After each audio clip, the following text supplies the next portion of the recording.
Welcome back. Before we begin our spooky adventure tonight, remember to like the video, subscribe to the channel, and share this video with other horror enthusiasts to give us more motivation. I'd love to know where you're watching from and what time it is, so leave a comment below and cheer me on YouTube. Chapter 1. The Assignment. By the time this happened, I'd already spent enough late summers working field enforcement support in southern Colorado to know that most of what scared people in the mountains wasn't the mountains at all. It was bad judgment, bad maps, bad weather, bad timing. Men who thought because they owned camo and a rifle, they'd somehow graduated from being ordinary idiots. Most of the calls that reached our district office were some combination of all four.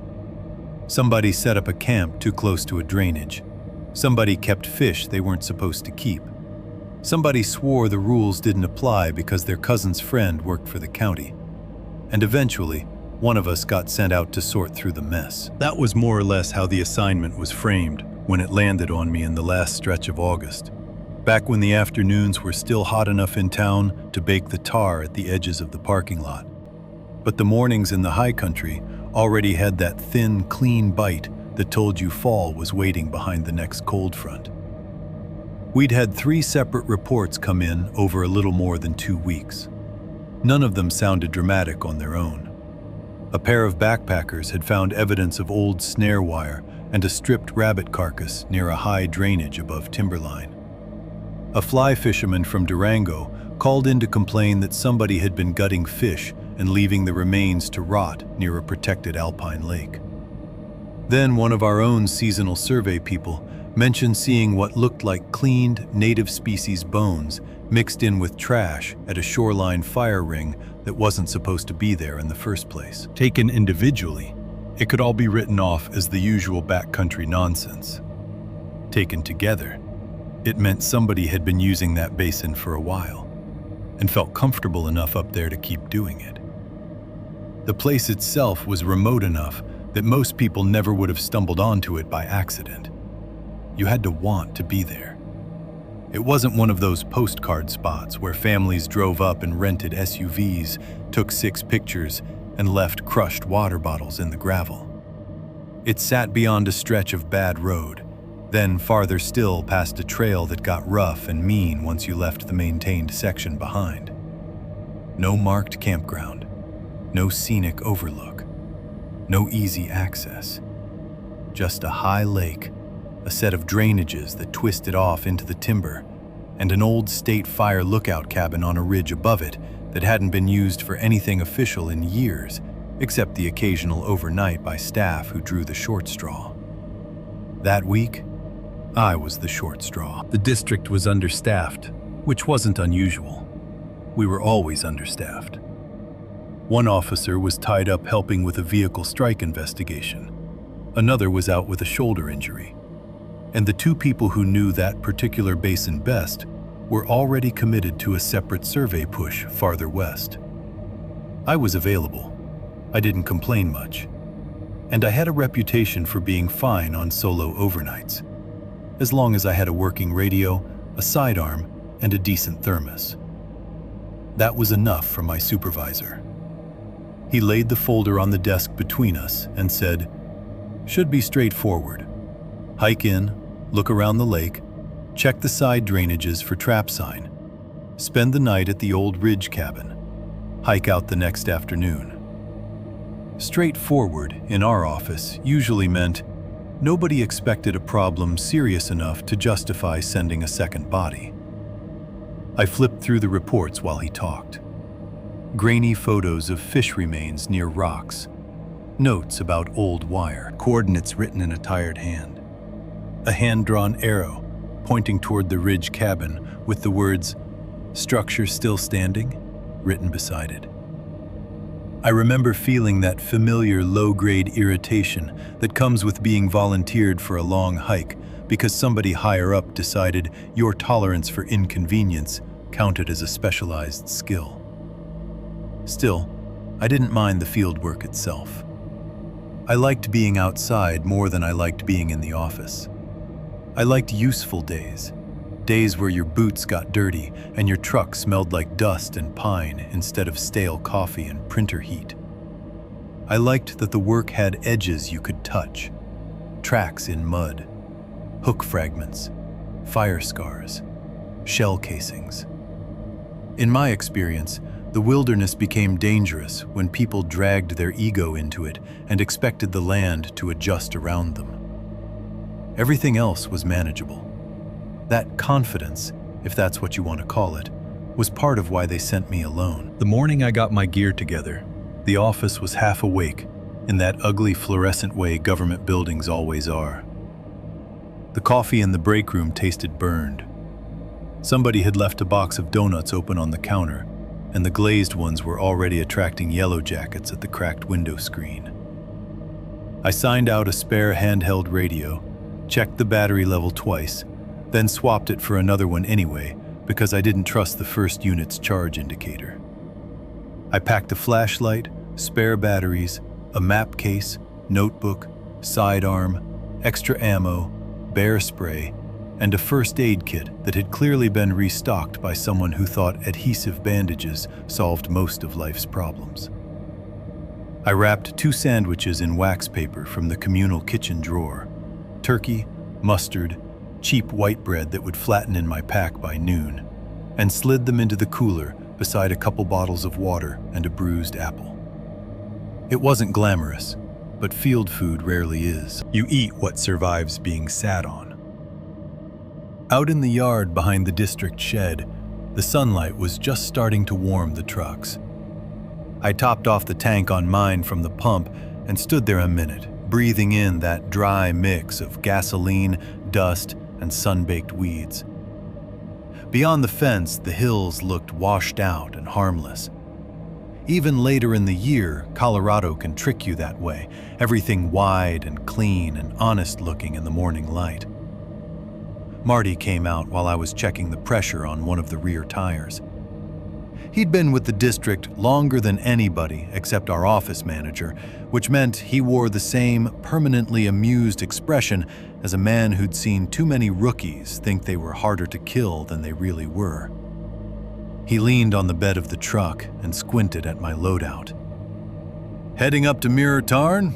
he asked. "That's the rumor." He nodded once. "If the Ridge people invite you to dinner, say no." I laughed because it sounded like exactly the kind of dumb local nonsense that gets invented in small mountain towns when folks run out of elk stories and divorce gossip. "The Ridge people?" He shrugged. "You know, fancy company, bad table manners." "Who the hell are the Ridge people?" For a second, I expected him to come back with something smart. A dig about off-grid weirdos or tweakers in the timber, or rich survivalist types with generators and too much land. Instead, he just looked past me toward the open yard, and whatever had been joking in his face a second earlier went flat. "Just latch the cabin if you stay there," he said. "Yeah, okay." He pushed off the truck as if that settled it. I remember watching him walk back toward the shop and thinking he'd either decided to commit to the bit or regretted saying anything in the first place. It didn't bother me then. People in rural agencies collect stories the way old men collect pocket knives. Every drainage has something attached to it. Lion sightings that turn into cult stories. Meth camps that become Satanists. Illegal hunting camps that become ghost lights and skinwalkers. And whatever else the internet makes available to people with too much time and bad signal. By 8:30, I was on the road out of town. The drive started on a 2-lane blacktop that ran past feed stores, propane tanks, hay fields, and the kind of modular homes with 3 trucks in the yard and at least 1 barking dog chained in the shade. Then the houses thinned out, the shoulders narrowed, and the valley opened. You could see the country lifting ahead in long folds of timber and broken rock, blue farther back where the bigger peaks stood. The road signs switched from county to Forest Service, their brown paint faded and peeling from years of snow and sun. One of the marker posts near the turnoff had been hit enough times that it leaned at an angle, as if trying to leave. I rolled the windows down once the pavement gave way to washboard dirt. Warm air came in, carrying pine pitch, dry grass, and that faint mineral smell you get from sun on stone. It was a good smell, honest. Late summer in the mountains can feel almost medicinal when you've spent too many days indoors. The farther I drove, the less evidence there was that anyone had business being out there. A cattle guard, a locked gate to an old service spur, a turnout littered with beer cans so weathered they'd turned pale as bones. Then just road, climbing and bending through timber. I passed a trailhead sign half hidden by willow growth and backed up to read it. The lettering was still there under the fading. Basin access, mileage, wilderness boundary.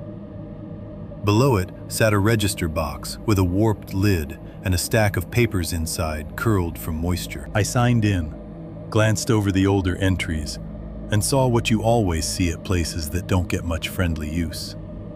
3 names from one weekend, then nothing for days, then one solo hiker, then blank lines running down the page like missing teeth. I stayed there a minute longer than I meant to, not because anything felt wrong, just because the place felt so quiet it made the act of signing your name seem more official than usual.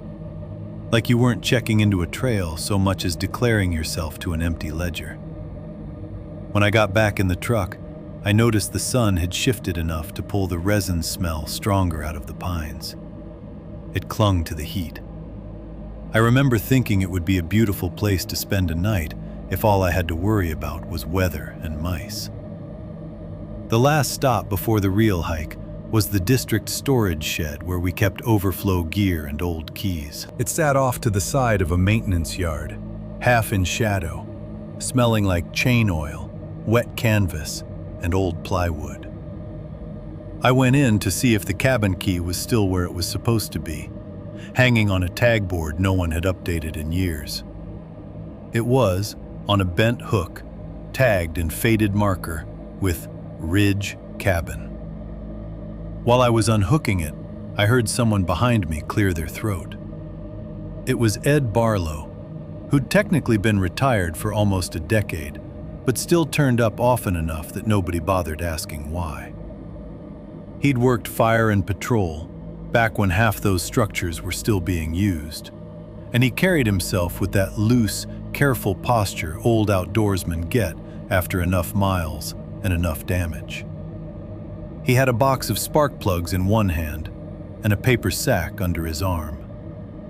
His eyes dropped to the key, then to me. "You heading up there alone?" he asked. "Looks that way." He nodded, but not like he approved. More like he was confirming something he already disliked. "It's one night," I said. "Maybe 2 if I decide I like the view." That should have gotten at least a grunt.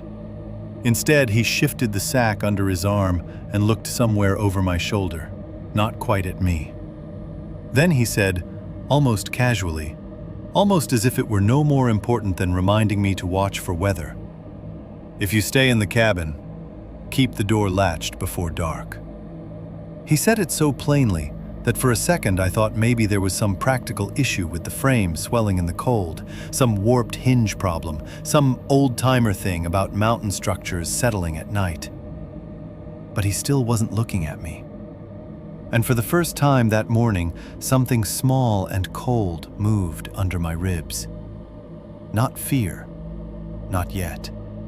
Just the sense that 2 different people had made what sounded like the same joke, and neither of them had smiled when they said it. Chapter 1. The Assignment. I left my truck at the trailhead while it was still more night than morning, the engine ticking softly as it cooled in the dark, and the beam from my headlamp cutting a pale tunnel through the dust I'd kicked up pulling in. The sky overhead had that hard, star-filled clarity you only get at elevation, where every point of light looks closer than it ought to, and the cold has a way of sharpening the edges of things before sunrise. When I stepped out and shut the door, the silence that followed felt complete enough that the sound of the latch seemed rude. It was colder than I'd expected down there in the basin. Not dangerous cold, not yet, but enough that I could see my breath in the glow of the lamp when I leaned back into the truck for my pack. The kind of cold that lives in shaded ground and low places before dawn, and gives up only reluctantly once the sun gets over the ridges. I zipped my jacket, shrugged into my gear, checked my sidearm by habit more than concern, and stood for a second, looking at the trailhead sign and the black line of timber beyond it. There wasn't much to see in the dark except outlines. The register box sat off to one side like a crooked little grave marker. The Forest Service map behind its scratched plastic window had gone cloudy with age.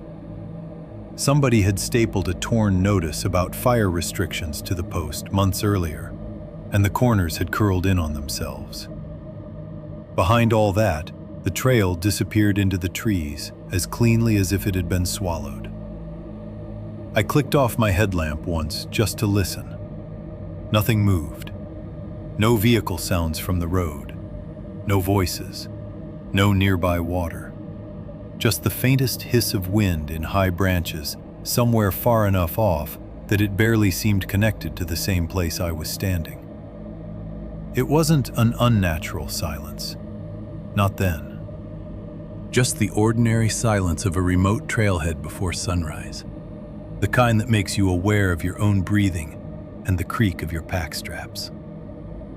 I signed the register, tucked the pencil back into the little loop of twine, and started up. The first part of the trail climbed fast through dark timber, switchbacking across the slope in long, steady turns that would have been pleasant later in the day and felt mean in the cold before dawn. The beam of my light caught roots, stones, old needles laid thick over the tread. Here and there, the forest floor gave back a shine where frost had formed on rotten wood. I could smell damp soil, pine duff, and that faint, resinous bite that comes from sap and bark cooling all night under clear skies. It took maybe 15 minutes for my body to warm into the hike. After that, the cold stopped feeling personal and became just another fact of the morning. My breath leveled out. My hands loosened. I got into the rhythm I always found on solo climbs. Boots, breath, pack shift, repeat. It's a useful rhythm because it gives your mind something to do besides invent trouble where there isn't any. As the eastern sky began to thin from black to charcoal, the woods around me started to separate into actual shapes. The trunks came first, tall and dark and tight together. Then the low tangle of deadfall and saplings. Then the trail itself broadening from a guess into a line I could trust without the lamp. I clicked it off and hiked in the early gray instead. There was elk sign all through that stretch. Tracks pressed into a damp patch near a seep. Old droppings turned hard and black. Bark stripped from young aspen where bulls had worked them over in previous seasons. At one bend, I found where something big had bedded down under a blowdown. The needles flattened in an oval and still holding the shape. Ordinary things. Reassuring things, even. Animal sign has rules to it. It tells you what's been there, and, most of the time, whether it intends to bother with you. As the light grew, I started noticing the dead trunks too. The beetle-killed ones, stripped of life and gone silver in the weather, standing among the living spruce like old bones left upright out of stubbornness. A lot of high country forest looks that way now. Whole slopes touched by that gray, some of the dead still standing, some already down. Their bark gone and woods split by years of snow and sun. In the half-light, they looked almost luminous. Every so often, the switchbacks opened onto little breaks in the trees where the country fell away beneath me in huge, cold layers. Dark ridges, pale meadows, distant slopes already catching the first weak gold of the sun, while the basin I was climbing through stayed blue and shadowed. One of the reasons people love those mountains is because they can make you feel like the world is clean again. Everything's spread out, everything quiet, air so clear, distance stops making sense. That morning was beautiful in exactly that way, and I remember that clearly because it matters. It matters that the place was beautiful before it wasn't. Farther up, the trail got older looking. I don't mean it stopped being maintained, not exactly. It had probably never been much maintained to begin with, but it bore those little signs of long use followed by long neglect. At one turn, I passed an old blaze cut into a lodgepole trunk, the scar half swallowed now by bark grown inward around it. It had probably been made decades earlier, back when somebody still cared about marking this route for horses or crews or fire access. Another 100 yards up, I saw rusted fragments of a food tin near the edge of the path, flattened into the dirt and reddened with age until they looked almost natural. Later still, I came across what I first took for a fallen rail, only to realize after I stepped over it that it was the remains of an old hitching post, collapsed and gray with rot, the iron ring still bolted into one side. Those details did something subtle to the mood of the hike. Not enough to alarm me, but enough to remind me that the country I was walking through had once been used harder and more regularly by people who no longer came there. That has a different feeling from simple wilderness. Wilderness untouched is one thing. Wilderness with traces of vanished routine is another. It suggests not emptiness, but withdrawal. I stopped once around sunrise to drink water and listen. By then I'd climbed high enough that I could look back through the trees and see how far the trailhead country had already dropped away. No road, no truck, no sign at all that I'd left anything behind. Just timber, ridge folds, and a few pale openings where old slides or meadows caught the light. Places like that make distance feel larger than the map says it is. You can know exactly how many miles you've covered and still feel the more important truth of it in your body. That if something goes wrong, help does not arrive quickly. That didn't bother me much. It was part of the job. If anything, I preferred it to busier assignments. Out there, the problems were usually cleaner. You found sign, or you didn't. You found a camp, or you didn't. You documented what mattered and came back out. Remote country strips a lot of nonsense off a task. Still, I remember thinking sometime in that second hour that this particular basin felt farther than it should have. Not farther in a mystical sense, just in the way certain places stop offering reminders of human convenience sooner than others do.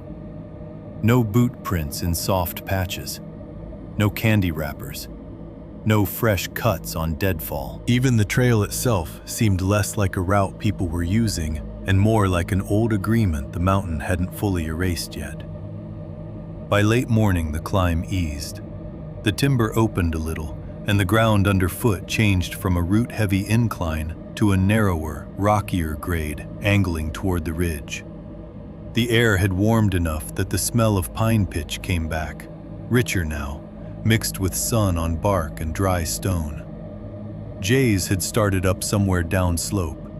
A squirrel scolded me from a dead trunk and then vanished around the far side, as if embarrassed by its own commitment. I crested the last rise just before noon and saw the cabin.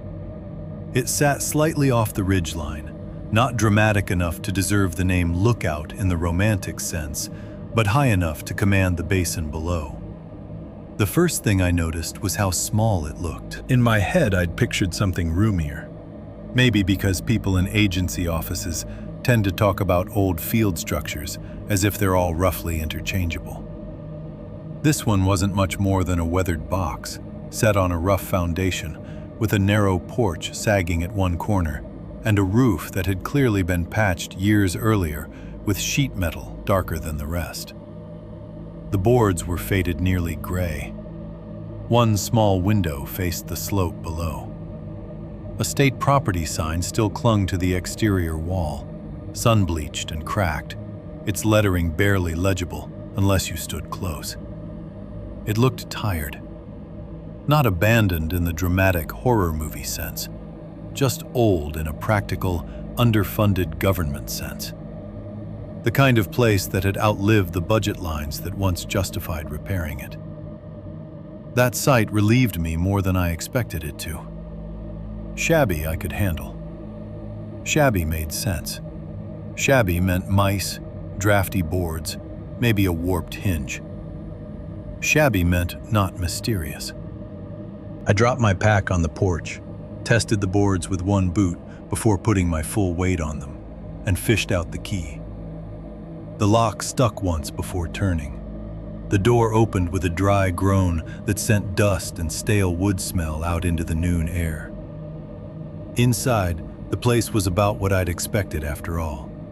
One room, iron bed frame against the wall, small wood stove, empty wooden crate in one corner, a table with one split leg braced by an improvised wedge of scrap under it, a couple shelves, cobwebs in the upper corners, mouse droppings where you'd expect them, and not too many where you wouldn't. The floorboards were rough but solid. The interior smelled like old wood, cold ashes, rodent nests, and the faint mineral damp that buildings pick up when they spend long winters locked against weather.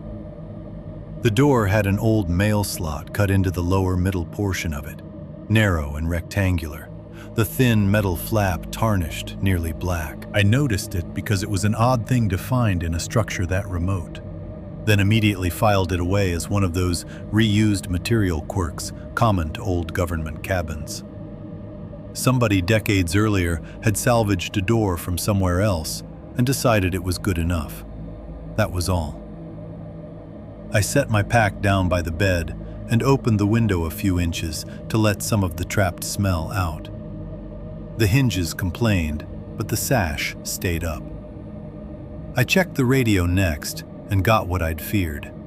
Signal, but weak. Enough static to make conversation unpleasant, enough clarity to reach out if I had to. That was good enough. Out there, usable often counts as luxury. Then I did the small things people always do when they're trying to turn a temporary shelter into a place they can tolerate. I shook dust off the blanket folded at the foot of the bed, tested the table without leaning too hard on the bad side, set my water where I wouldn't kick it over in the dark, leaned my pack against the wall, checked the stovepipe from inside for obvious cracks, looked under the bed for anything unpleasant, found only dust and one old bottle cap. For a few minutes, that was enough to make the cabin feel almost decent. Not welcoming exactly, but workable. A roof, a stove, a bed frame, a door that locked. I'd stayed in worse places on state time and on my own dime. The fact that it stood on that ridge with a view did half the rest of the work for it. I stepped back outside after unloading and walked to the edge of the slope below the porch.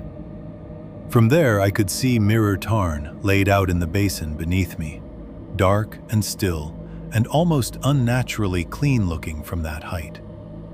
The water held the sky in a hard black-blue sheet, broken only at the edges by rock, stunted trees, and the narrow threads of inflow where the drainage fed it. There was no wind touching it then, no sparkle, no chop. Just a fixed, glassy darkness that made the lake seem deeper than it probably was. Beyond it, the country rolled away in ridges and timber fingers and small meadows hidden in folds of land. It was the kind of view that would make a magazine spread or a tourism brochure if the average tourist had any appetite for earning their scenery. Standing there, with the noon light warming the boards behind me and the basin laid open below, I remember thinking that the whole assignment might turn out easy. Walk the shoreline, look for trap sign, maybe find an old camp, write up the report, sleep, head out. There's a particular kind of confidence that comes from seeing a place in full daylight and convincing yourself that because it is visible, it is understandable. I had that confidence then. I ate half a sandwich on the porch, drank some water, checked the time, and decided to make a reconnaissance loop before evening. I wanted to look at the descent route to the lake, the shoreline, and at least one of the feeder channels while there was still plenty of light. Better to learn the terrain early than try to interpret it tired the next morning. I locked the cabin, mostly out of habit, then immediately unlocked it again, because that felt ridiculous with nobody for miles. I left the key in my pocket, stepped off the porch, and started down toward the route that would carry me along the ridge and then into the basin. It was only when I reached the ridge edge and looked down that I noticed the strip of color. At first, it was so small I almost missed it entirely. Just a little faded red mark, low against the green-brown of the brush, tied around a branch near where the descent trail bent into thicker timber. Survey tape, I assumed, or a bit of old flagging left by some long-forgotten maintenance crew. The color had weathered toward a dirty pink red, and it sat low enough that it looked strange for a marker, but not strange enough to stop me. I remember glancing at it once, maybe twice, then looking away. Out there, if you let every small oddity slow you down, you never get anything done. Chapter 1. The Assignment.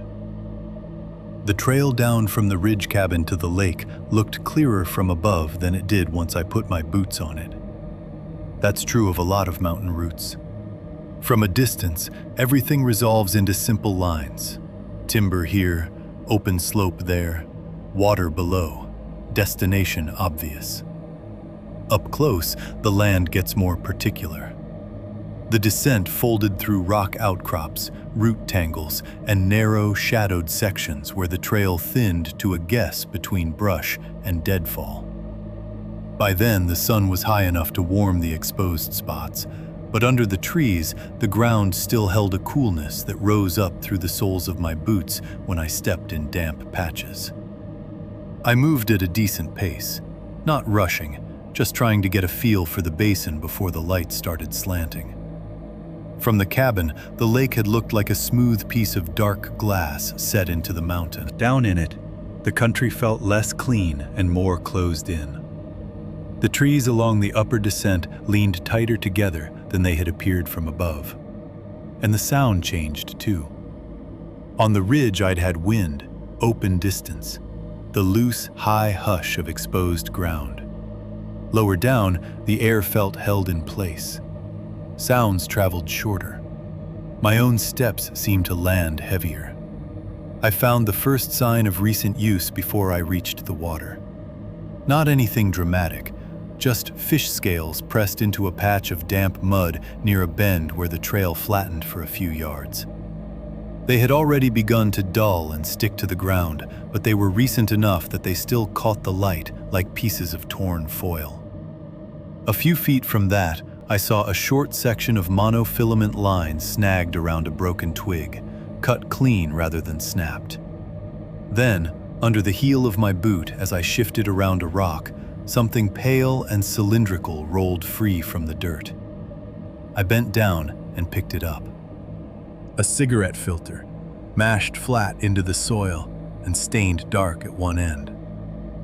That was enough to tell me I wasn't chasing ghosts or bad memory. Someone had been using the drainage recently. Maybe more than one someone. The scales and line could have belonged to any ordinary fisherman. The cigarette said whoever had been there had stayed still long enough to smoke, or had returned often enough to stop caring about leaving traces. The basin was remote, but not untouched. I kept moving. The feeder stream came in narrow and clear from the north side of the lake, spilling over rock shelves and under root-warped banks before flattening into marshy ground near the shoreline. The whole area smelled like cold water, mud, crushed willow, and sun-warming old needles. I checked the edge for more sign and found enough to keep my interest up without settling anything.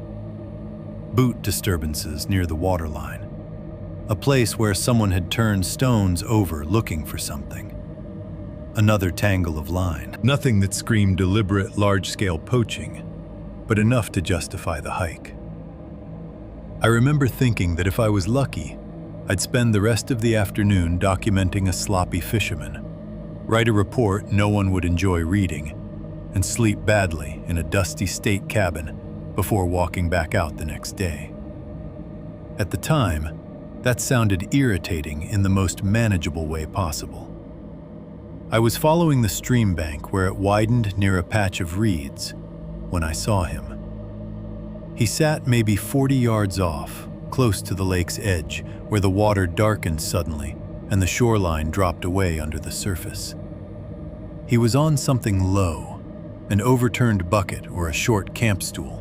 I couldn't tell at first. And he was so still that for a second, I took him for part of the bank. The rod was in his hand, angled over the water. No hat movement, no shift of shoulders. Nothing but that one hard line of the rod and the suggestion of a man around it. I stopped without really meaning to. There are people outdoors who know how to sit still enough to disappear into a place. Hunters do it. Good fishermen do too. But this was different. It wasn't the stillness of patience. It looked more like someone trying not to be seen despite already being in the open. I moved again after a few seconds, this time more deliberately, making enough noise on the bank that I wouldn't startle him by walking up silent. That's courtesy, mostly. No point approaching a stranger near the water like a cat burglar, especially if you're about to identify yourself as a wildlife officer. As I got closer, I could make out more of him. He was older, though not frail. Late 50s, maybe. Maybe older in the hard-used way mountain men sometimes age. He wore an old military surplus field jacket, faded nearly to the color of dead sage, the fabric darkened in places with old grime and fresh sweat. The brim of his cap looked almost wet where it shaded his forehead. His face was narrow, skin rough and sun-worked, with a gray-brown beard that had grown unevenly and been trimmed by no one who cared much about symmetry. One sleeve had been crudely patched at the elbow, with thread too bright to match anything else on him. What caught my eye most, though, wasn't the jacket or the beard. It was the strip of dirty red cloth tied around his wrist, half hidden where the cuff had ridden back. Not bright red, weathered, stained, faded enough in places to look pink. It reminded me of the little strip I'd seen from the ridge, though I didn't make much of that connection then. Out there, people tie all sorts of things to themselves for all sorts of reasons. Good luck charm, rag, marker, piece of nothing. His footwear looked odd too, though I couldn't have told you why in that first glance. It wasn't until later that I understood what had bothered me. At the time, I only registered that his boots, or what I assumed were boots, seemed too narrow, the soles too flat and dark, as if they'd been built up from something improvised rather than bought whole. I gave him what I thought was a polite distance and said, "Afternoon." The reaction I got was all wrong. He jerked so hard he nearly dropped the rod. His shoulders came up, his head snapped around, and for one sharp second, the look on his face was so nakedly alarmed that I had the ridiculous impression I'd walked in on a man hiding from gunfire, rather than fishing in a quiet alpine basin. He wasn't angry at being approached. He was scared I'd managed to do it. I held up one hand a little, more to calm him than because I thought he was dangerous. "Sorry, didn't mean to sneak up on you." He stared at me for another moment, chest moving fast, once, twice. then seemed to force himself back into control. His eyes flicked past me, beyond me, into the trees upslope before settling on my face again. "You staying up there?" he asked. His voice was low and rough, not quite old exactly, but used hard. He asked it like the answer mattered to him more than anything else I might say. I assumed he meant the ridge cabin. "Yeah," I said, "just for the night." He looked away again, toward the timberline on the far side of the water. I introduced myself, gave him the short version: state wildlife, field check, reports of illegal take and trapping activity in the basin. Standard stuff. Usually, once you say those words to a fisherman, one of two things happens. They get defensive right away, or they get cooperative in a hurry because they know they're clean. This man did neither. He kept scanning the trees. "You fishing here long today?" I asked. No answer to that. Instead, he said, almost to the lake itself, "They don't like the ridge used wrong." I waited a beat, thinking I must have misheard him. Who doesn't? That got me a quick look, not hostile, but tight. He licked his lips once before speaking again. "You don't say names up here after sundown." The way he said it bothered me less for the content than the tone. He didn't sound like he was performing local color nonsense to spook a stranger. He sounded like a man trying to deliver an instruction in the smallest number of words possible. I tried steering us back toward the reason I was there. "You seen anyone running lines or keeping fish around the lake?" He didn't answer that either. His hand tightened on the rod. His other hand moved once to his wrist, thumb rubbing the dirty red cloth there without seeming aware of it. He kept looking past me into the timber in these quick little checks, never long enough to seem obvious if you weren't already watching him do it. "If they leave your door," he said, "you go." That was the moment I started leaning toward one of two explanations. Either the man was trying in a roundabout way to intimidate me off the basin. Maybe he was involved in whatever had been going on around the lake and wanted me gone before dark. Or he was one of those deep country eccentrics you run into once in a while. A man who had lived alone with his own rules long enough that ordinary speech had gone crooked on him. I'd met both kinds. So I asked him again, a little firmer, whether he had caught any protected species up there or seen anybody else who had. He looked at me then, really looked at me, and what I saw in his face wasn't guilt. It was frustration. Fear-frayed frustration, like I was failing to grasp something simple and important. "You leave a little food out," he said, "or money at dusk, if you want permission." I almost smiled at that, not because it was funny exactly, but because it fit too neatly into my first theory. Weird local intimidation, a made-up ritual. Something designed to push outsiders off a place by making it sound occupied by forces too vague to challenge.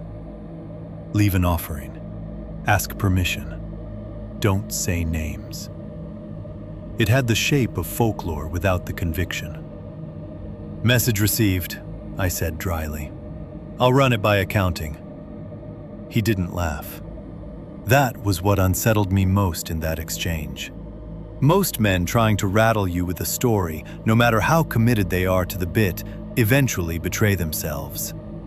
A twitch at the mouth, a hint of satisfaction, some sign that they know they're playing at something. This man looked like he wanted me to stop talking and start listening, and knew he was losing that fight. I asked him for his name. He ignored that too. I asked if he knew anything about snare wire in the upper drainage. Nothing. I asked where he came in from because I hadn't passed anyone else on the trail. That, more than any other question, made him visibly agitated. Not angry, alarmed. He shifted on the little seat, eyes cutting once more to the trees, then to the ridge above us, where the cabin sat hidden from this angle. "You staying up there?" he said again, quieter now. "You latch that door before dark." There it was. The same basic warning, third mouth, same day. By then, my patience had started to thin. Not because I was scared, I wasn't. I was irritated. Long hike, weak radio, half my afternoon burning off while a stranger in surplus gear talked like a man trying to communicate through a dream. I had work to do, shoreline to check, maybe traps to find, and this guy was either playing games or losing his mind in one of the prettier basins in the state. "I appreciate the mountain wisdom," I said, "but if you know somebody's taking fish or running traps up here, now's the time." He swallowed, glanced once at the rod in his hand, as if surprised to find it there, and said, "You don't ask once it's quiet." I let that hang for a moment. Then I said, "Okay." I meant it in the flat way people do when they've decided there is no productive version of the conversation left to have. I turned to go. Behind me I heard him shift, the stool legs or bucket scraping rock very slightly. And for a second I expected him to call out something belligerent, some final piece of rural nonsense about trespassing or government men or minding my business. Instead, his voice came after me low and strained, carrying farther over the still water than it seemed it should have. "If it's quiet all at once," he said, "don't wait to understand it." I didn't answer. I just lifted a hand without looking back and kept walking along the shoreline. For maybe a minute, I was mostly irritated with myself for letting the encounter get under my skin at all. The basin was remote. Remote places collect remote people. Some harmless, some not.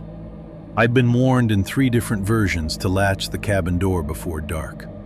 But even that still sat comfortably enough inside ordinary logic.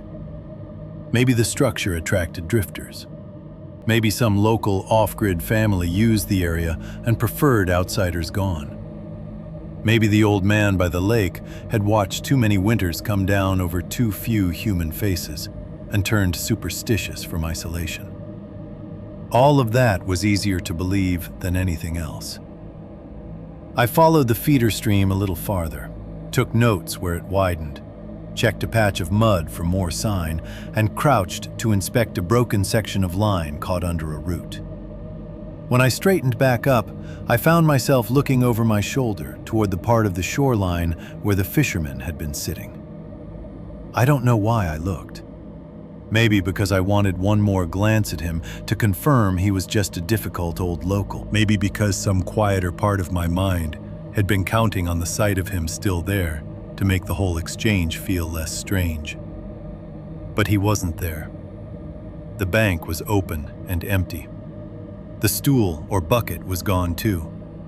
No movement in the reeds, no shape among the rocks, no figure heading into the trees. Just the dark edge of the water, the patch of shore where he'd been, and the lake holding stillness like a sheet of blackened metal under the afternoon sun. What made it worse was that I hadn't heard him leave. No footsteps on stone, no crack of brush, no slosh at the bank. Nothing. I stood there longer than I care to admit, staring at that empty stretch of shoreline, listening to a silence that suddenly felt less like peace than attention. Chapter 2. The Cabin on the Ridge. By the time I started back up toward the ridge, the light had already begun to change. That happens fast in the mountains, especially late in the season. The afternoon doesn't exactly dim at first, it just loses a certain openness. Shadows gather under the trees before you notice them. The bright places shrink. And suddenly the basin that looked broad and almost friendly an hour earlier starts sorting itself into darker pieces. I'd spent longer than I meant to around the lake and the feeder stream, partly because I'd found enough evidence of recent use to justify taking good notes, and partly because I'd let that strange exchange with the old fisherman eat more of my attention than I wanted to admit. I told myself I was only irritated. That was mostly true. Still, on the way back up, I caught myself checking behind me more than once without any real reason.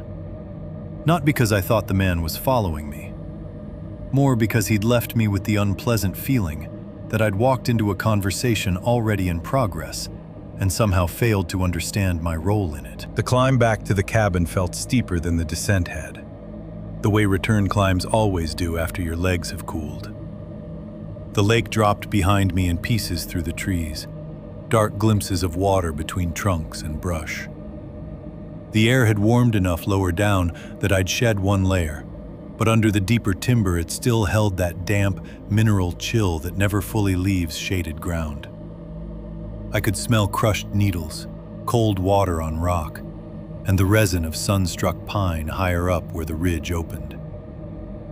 By the time the cabin came back into view through the trees, I was more tired than I should have been from a relatively ordinary loop, and I was glad to see it.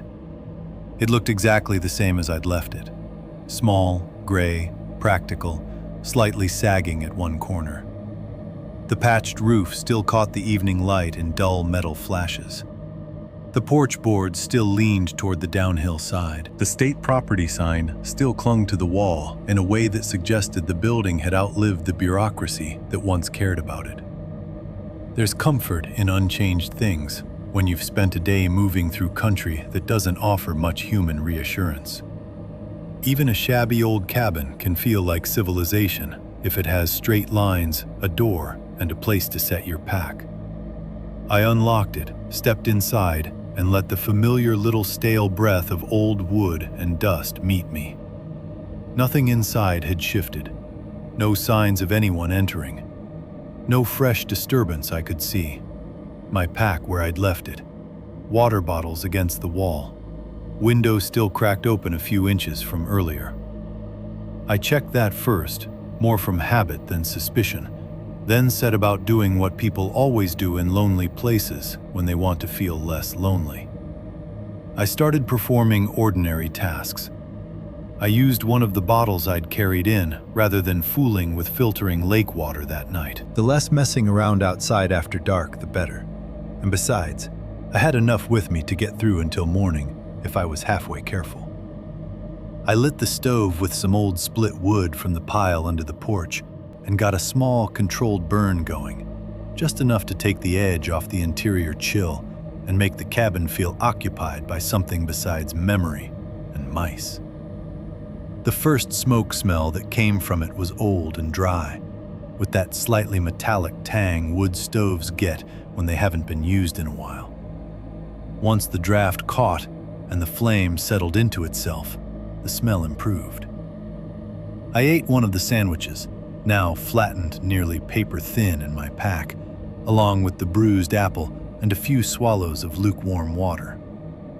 It wasn't much of a meal, but it was enough to quiet the body's complaints. Afterward, I sat at the table with the split leg and wrote up the notes from the day while there was still enough light from the window to save my flashlight battery. Fish scales near the feeder, monofilament, cigarette filter, possible camp use. One unidentified male fisherman contacted at lake edge, uncooperative. Mentioned ridge access and local superstition. Suggested further daylight survey of north drainage. Writing things down helped. It always did. Field notes have a way of flattening experience into manageable pieces. A strange encounter becomes contacted one male subject. An uneasy feeling becomes noted unusual local comment. Paper makes room for reason in a way memory often doesn't. By the time I capped my pen and stretched back from the table, the little routine had done what I needed it to do. I felt calmer, slightly embarrassed even by how much attention I'd given the fisherman in my own head. Men like that exist in every rural county in America. Men who live half a step outside everyone else's social contract and turn places into private myth. I'd met enough of them in my line of work to know that their oddness usually had a simpler explanation than it first appeared to. Loneliness, booze, territorial habit, grievance. Some private theology built out of weather and repetition. I stepped back outside with the empty apple core in hand and stood for a moment on the porch, letting the cool air hit my face. The evening had gone soft and gold out on the farther ridges, but around the cabin the shadows were thickening already. The basin below had darkened. Mirror tarn no longer reflected much of the sky. It sat in the trees like a polished piece of black stone. The wind had dropped too. Not completely, but enough that the trees weren't making much noise. I tossed the apple core well away from the porch and looked down as I turned back. That was when I noticed the print. It sat between two of my own boot marks in the dirt near the porch steps. And what caught my eye first wasn't that it was there, but that it didn't fit. My own tread was obvious enough. Standard state-issued hiking soles, blunt edges, worn a little at the outside heel. This print was narrower and longer, pressed into the dust with a cleaner shape than the ground should have held unless it was fairly fresh. I crouched to look at it. It wasn't a normal boot print. That much was obvious right away. There was no commercial tread pattern, none of the usual lugs or branded geometry you see in outdoor footwear.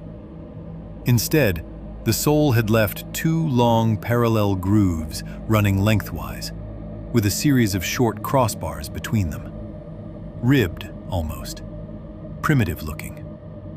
Familiar in the wrong way. It took me a second to place what it resembled. A cut tire tread.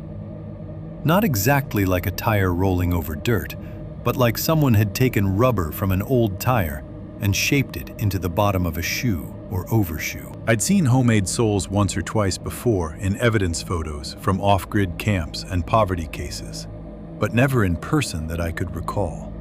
And not there, not around a state cabin on a ridge above a protected lake. I leaned closer.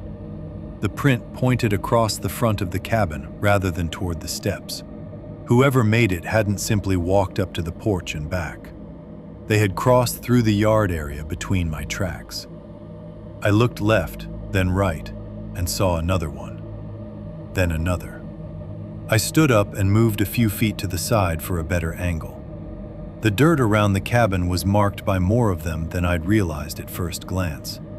Not an obvious crowd of tracks, not churned up enough to leap out the second you stepped outside, but enough once your eye adjusted to the pattern. Narrow prints, long ribbed impressions. Some distinct, some partly broken by older weather or my own boot traffic. They passed around the cabin in an irregular loop, curving near the porch, then around the wall with the window, then farther out toward the back. I followed the nearest one slowly, not because I was afraid yet, but because concentration had replaced calm. The kind of concentration that comes when a situation has shifted without making a sound. There were many prints, not just one set. Some overlapped. Some were faint with age. Under a few fresher impressions, I could see older versions half erased into the hard ground, as if the same route had been walked again and again over time. That mattered more than the strange tread itself.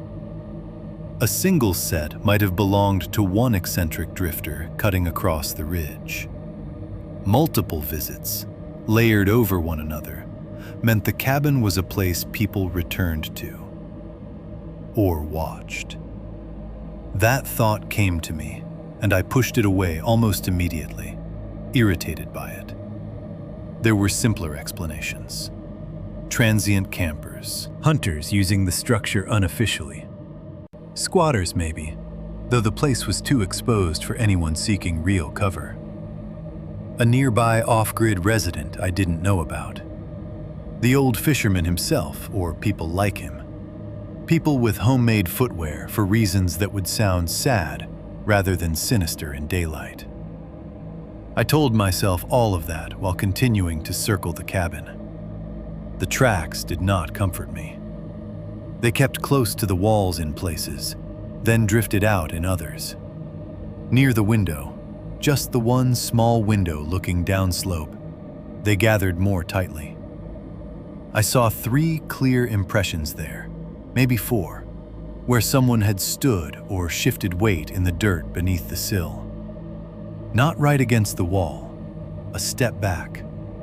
The position of a person trying to see in without placing a hand on the glass. I looked up at the window and had the very unpleasant realization that from the bed inside, a person sleeping there would be visible from almost exactly that spot if any light were on in the cabin. That was the first moment the unease stopped being intellectual and became physical. Nothing dramatic, just a small contraction under the sternum, a feeling like a room had quietly lost a degree or 2 of warmth. I kept moving around the side of the cabin, crouching now and then to study better preserved marks. Some were clearly recent, the edges still held. Others were older, softened by time and weather, until they seemed more like impressions of impressions. Once, while kneeling to inspect one where the dirt had collected in a shallow depression, I noticed a tiny dark flake pressed beside the print. At first I thought it was bark. Then I pinched it up between 2 fingers. It was too hard and curved for bark. Not quite translucent, not quite opaque. A sliver of something like horn or nail. Along one edge clung a dark brown-black stain, dry and dull, but with the unmistakable look of something organic that had once been wet. Blood was my first thought, though I couldn't prove that. Could have been old sap, old rot, any number of things. Out there, the mind is eager to label anything unpleasant with the worst available word. I dropped it back into the dirt almost at once. By then, the ridge no longer felt pleasantly isolated. It felt occupied in a way I couldn't see. The cabin itself seemed smaller, too, as if the lines I'd trusted when I arrived had been redrawn by the presence of those tracks. Doors and windows change when you stop seeing them as conveniences and start seeing them as weak points. Even the porch looked different to me now, less like a place to sit and more like a stage somebody had walked around before deciding whether to approach. I made myself continue, partly because I needed the full picture, and partly because stopping halfway through would have meant admitting I was rattled. The prints wrapped around the backside of the cabin where the ground rose toward the ridge. That area held less open dirt and more pine needles, but enough soil showed through in patches that I could keep the line. The strange narrow soles had been there too, not once, but many times. Here and there, a heel had dug in deeper where the slope steepened. At one point, I found a print laid almost perfectly over an older one. Same angle, same placement, as if whoever wore those improvised shoes had a habit of stepping the same exact way in the same exact place. That regularity made my mouth go dry. Casual passers-by don't move like that around an empty state cabin. Habit does. Familiarity does. Routine does. I straightened slowly and looked out through the trees behind the structure. The main descent trail to the lake ran down the opposite side. Anyone heading casually to or from the basin should have drifted that way sooner or later. These tracks did not. They curved uphill, behind the cabin, toward the darker rise above it. I stood very still, following the line as far as I could with my eyes before the ground broke into brush and shadow. The prints had not come from the trail below. They had come from somewhere higher on the ridge. Chapter 2. The Cabin on the Ridge. I went back inside first. Not for long. Just long enough to grab my flashlight, check the magazine in my sidearm by habit, and stand still in the middle of the one-room cabin, trying to decide whether I was about to do something sensible or stupid. The stove had begun to throw a little real warmth by then, enough to take the damp edge off the boards and put a faint glow into the metal belly of it. My notes still sat open on the table. My half-crushed sandwich wrapper lay folded beside them. The room looked ordinary, in the way temporary shelters often do, when you've been trying to turn them into someplace usable. That ordinariness made the decision harder. If I had been smarter, maybe I would have shut the door, pushed the chair under the knob, and stayed inside until morning. That is the sort of judgment people like to imagine they'd make after the fact. At the time, I knew 3 things. First, the prints behind the cabin were real. Second, they were recent enough that whoever made them had not necessarily gone far. Third, if someone had been circling the structure and lingering under the window, then I wanted to know from where. That last part mattered to me more than it should have. There's a point in certain situations where fear and professional curiosity begin borrowing clothes from each other. You tell yourself you're assessing risk, when what you're really doing is refusing to back down. So I stepped out again and closed the door behind me. The light had thinned enough by then that the ridge had taken on that flat, late evening color everything gets just before dusk starts separating the woods into blacker and blacker layers. The sky still held brightness above the peaks, but under the trees the day was already withdrawing. I clicked on the flashlight and kept the beam low at first, mostly to hold the tracks.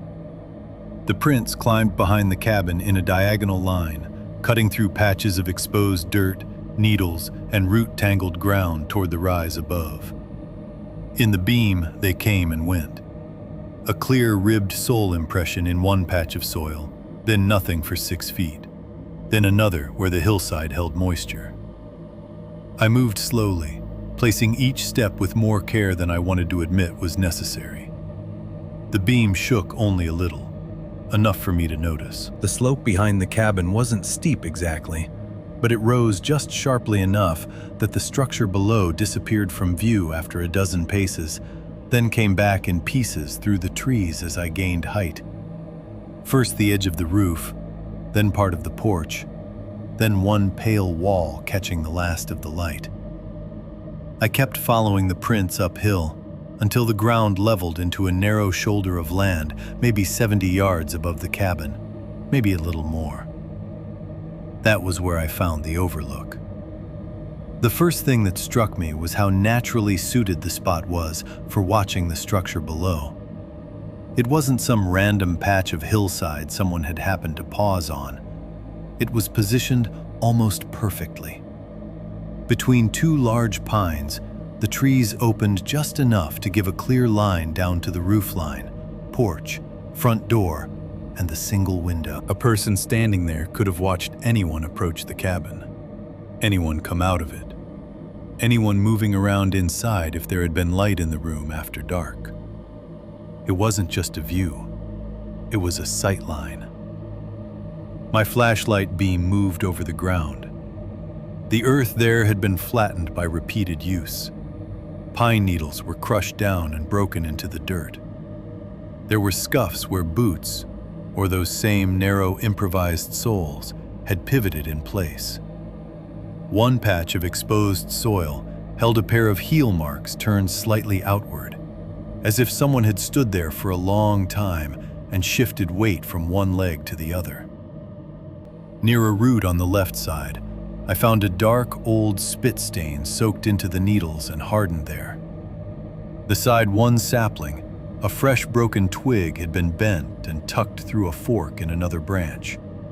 Not enough to hide a person fully, but enough to break the outline of a shoulder or face if someone stood behind it. That little detail bothered me more than the prints. It was deliberate.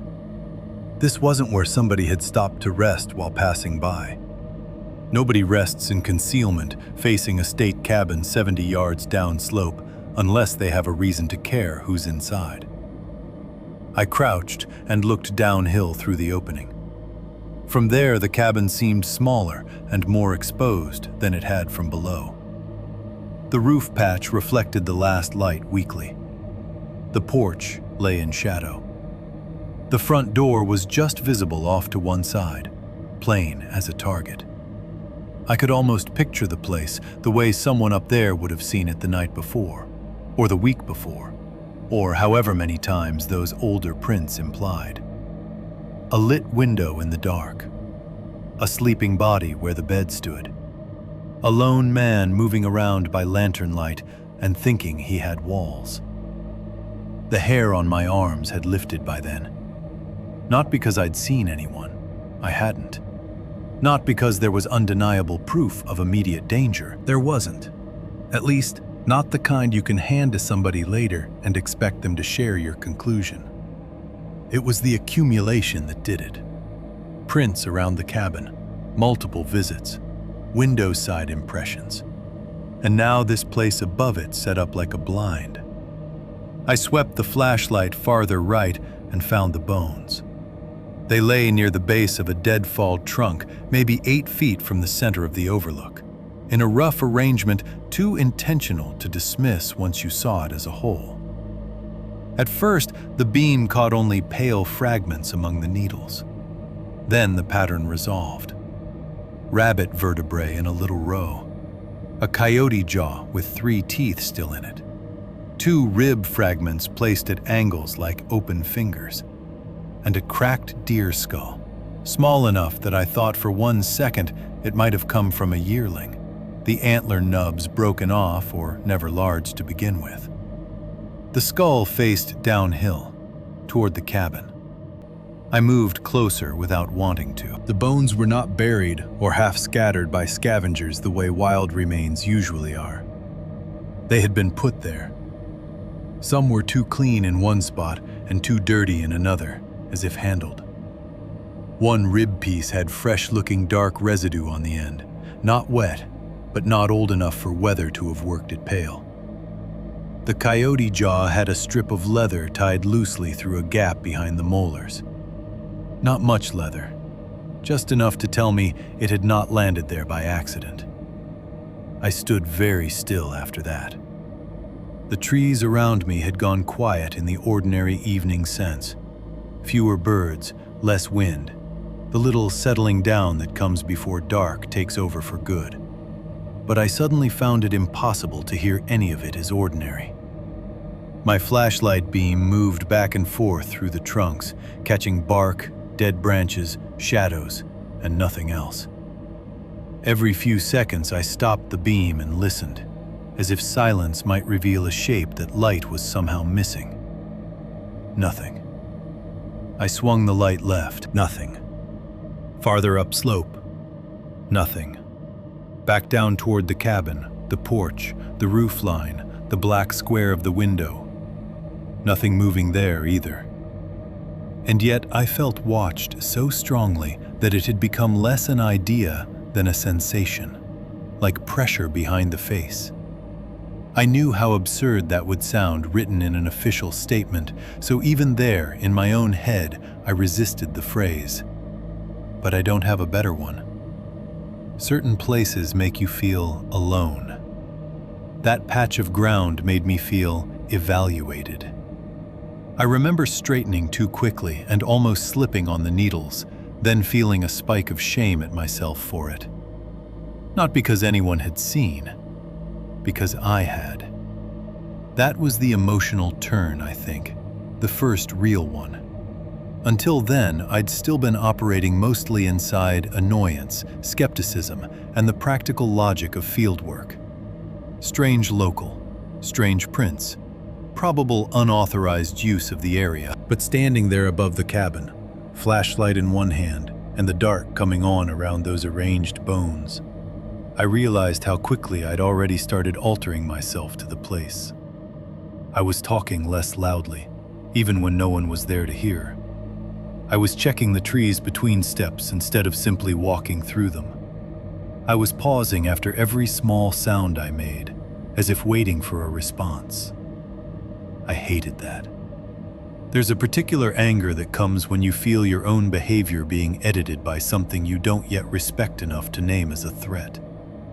It feels humiliating, like yielding in advance. I was armed. I had law on my side, a truck at the trailhead, a radio with enough signal to make contact if things truly went bad. Whatever mountain weirdos had been prowling around that cabin, they were still just people. I kept repeating some version of that in my head while standing there, and the fact that I needed to repeat it told me more than the words themselves. For a minute, I considered leaving right then. Not panicking, not crashing downhill in the dark. Just packing up while there was still enough light left to make decent time on the trail and getting as far as I could before full night. But even as I entertained the idea, the problems lined up against it. Night travel on that descent would be risky. If I turned an ankle or took a fall, I'd be in worse shape than if I stayed. The radio signal was weak at the cabin, but not non-existent. Lower in the timber, I might lose it altogether. And perhaps most honestly, I did not want to hand the whole ridge over to whatever half-seen idiots had decided that circling a state structure and arranging bones above it counted as a message. Fear and pride are cousins. They often walk into trouble together. So I told myself I would go back down, secure the cabin, stay alert, and head out first thing after daylight if the situation still felt wrong. That sounds measured when I say it now. At the time, it was mostly a way of retreating without admitting I was retreating. I took one last look at the overlook before turning away. The flattened ground, the broken concealment branch, the deer skull aimed at the roof below. It had the feel of something maintained rather than discovered. Not a shrine exactly, not in any formal sense, just a place where certain objects had been put in relation to one another and left that way, on purpose. Then I started back toward the cabin. The descent should have been easy. I knew where I was. The structure sat plainly below through the trunks in broken glimpses, enough to orient me. But I found myself moving more slowly than the slope required. Flashlight beams sweeping wider now, every root and branch seeming to hold a second shape just beyond itself. Once, I stopped dead because the light caught what I thought was a pale face at knee height behind a log. And it turned out to be only exposed wood where bark had sloughed off. Another time I heard a tiny click somewhere downslope and stood listening until my legs started to ache, only to realize it had likely been a cooling branch shifting in the evening air. By then, the cabin looked less like shelter than like a point I needed to reach before something else did. I was maybe halfway down when I saw the movement. Not clearly. That's the worst part. People always want clarity when you tell them a story like this later. They want to know what exactly you saw. Man, animal, distance, color, size. I can only tell you what registered. Something shifted between two trunks below me and to the left. Low to the ground, but not on four legs the way deer or elk move through timber. Too quick for a bear. Too controlled for a startled coyote. It crossed a narrow slot of open space and was gone before the beam fully found it, leaving behind only the afterimage of motion, dark on dark, compact, close to the earth, but wrong in its rhythm. I stopped so hard I nearly slid. The flashlight snapped to where it had been, catching bark, brush, a few pale rocks, nothing else. I waited for the follow-up sound that should have come if it were an animal moving off through the undergrowth. Nothing came. And that, more than the glimpse itself, got hold of me. The movement had been real enough to trip something ancient and immediate in my body. But whatever made it had not crashed away, had not bounded, had not broken brush in retreat. It had simply stopped being where I could see it. Chapter 2. The Cabin on the Ridge. I got back inside before full dark, though not by much.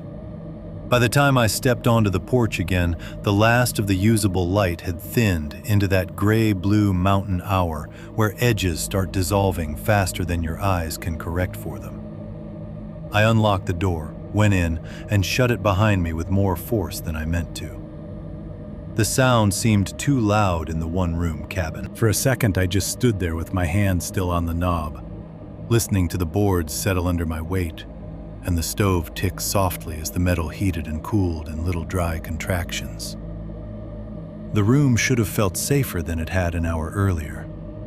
4 walls, 1 door, 1 window, a lock I controlled. Instead, it felt reduced, defined. Every part of it had become suddenly practical in the ugliest way. I wasn't looking at the place as a temporary shelter anymore. I was looking at it as a structure, with limited exits, limited visibility, and multiple vulnerabilities I'd been too casual to care about before. I set the flashlight on the table, drew the pistol out, and started checking the cabin in a more serious way.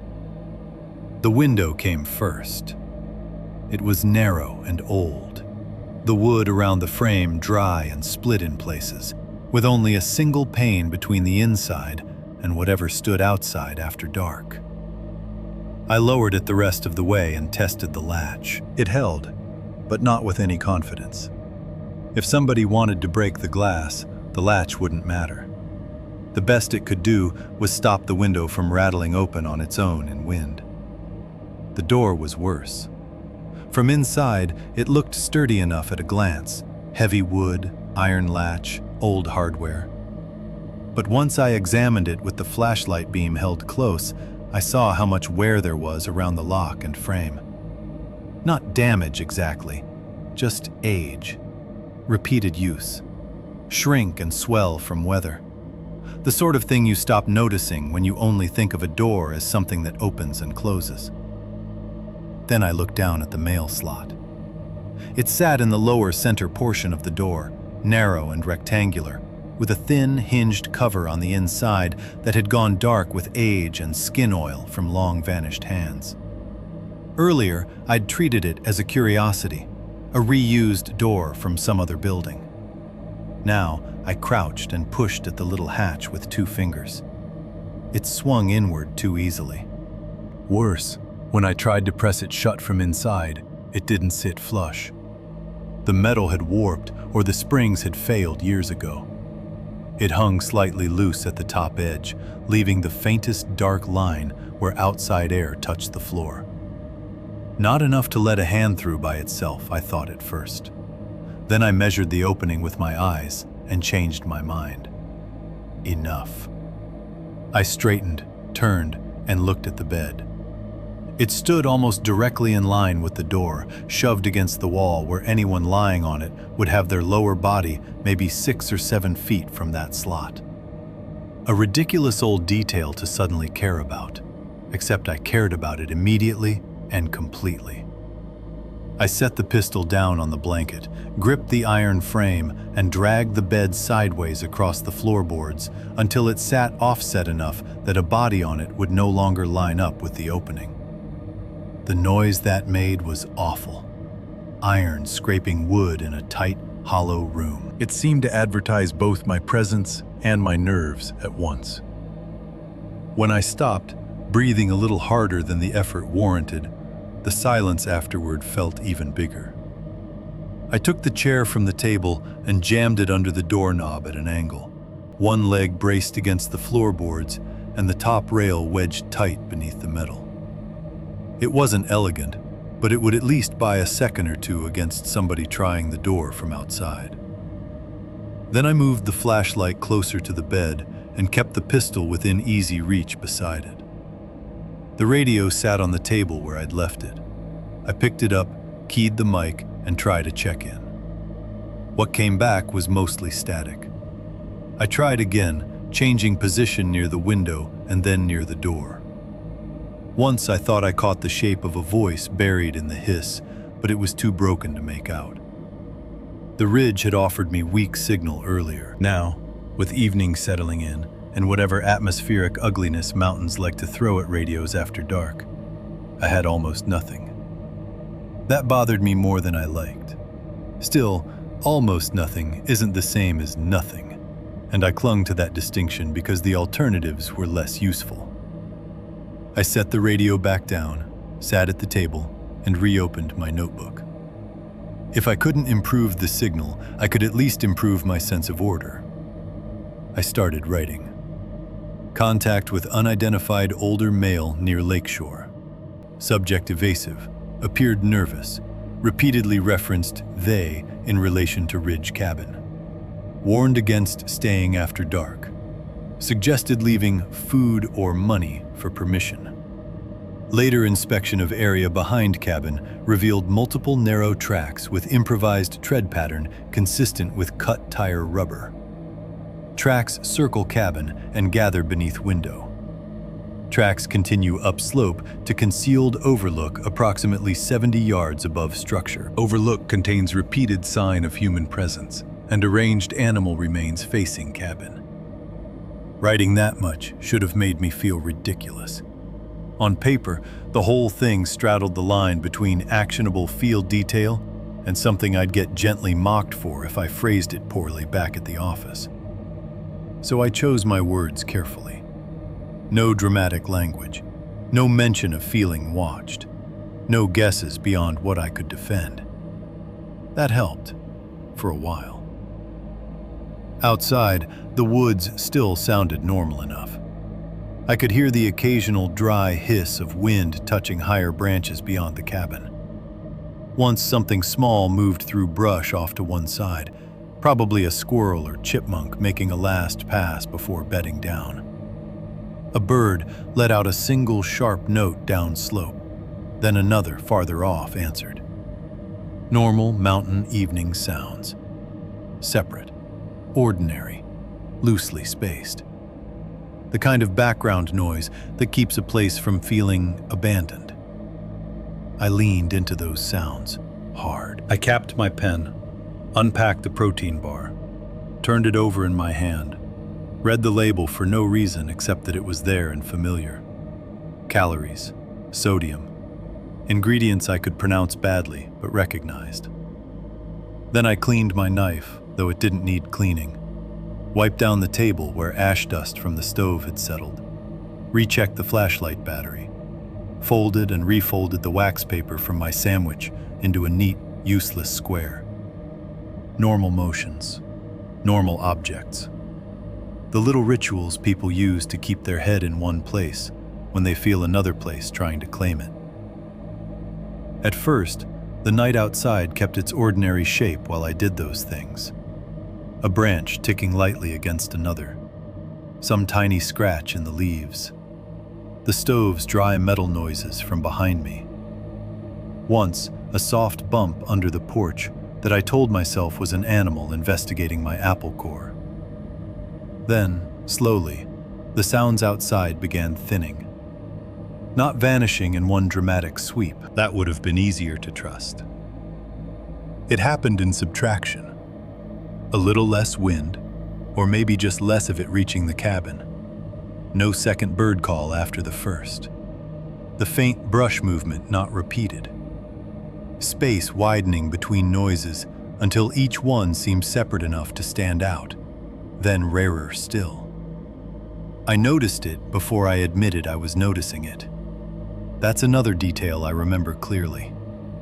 The mind resists naming a bad pattern while it still has plausible deniability. I kept reading labels, kept adjusting gear that didn't need adjusting, kept pretending the silence outside was only the natural settling of a mountain evening, even after some part of me had already begun listening for what the silence might be making room for. Eventually, I found myself holding still to hear better. That was when I understood the transition had already finished. The woods had gone quiet. Not dead quiet, not yet. The stove still ticked. The cabin still made its own tiny, old building noises. Now and then, the faintest movement of air touched the wall. but the living world outside had seemed to draw back from the immediate area around the structure. No insects near the window. No scratch of small bodies in the brush. No bird. No moving branch with weight behind it. The kind of quiet that doesn't feel empty so much as withheld. I told myself I was importing the fisherman's warning into an otherwise ordinary night. If it's quiet all at once. Except it hadn't been all at once. It had been gradual, which made the warning worse somehow, not better. I looked at the door. The chair was still braced beneath the knob. The mail slot hung slightly crooked, the dark seam under its edge narrow as a cut. I stared at it longer than I meant to, then forced myself to look away. Time gets strange in places like that. I couldn't tell you whether 10 minutes passed or 30. I know I sat on the bed with the pistol beside my leg and the flashlight in my hand, not turned on, while the last of the dim natural light at the window drained off the walls. The stove painted one side of the room in a low orange pulse that made everything else look more shadowed by contrast. My notebook stayed open on the table where I could see my own careful handwriting and feel faintly comforted by the fact that it existed. Then I heard the scrape. It came from the porch. Soft, brief, not a footstep exactly. More like something hard dragged lightly over old wood. I froze before I even fully understood why. Nothing followed. I waited, breathing too shallowly. Still nothing. I set the flashlight down silently, took the pistol in both hands, and listened so hard the muscles in my jaw began to hurt. The cabin seemed to hold itself still with me. No stove tick, no settling board, just my own pulse landing in my ears. Then the scrape came again. Same place, or close to it. A little longer this time. Wood against wood. Or maybe leather against a weathered board. Not loud enough to be accidental, not regular enough to be wind. I stood up. Every part of me wanted there to be a simple explanation waiting on the other side of the door. A loose branch, an animal climbing the steps, some bit of the porch shifting as temperature dropped. Anything that belonged to the world I'd started in that morning. I moved closer to the door, careful not to put myself directly in line with the mail slot, and called out. "State wildlife," I said, louder than I wanted to. "This cabin is state property." My own voice sounded wrong in the little room. Too official, too human. I tried again. "If somebody's out there, move on. You're trespassing." Silence. No answer. No retreat. No sound of somebody muttering apology or crashing off the porch in embarrassment. I waited. The pistol felt very heavy and very precise in my hands. I kept my eyes on the door handle first, then the seam around the frame, then the mail slot, then back again. It occurred to me that if someone had been standing on the porch listening, they now knew exactly where inside the room my voice had come from. That was not a pleasant thought. I said one more thing, more because procedure demanded it than because I believed it would matter. "I'm armed." Nothing answered. Then, after a stretch of quiet so long it started to feel foolish, I heard movement at last, but not on the porch. Off to one side, very faint. Something easing away from the cabin through the brush, careful enough that if I hadn't been straining to hear, I might have missed it entirely. I stayed where I was. Another few seconds. Then no more sound at all. Little by little, the pressure in my shoulders eased just enough for me to realize how hard I'd locked them. I lowered the pistol a fraction. Not all the way, just enough to let breath move better. I told myself that was probably it. Some local drifter or poacher had come up, found the structure occupied, and decided it wasn't worth the trouble. The circling tracks, the overlook, the bones, still bad, still strange, but not necessarily the prelude to immediate violence.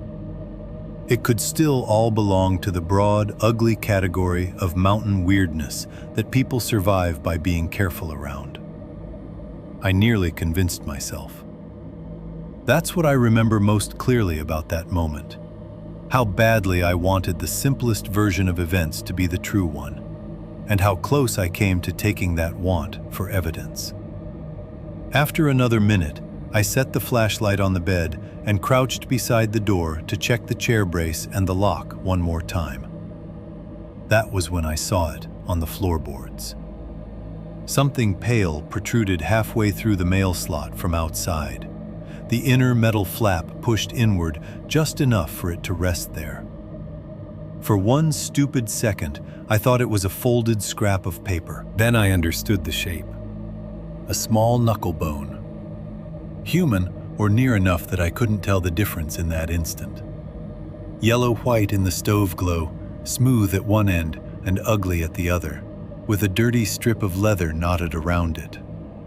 Not dropped in the room, not thrown, deliberately pushed through, just enough so I would have to kneel there and look at it.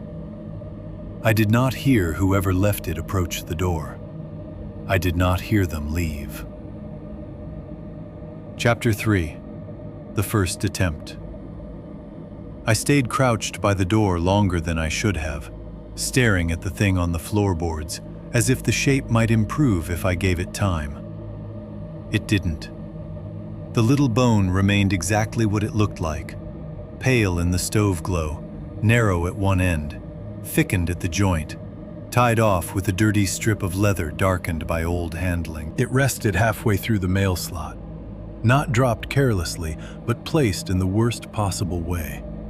Far enough into the room to be unmistakable. Far enough out that something on the other side had chosen the angle and the patience of it. A message delivered by hand. I didn't touch it. That detail matters because people later always ask what I did first. And I think most of them expect some version of courage or decisive action. Pick it up, throw open the door, turn on the radio, call out.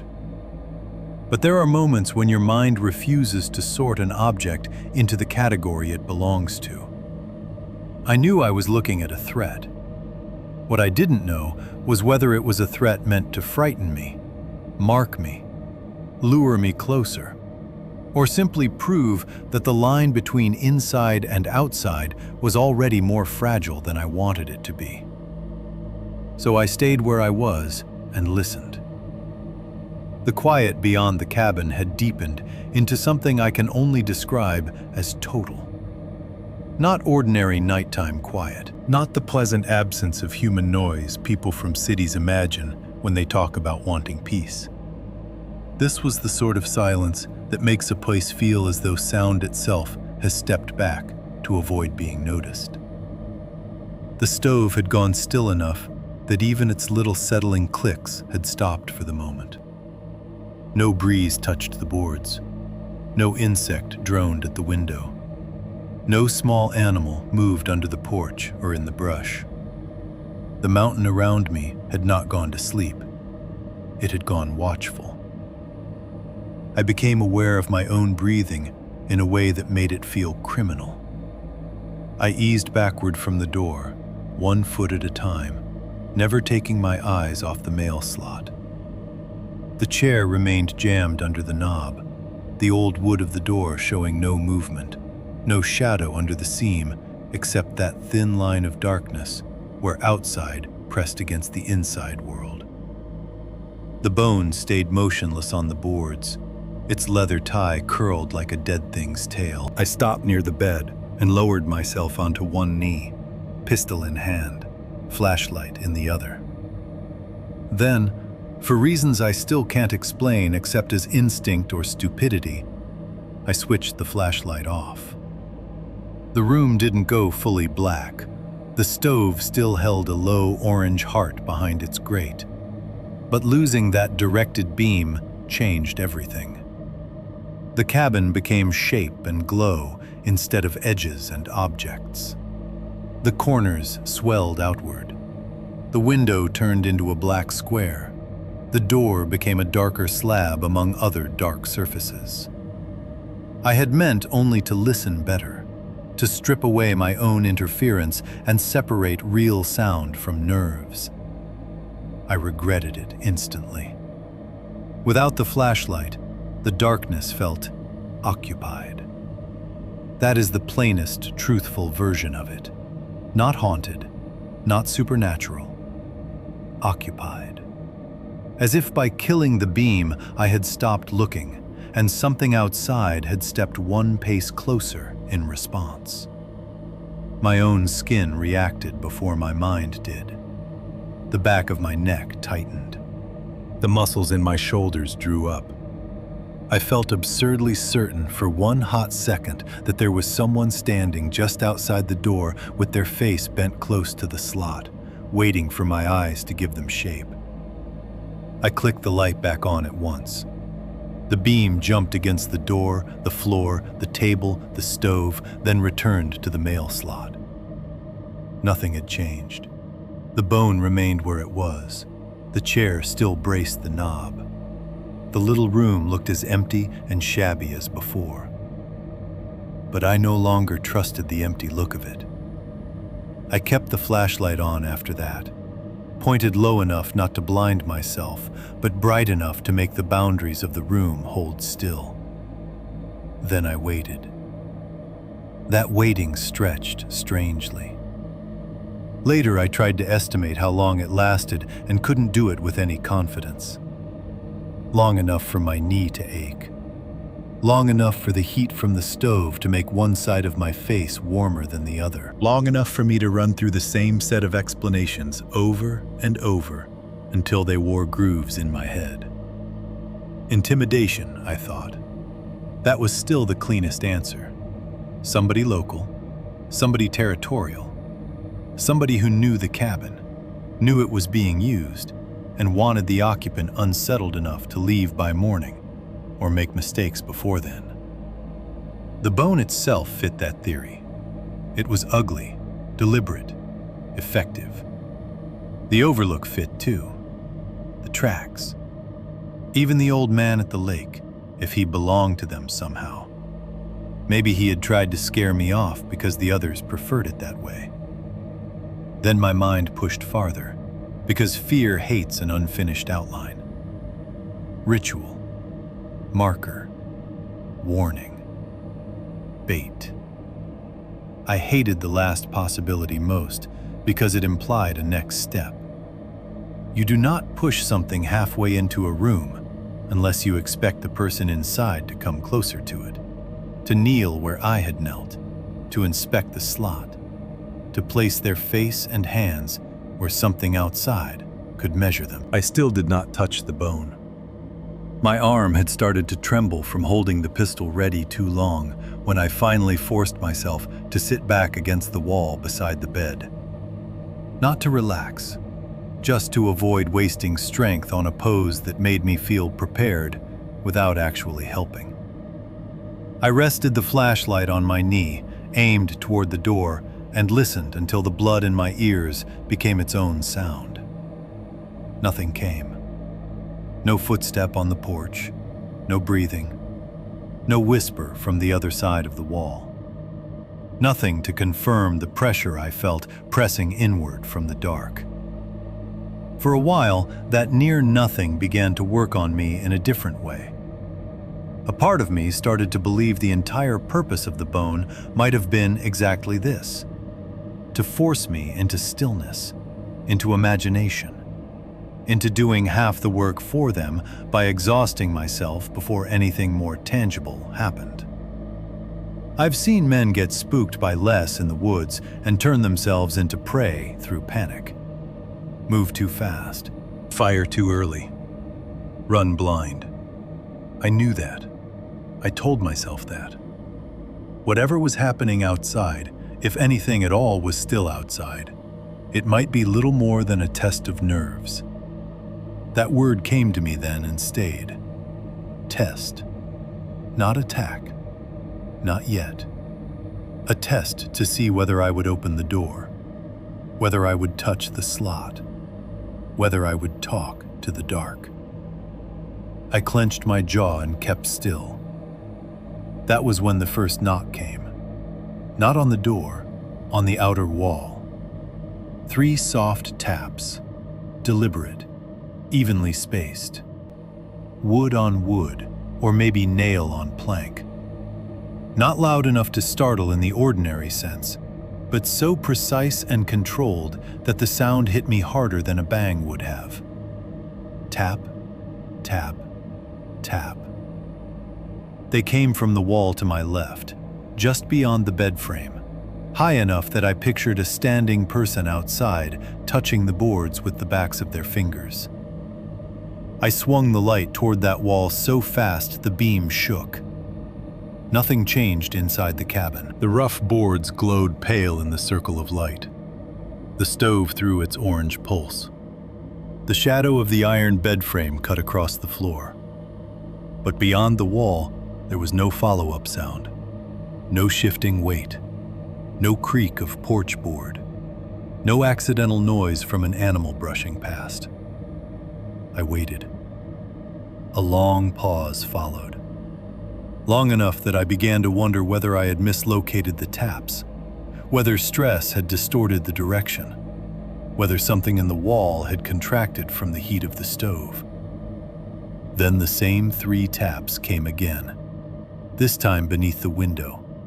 Soft, measured, directly below the sill on the downslope side of the cabin.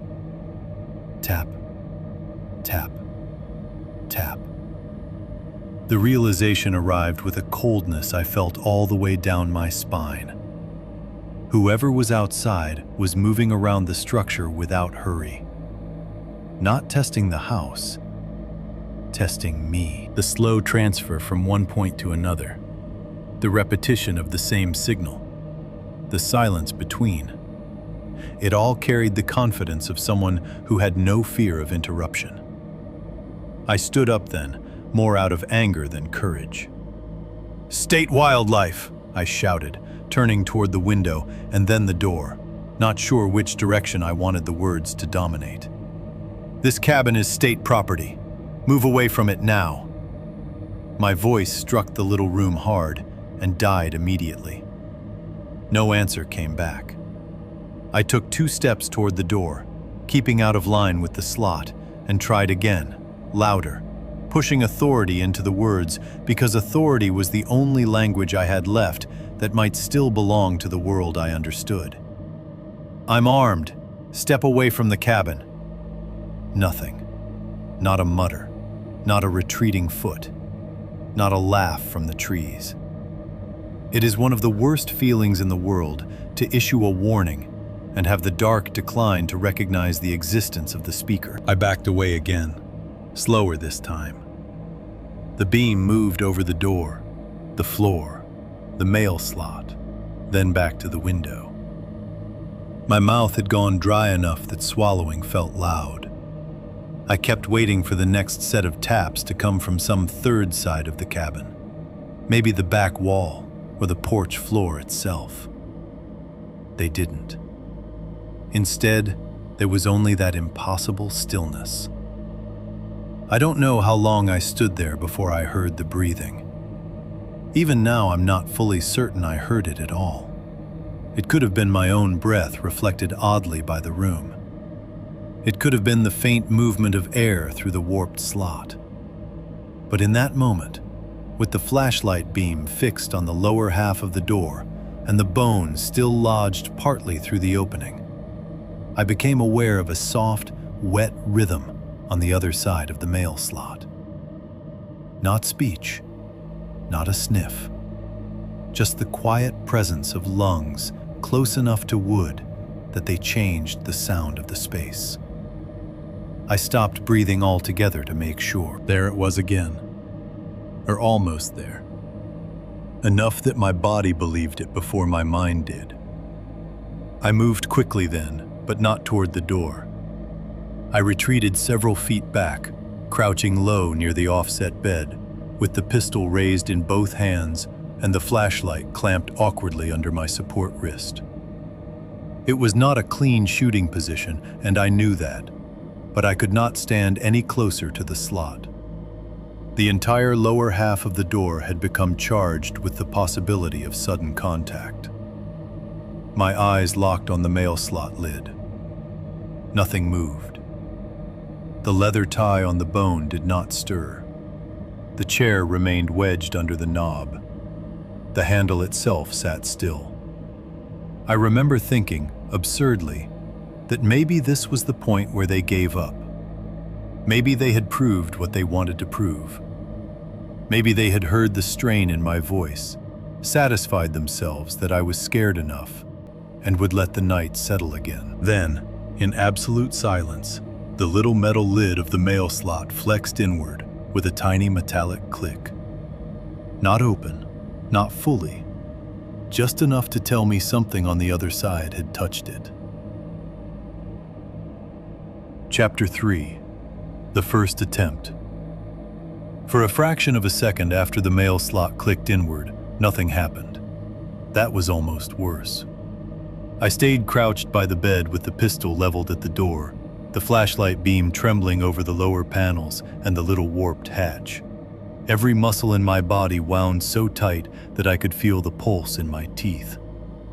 The metal flap settled back with a faint, dry tick, and the bone tied with leather still protruded halfway into the room, exactly as before. If I had blinked at the wrong moment, I might have convinced myself the sound had been nothing more than old hardware shifting in a draft. Then the fingers came through. Not all at once. First one dark shape, then another, easing past the edge of the slot with a slow, searching caution that made the whole thing worse than if somebody had simply punched through. The fingertips entered palm down, feeling upward along the inside of the door, as if they already knew where the lock should be and only needed to reacquaint themselves with the exact reach. For one frozen instant, I could not make my mind accept what I was seeing. A human hand where no human hand should have been. The fingers were long, but not elegant. Thick at the joints, flattened in places, moving with a strange, ugly dexterity. They opened and closed against the wood, dragging lightly, nails ticking once against the painted metal of the latch plate. The beam of my flashlight caught their surface in pieces, skin darkened by dirt and weather, the knuckles knotted and swollen. One nail split down so deep I could see the blackened seam where it had regrown wrong. Then more of the hand came through, followed by the wrist, and whatever stunned paralysis I'd been in burned off all at once. I surged forward. It wasn't bravery, it was raw animal refusal. The hand had entered the room, and every part of me reacted to that before language or procedure caught up. I closed the distance in 2 lunging steps and drove my shoulder and forearm hard against the intruding arm, smashing it sideways into the inside face of the door with all the force I could put behind it. The thing on the other side let out a sound I still have trouble describing. Not a shout, not even a full cry. More like a hiss, forced through clenched teeth that broke at the end into something higher and wetter. The arm jerked violently, but it had already come too far through the slot to yank free cleanly. For one awful second, I had it pinned. That second gave me the clearest look. The forearm was ropey with old burn scars, the skin pulled tight and shiny in some places, puckered and ridged in others, as if heat had once melted it, and it had healed badly and unevenly over years. Mud had dried into the creases near the wrist and under the tendons, dark brown packed into old cracks and new grime. The nails were thick, broken, yellowed almost to horn, 2 of them edged black with dirt or old blood or something I did not want to name. Around the wrist was wrapped a strip of greasy cloth so filthy it had gone nearly the color of old engine oil. And under the immediate smell of dry wood and stove heat, another smell entered the room with that arm. A close, intimate reek of rot, cold ash, wood smoke, and something metallic underneath, like rusted tools or old blood on iron. I hit it again, harder, driving the trapped forearm against the door with my boot this time. The hiss sharpened into a yelp. The hand clawed wildly once, nails scraping furrows in the wood above the slot, then ripped backward out of the opening so fast the metal flap snapped and rattled in its wake. I stumbled a half step after it and very nearly put my face in line with the slot before catching myself and jerking away. That was when training came back, ragged and late. I brought the pistol up in both hands and shouted as loud as I could, my voice cracking against the walls of the cabin. "This is state property! I'm law enforcement! Back away from the door!" Even while I yelled it, some part of my brain was still trying to rearrange the situation into something I could survive without admitting the ugliest version of it. Maybe they thought the cabin was abandoned and had been using it. Maybe one crazy bastard from the lake country had decided to scare off whoever turned up. Maybe he was drunk. Maybe he was hurt. Maybe the smell on the arm came from infection, from camp smoke, from poverty, from any human story easier to contain than the one my nerves had already started writing. I remember that denial vividly because it happened so fast. We like to think that when something obvious occurs, a hand comes through your door in the middle of the night, your understanding rises to meet it at once. Mine didn't. Mine lagged behind, desperate to believe there was still one man outside, one deranged trespasser, one solvable problem. No answer came to my warning. No apology either. There was only a brief silence, tight and listening. Then something hit the side window. The shutter on that wall rattled so hard the whole frame jumped. It wasn't a knock. It was an impact. Wood struck by something heavy from outside. I spun toward it, pistol tracking the sound, flashlight beam jerking across the room and catching the narrow window just as the shutter trembled again on its hinges. Another blow came. This one was stronger. I heard the old wood split before I fully saw it happen. One hinge tore loose with a sharp crack, and the shutter sagged outward for half a second as if reconsidering its loyalty to the cabin, before dropping away entirely with a bang against the outer wall. Cold dark filled the exposed pane. The speed of that shift hit me harder than the violence of it. One moment the cabin had been a room with one compromised entry point and a wall between me and the night. The next, it had an open eye. I shouted again, not because I expected compliance anymore, but because I needed the words to keep me from freezing. "Step away from the window!" No response.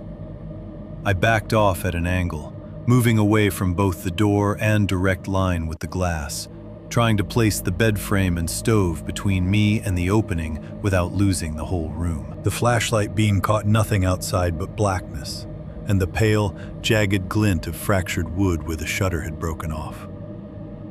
Then came the third strike.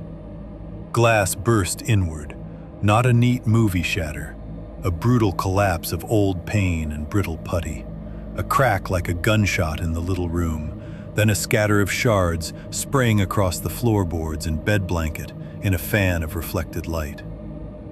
I flinched hard enough that the beam slashed across the ceiling before I got it back under control. For one split second, I thought that was the attack, that they had broken the window to frighten me, to widen the pressure, to prove they could. And even then, the mind kept trying to reduce what was happening to a smaller, more survivable logic. Maybe they still think it's empty, I thought absurdly. Maybe one guy just wants in, and the arm didn't tell him I'm armed. Maybe this is still only one lunatic and not. The object that entered the broken window ended that line of thought. A rifle barrel pushed slowly through the jagged frame. It came in with horrible steadiness, the black circle of the muzzle emerging first, then more length behind it, until the flashlight caught dull metal, and, beneath the barrel, the rod fixed under it. Not modern. Not anything I would have expected outside that cabin in the 20th century, much less aimed into a state structure on a Colorado ridge. The wood stock stayed mostly outside, but the angle told me enough. Whoever held it was standing close, careful, and taking time to find a target. I dropped sideways before I even consciously decided to. The rifle fired as I moved. The blast was blinding in the closed space, louder than anything I'd ever heard indoors, more concussive than a modern rifle should have sounded in that room. Splinters blew from the wall where the shot struck, and something hot passed close enough to my cheek that I felt it like a slap of air. Smoke rolled through the broken window after the flash, harsh and old-smelling. Black powder instead of the cleaner sting I knew from regular firearms. I hit the floor hard on one shoulder, half under the table, and fired back toward the window without a clean sight picture, mostly at the shape of the barrel and the darkness holding it. My first shot cracked through the cabin and out into the night. The second hit wood somewhere near the frame. I heard a rough grunt from outside then, or thought I did, followed by the sudden, violent withdrawal of the rifle barrel back through the broken glass. The room stank instantly of powder, hot metal, stove smoke, and old wood splinters. I scrambled backward on hands and boots until my spine hit the far wall, then dragged myself into a crouch beside the bed, with the pistol still up and my flashlight lying on the floor beam sideways, throwing a tilted white stripe across the door, the broken window, and the bone still grotesquely lodged by the mail slot. My own breathing sounded wrecked and foreign to me. The denial was gone then, or most of it, but not all. A ridiculous part of me still wanted this to be human scale and comprehensible. Drunks with old guns, squatters defending the place like idiots, one damaged local and maybe one accomplice. Something ugly, yes, but ordinary in its motives. Because the alternative now wasn't merely that I was under attack. It was that I was inside a sequence these people had practiced enough to perform without hesitation. Hand through the slot, distraction at the window, the gun ready outside before the glass ever broke. From somewhere just beyond the shattered pane, I heard movement in the dark. Not retreat exactly. Repositioning. Chapter 3. The First Attempt. I stayed low after the first shot, half twisted against the wall with one hand braced on the floorboards and the other locked around my pistol so hard my knuckles hurt. The broken window was a jagged black hole in the side of the cabin, breathing smoke and cold into the room. For one stunned second after the rifle withdrew, all I could hear was the ringing in my ears and the dry rattle of glass settling across the floor. Then I saw movement at the frame again and fired. I did not aim cleanly. There wasn't time for clean. I dropped farther sideways, dragging my body out of the direct line of the window while snapping shots toward the opening where I'd last seen the barrel. The flashlight, still lying on its side near the bed, threw a skewed beam across the room and turned the broken glass into a field of scattered white sparks. My first round punched through the edge of the frame. The second vanished into the dark beyond it. On the third, I saw something recoil outside the cabin and heard a short, strangled cry, cut off almost as soon as it began. The answer came fast. The rifle barrel lunged back through the broken pane and fired again. The muzzle flash lit the cabin in one brutal white-yellow burst, bright enough to strip every shadow off the room for a fraction of a second. In that flash, I saw the thing clearly enough to fix it in my memory forever. A long, dark barrel, crude and old-looking, and beneath it, unmistakable, the ramrod fitted under the length of the stock. Not a modern hunting rifle. Not some beat-up deer gun with a cheap scope. Something older. Something that looked like it had crossed a century to get there.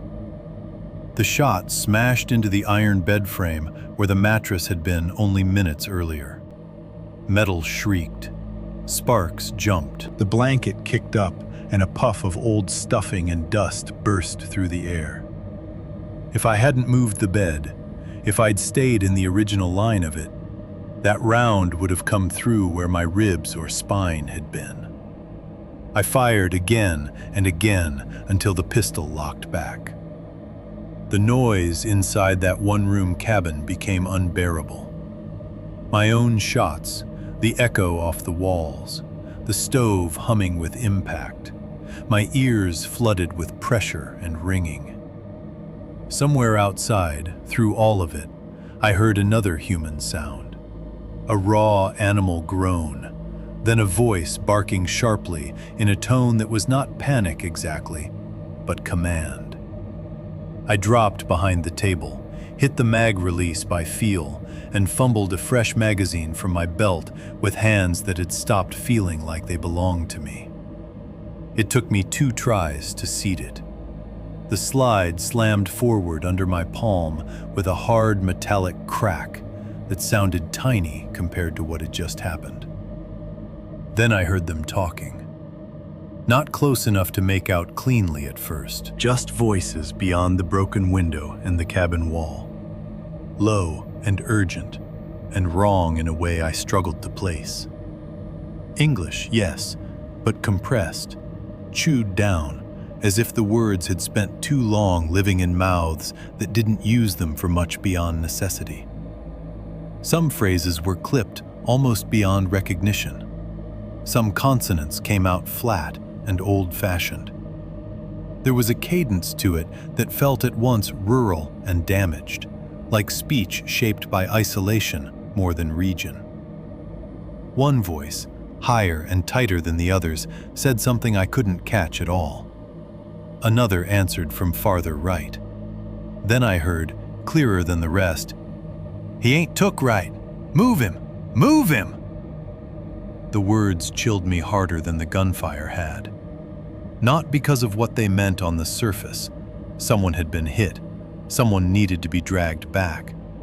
But because of how practical and unalarmed the speaker sounded. It wasn't the voice of a trespasser whose plan had gone wrong. It was the voice of someone inside a routine. I stayed crouched with the pistol up, trying to track movement through sound. Outside the cabin, something heavy scraped over dirt and needles. Then came the unmistakable drag of a body being pulled or helped away through brush. One of the men, if that's what they were, was hurt. Hurt enough to groan. Hurt enough that the others had to move him. That should have made me feel stronger than I did. Instead, it opened a different kind of fear. There was more than one of them. I knew that already in a limited sense. The arm through the slot, the attack at the window, the coordination of it. But hearing them speak to one another made it real in a way the sounds alone had not. There were at least 2, probably more. One at the door, one at the window. One wounded, one issuing instructions. Maybe overlapping roles, maybe not. The numbers shifted in my head, and with each possibility, the cabin shrank. For a little while after the dragging sound faded, things went quiet again. Not peaceful quiet. Not even the taut, listening quiet from before. This was the temporary pause after violence, when nobody wants to move first, because the next movement matters more than the last. I kept the gun trained toward the broken window, my body angled so the table and the offset bed frame gave me at least some partial cover. Every breath drew the smell of black powder deeper into my lungs. The air in the room had become hot, stale, and metallic, touched with old smoke and shattered wood. My cheek was wet. I put a hand to it and came away with blood, though not much. A splinter or glass fragment, not a bullet. It barely registered. I listened for the sound of reloading outside and thought I heard it once. A metallic clink, then a dull, compacted noise like ramrod against barrel. But I can't swear to that. What I do know is that the old man by the lake had not been talking nonsense when he warned me off the ridge. Whatever I was dealing with outside that cabin did not fit inside the comfortable category of drunks, squatters, or weekend poachers. Still, the mind doesn't surrender its simpler explanations all at once. Part of me clung to the possibility that there had been only two men, and one of them was badly hurt enough that the other would haul him off and think better of coming back. I wanted that. I wanted it with embarrassing intensity. Two men I could understand. Two men was a report, a case, ballistics, assault on an officer, search teams, press statements nobody reads. Two men still belonged to the world I knew how to survive. I was still trying to fit the night back into that world when the next shot came. It didn't come through the window. It came through the wall to my right. The sound was sudden and monstrous. The impact punching through the planks in a spray of splinters that burst across the room and peppered the far side of the stove. I hit the floor instinctively, shoulder and hip slamming hard into the boards as fragments stung my neck and hands. The round must have passed a foot or two above where I'd been crouching. For one stunned instant after the shot, I couldn't understand what had happened. Then the angle of it made sense. Different position, a different shooter. Before I could fully absorb that, another shot tore through the cabin from yet another direction. This one lower, punching into the wall near the table leg and blowing the split wood apart in a cracking burst that sent my notebook flipping sideways to the floor. I remember staring at that ruined table leg in a numb kind of disbelief. The realization came not as a dramatic flash, but as a sick, flattening certainty that settled through my body all at once. There were more than two people outside. They were not clustered at the broken window in confusion after a failed break-in. They were spread around the cabin, positioned, covering angles, adjusting. The whole attack had shape to it now, and that shape was not improvisation. It was perimeter. My training never included this exact situation. Nobody trains wildlife field staff to withstand a coordinated siege in a decaying ridge cabin by men carrying antique firearms and speaking in a dialect like something preserved under rot. But the basic logic of it was simple enough to hit me all the same. If I stayed where I was, they could keep shooting through the walls until one of them found me. If they rushed the structure after pinning me down, the chair under the knob might buy a second at best. The cabin had gone from shelter to trap in under a minute. I crawled low across the floor and took stock in pieces because the hole was too ugly. Pistol, loaded. Flashlight, still working. Radio, probably useless. Door, blocked, but not defensible for long. Window, blown open. Wall integrity, meaningless. Outside, unknown number of hostile people, at least 3, maybe more, moving in coordinated positions around the structure. I remember thinking with bizarre clarity that I should have left the moment I found the overlook. That thought did not help. Another voice came from outside, farther away this time, too muffled for me to make out the words. Another answered from near the upslope side of the cabin. Their tones were quick now, purposeful, not excited. They were changing position again, or confirming position. One of them coughed. One laughed once, low and short, though whether from nerves or cruelty, I could not tell. I crawled toward the back side of the room, where the wall offered the least obvious line from the broken window, and tried the radio one final time, keeping my voice as low and controlled as I could. "Unit!" Static swallowed the call sign. I adjusted the antenna and tried again. "Officer needs immediate..." Nothing but hiss and broken electrical spit. I almost threw the damn thing.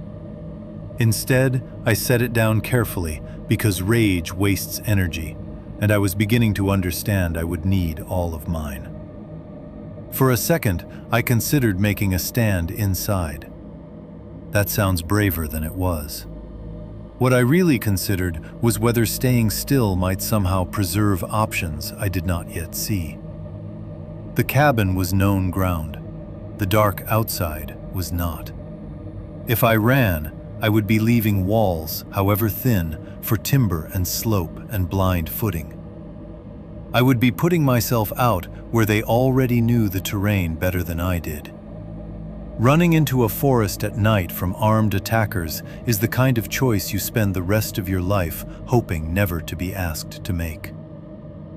Then another shot punched through the wall, low enough that I felt the air of it move by.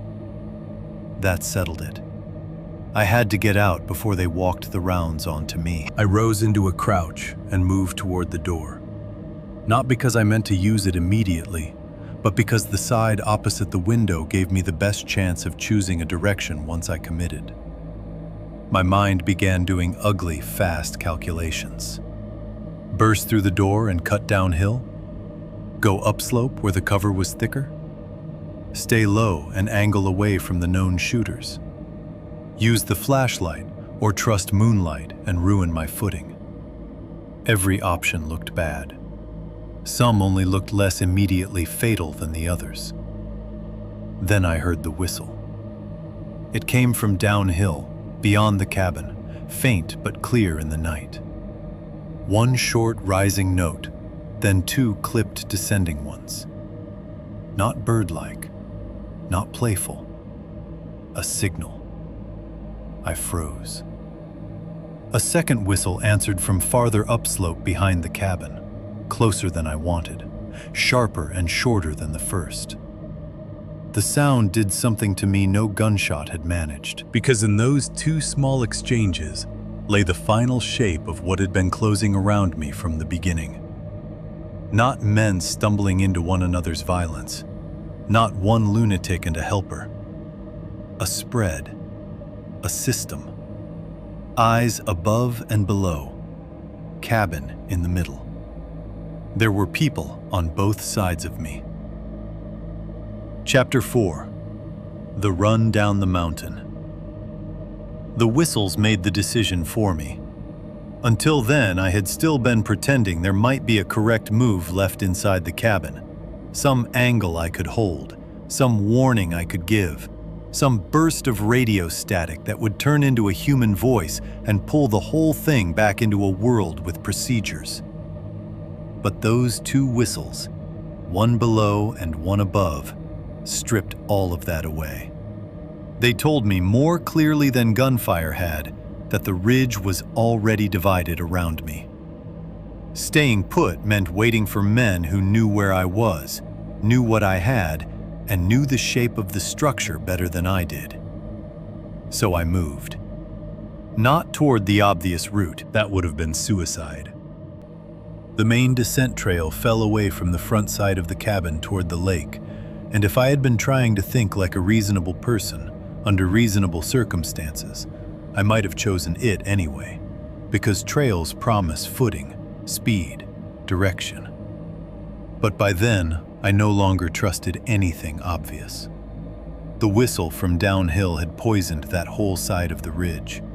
I could practically feel the men below the cabin waiting for me to break from the porch in panic and run exactly where any ordinary person would run. So I chose the blind side. The back corner of the cabin opened toward a steeper shoulder of ground littered with brush, deadfall, and loose stone. No clean path, no clear line. The kind of terrain that discourages movement because it hurts and hides equally well. I grabbed the flashlight, shoved it into my jacket pocket, clamped the pistol in my right hand, and kicked the chair out from under the knob hard enough to splinter one leg. The sound seemed enormous.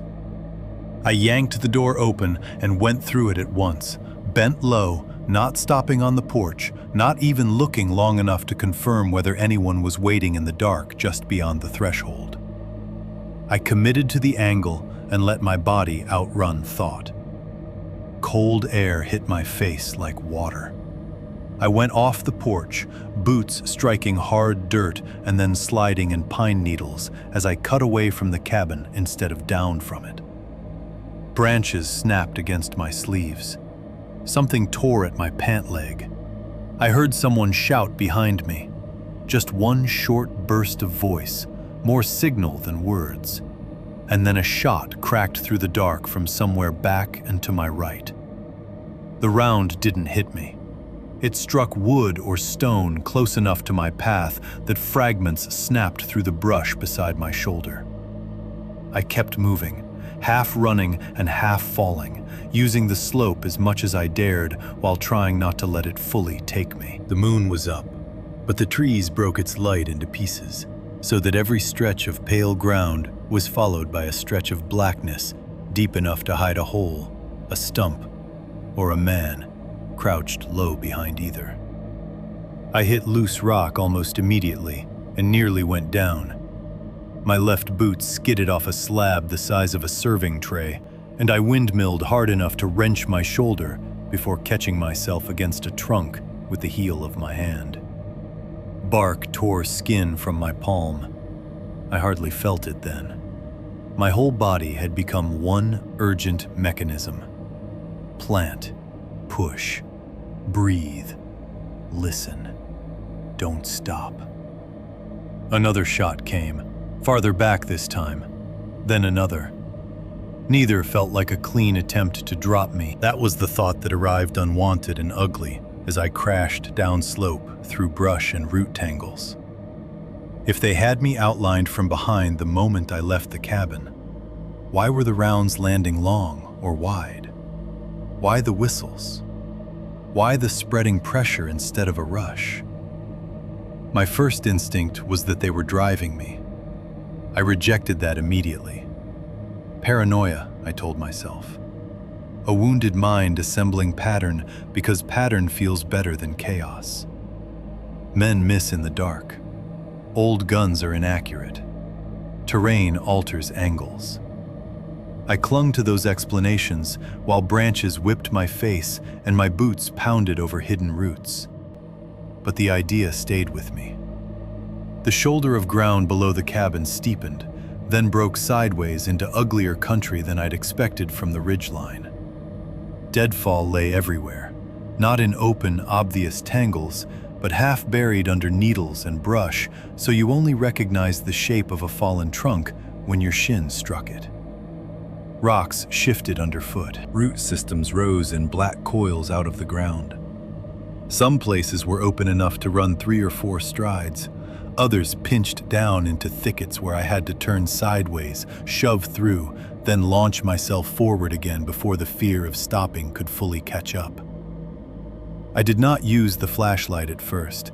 The beam would have made me visible, and some stubborn part of me still believed that darkness, while terrible, was at least neutral.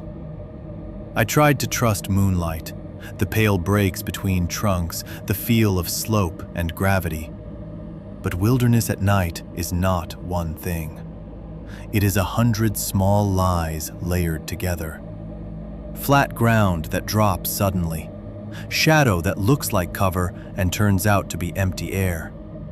Open space that ends in deadfall. I could feel myself making worse decisions as my eyes kept failing to resolve details soon enough. Behind me, I heard pursuit. That was another thing I've thought about more than I like over the years. They were following me, yes, but not in the way men usually chase. Not a crashing, reckless sprint through the brush. Not shouting in triumph or anger. The sounds came measured and irregular. Movement here, then pause. Then movement farther to one side. Then a muttered voice. Then nothing at all for several seconds before brush shifted again. It reminded me, sickeningly, of beaters in a drive hunt. Men not trying to catch up as fast as possible, but to keep the quarry moving in the right direction.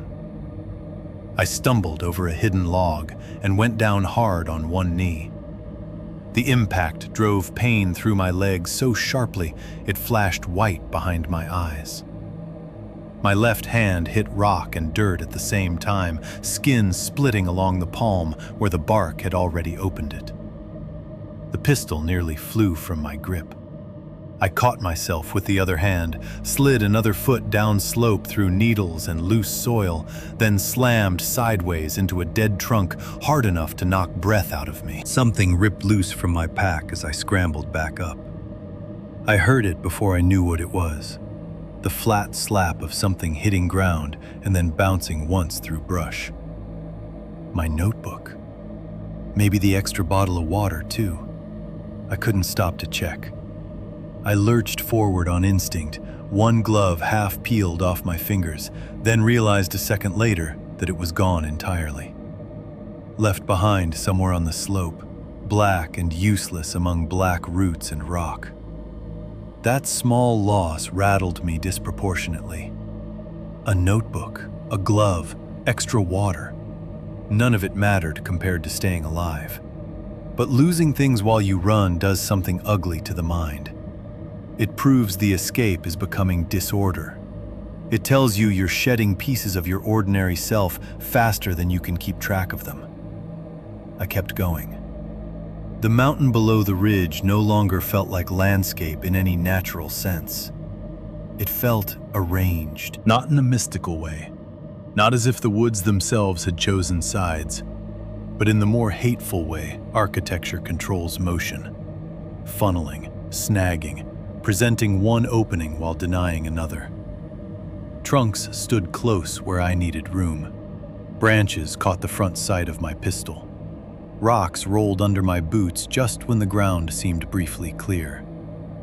Every 10 steps the terrain forced a decision, and every decision felt made under somebody else's observation.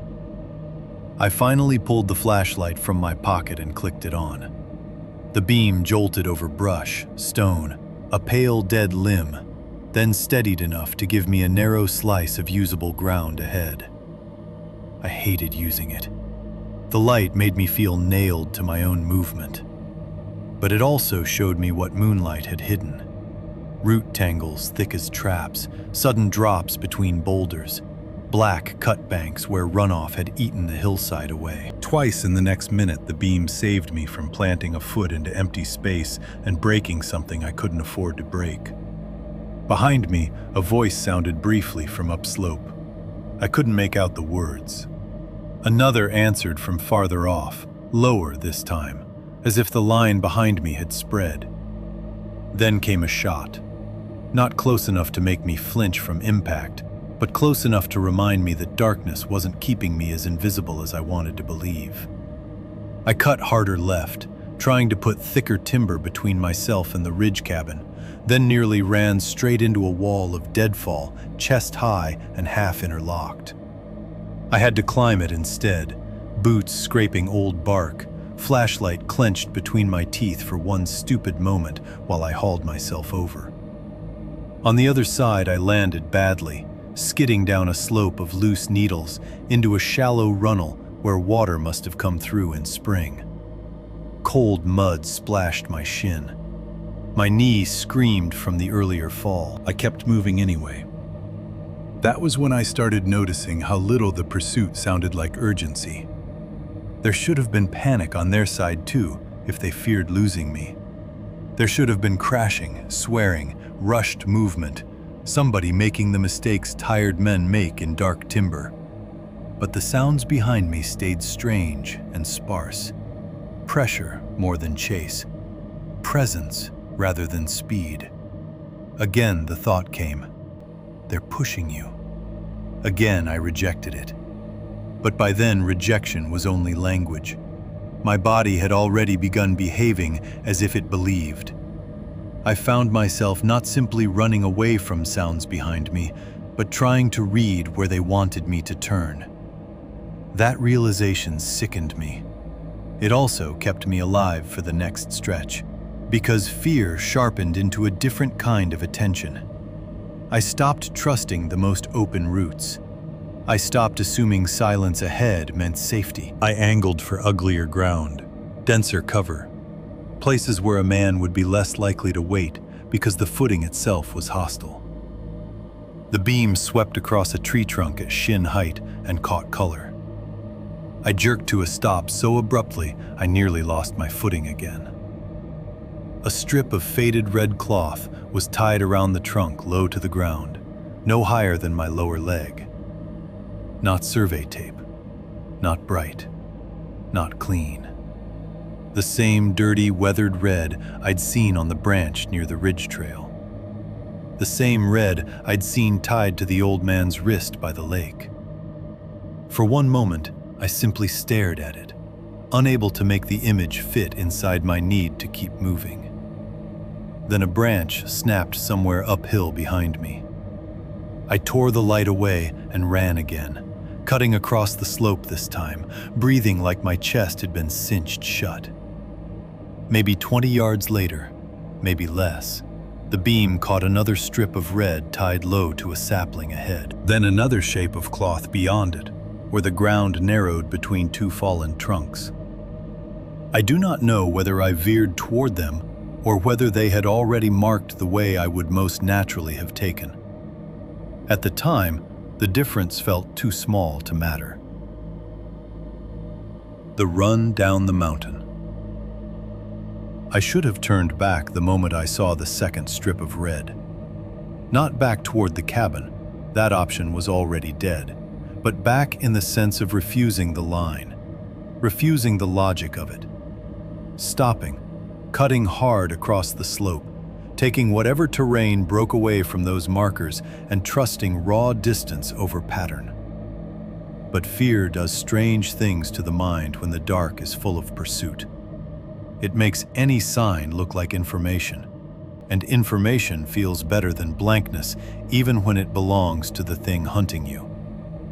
So I kept moving. The red cloth sat low on the trunks and saplings, always at about the same height, always faded, never bright enough to look recent from a distance. In the flashlight beam, they showed up suddenly and then vanished again as the light bounced with my breathing. One tied to a sapling bent almost double under years of snow. Another knotted around a dead branch jutting from a standing trunk. Another woven through a split in bark as if someone had fed it into the tree itself. None of them looked like trail markers put there by anyone with ordinary intentions. They were too low, too irregular, too intimate with the wood. I kept waiting to see the line break, to find that I had only stumbled through some odd corner of old survey tape or hunter flagging. Instead, the terrain around me began to suggest something worse. The ground underfoot changed first. Not into a maintained trail, nothing that formal, but into a faint corridor of repeated use. Needles pressed thinner in a loose ribbon, stone knocked aside in a way that left a rough run of earth between them. Branches broken not by storm or elk, but by hands and shoulders passing over time. It was the sort of path you would miss in daylight, unless you already knew to look for it. And at night, it only existed because the markers and the pressure from behind kept making it real. I swept the beam farther ahead and saw more signs. A little bundle of twigs tied together with string and hung from a branch at chest height. 3 flat stones stacked one on top of the other beside a root flare, no higher than my ankle. A bit of bone dangling from cord and turning faintly in the air, as if something had brushed it recently. The route was marked. Not officially, not with blazes or cairns meant to help a stranger travel safely. Marked the way a place gets marked when it belongs to people who expect only themselves to understand the system. Bone, cloth, twig, stone. Repetition without explanation. Direction without welcome. I slowed, despite everything in me demanding speed. That happened almost against my will. The more evidence I saw that the path was deliberate, the more impossible it became to run through it blindly.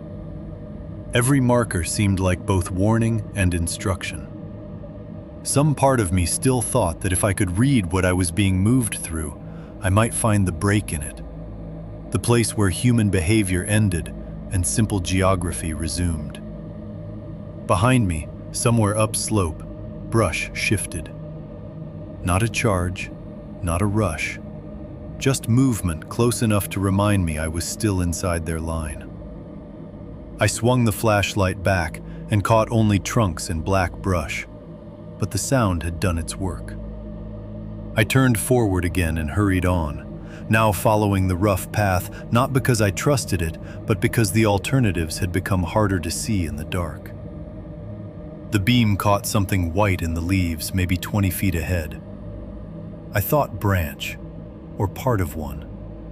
Something weather-stripped and pale. I would have stepped past it if the angle of the light hadn't changed at the last second and shown me the curve. I stopped dead.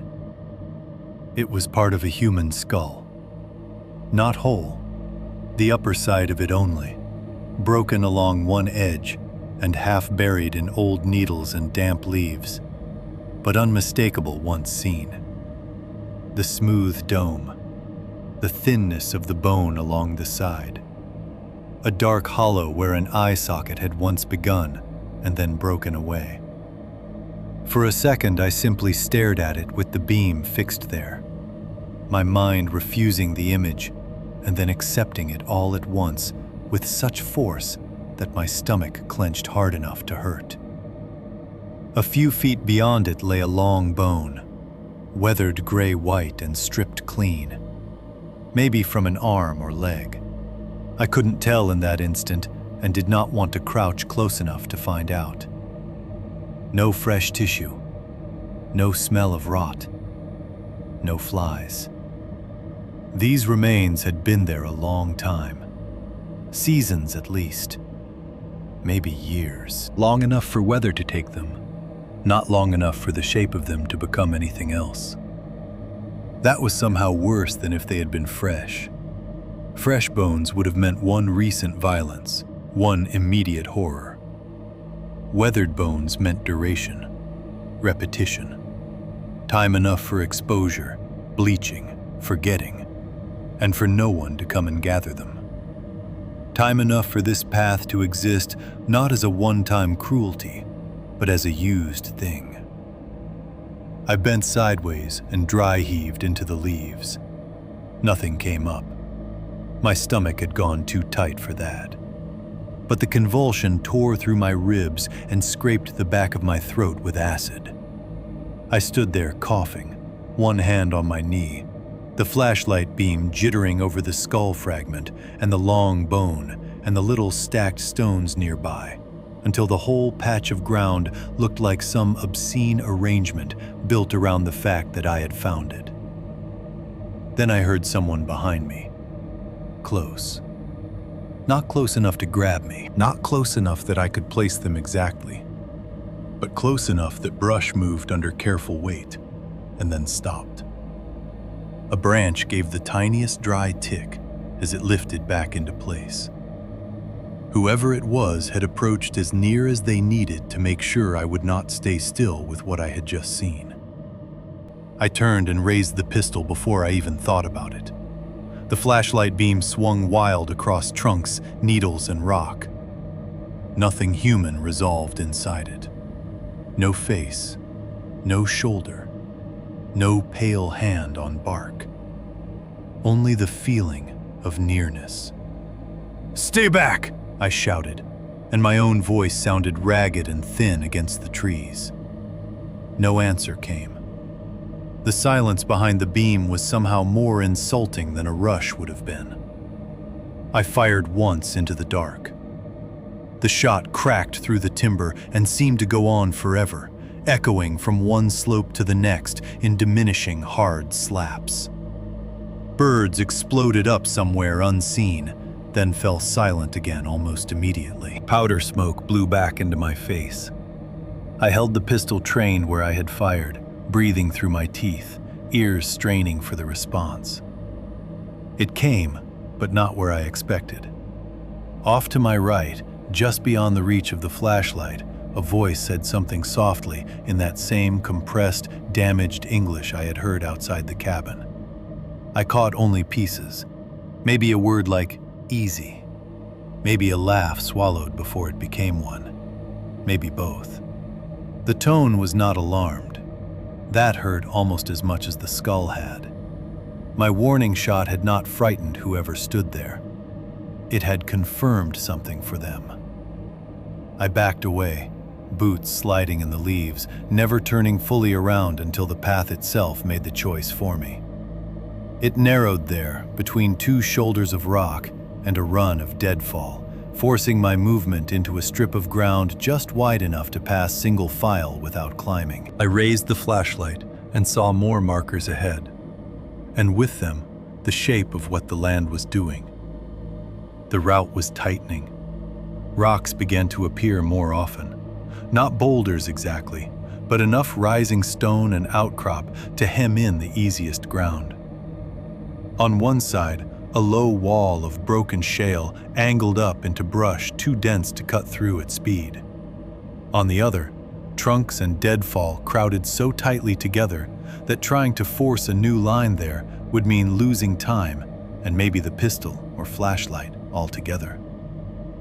The path didn't have to be perfect to work. It only had to be the least bad option. And it was.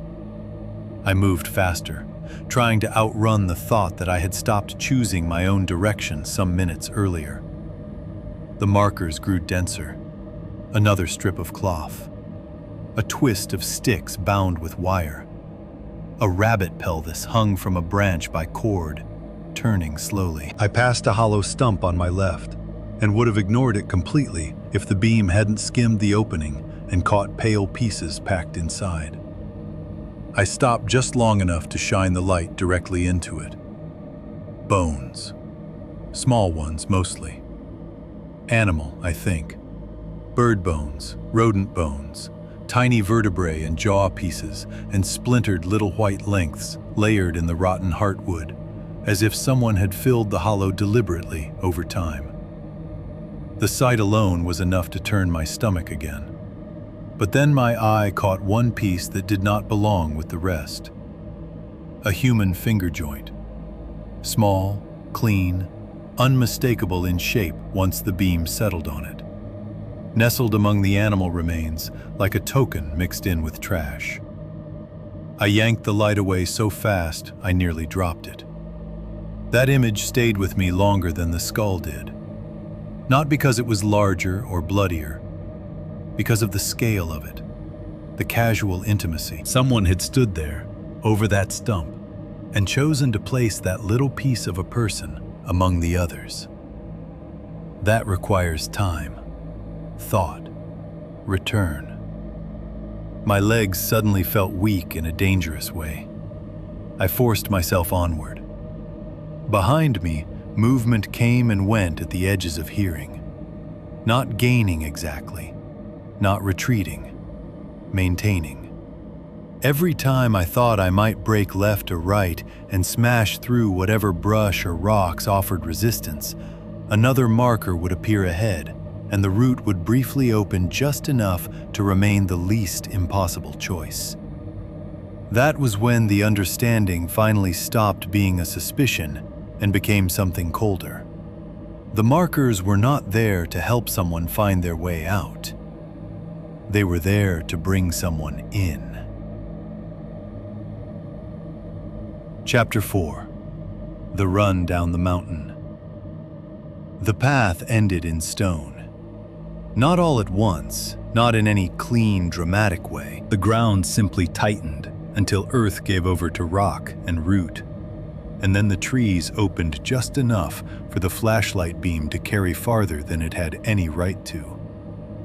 The red cloth markers had thinned in the last stretch, as if they were no longer needed. By then, the route had become too obvious in its own ugliness. A narrow run of beaten ground between low rises of broken stone, brush thinned by repeated passing, branches clipped or bent back over time.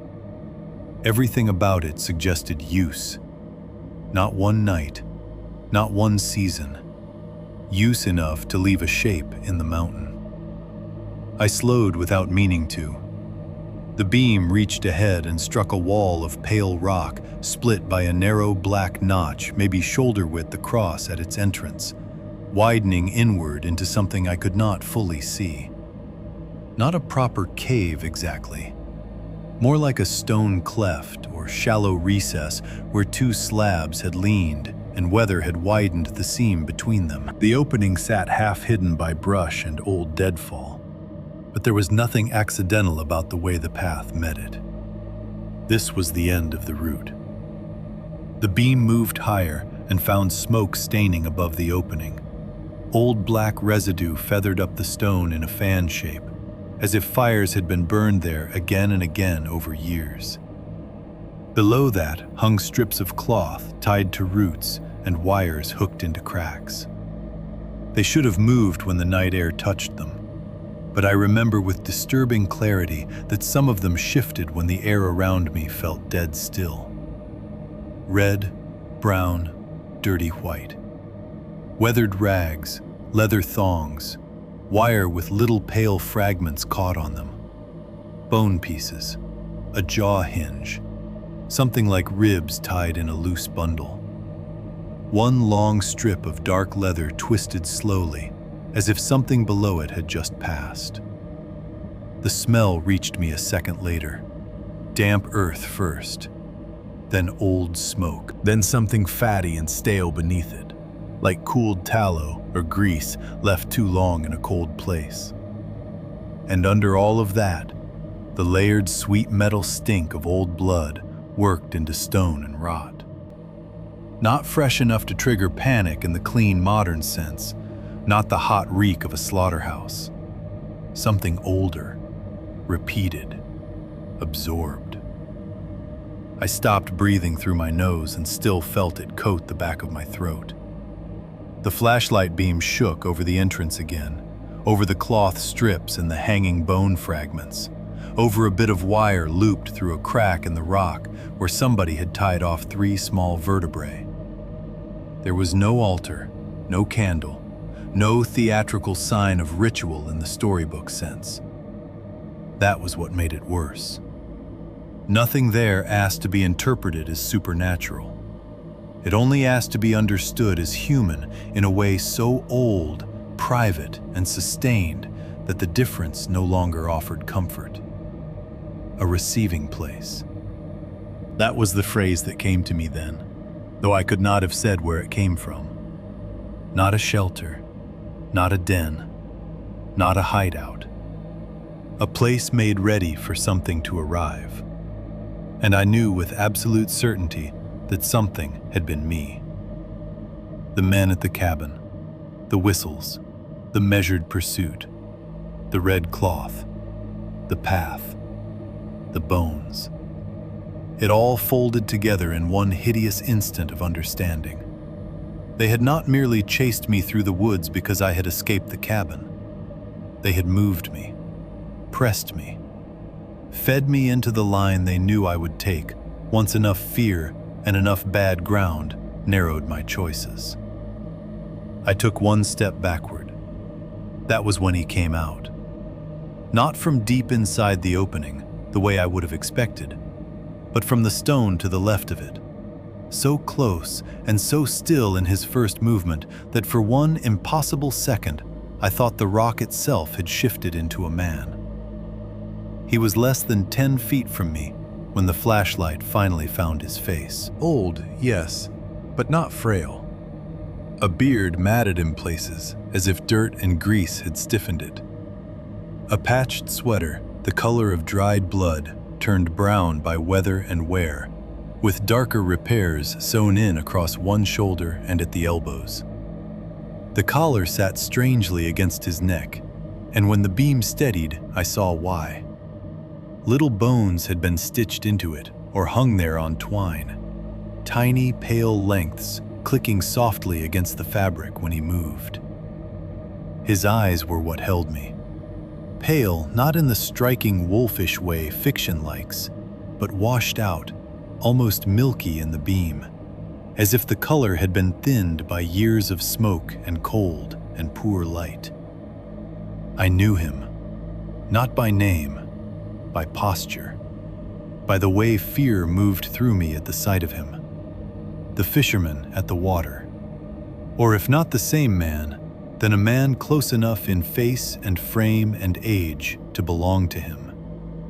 But I believe even now it was him. Without the hat brim and lakeshore light, with the full wrongness of him close and stripped of context, he looked older and less human than he had by the water. Smaller too, but only in the way dangerous things can seem smaller right before they reveal how near they are. He did not lunge. He did not raise a weapon. He looked at me with a calmness so complete it felt almost weary. Then he pointed into the dark notch in the rock and said, in the same rough, compressed voice I had heard at the lake, "You don't leave empty." There was disappointment in it. That was what froze me worse than the words. Not triumph, not rage, not even warning. Disappointment, as if I had made the wrong turn inside a process he had hoped would go more smoothly. I fired on reflex. To this day, I do not know if I hit him. The pistol bucked in my hand. The flash tore white across the rock walls, and the old man jerked sideways with a motion too quick and ugly for his age. At the same time, voices erupted around the stone notch. One from behind the slab to the right, another from somewhere deeper in the dark beyond the opening, and another farther back on the path I had just come up. The place swallowed and multiplied the noise. Echoes hit the rock and returned mangled. Someone shouted.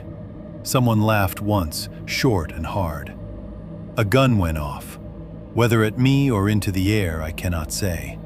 And the report slammed around the stone so violently, it felt like being struck in the head. I turned and ran. Not cleanly, not bravely. I half spun, the flashlight beam slashing wild over hanging leather, cloth, a pale jawbone swinging on wire, then over the narrow path, and a low figure crouched behind a slab of rock on my right. That glimpse lasted less than a second. A bent shape, human-sized, close to the ground, waiting where it had already been when I arrived. Then I was moving, and the dark was in pieces again. The first step went wrong. I hit the edge of loose stone where the path dropped away from the notch, and my boot slid out hard under me. I crashed sideways into rock shoulder first, then rolled, my ribs striking a projection sharp enough to light up my whole side with pain. The flashlight flew from my hand, bounced once, and spun its beam crazily through brush and stone. I heard men moving behind me, not rushing all at once, but converging.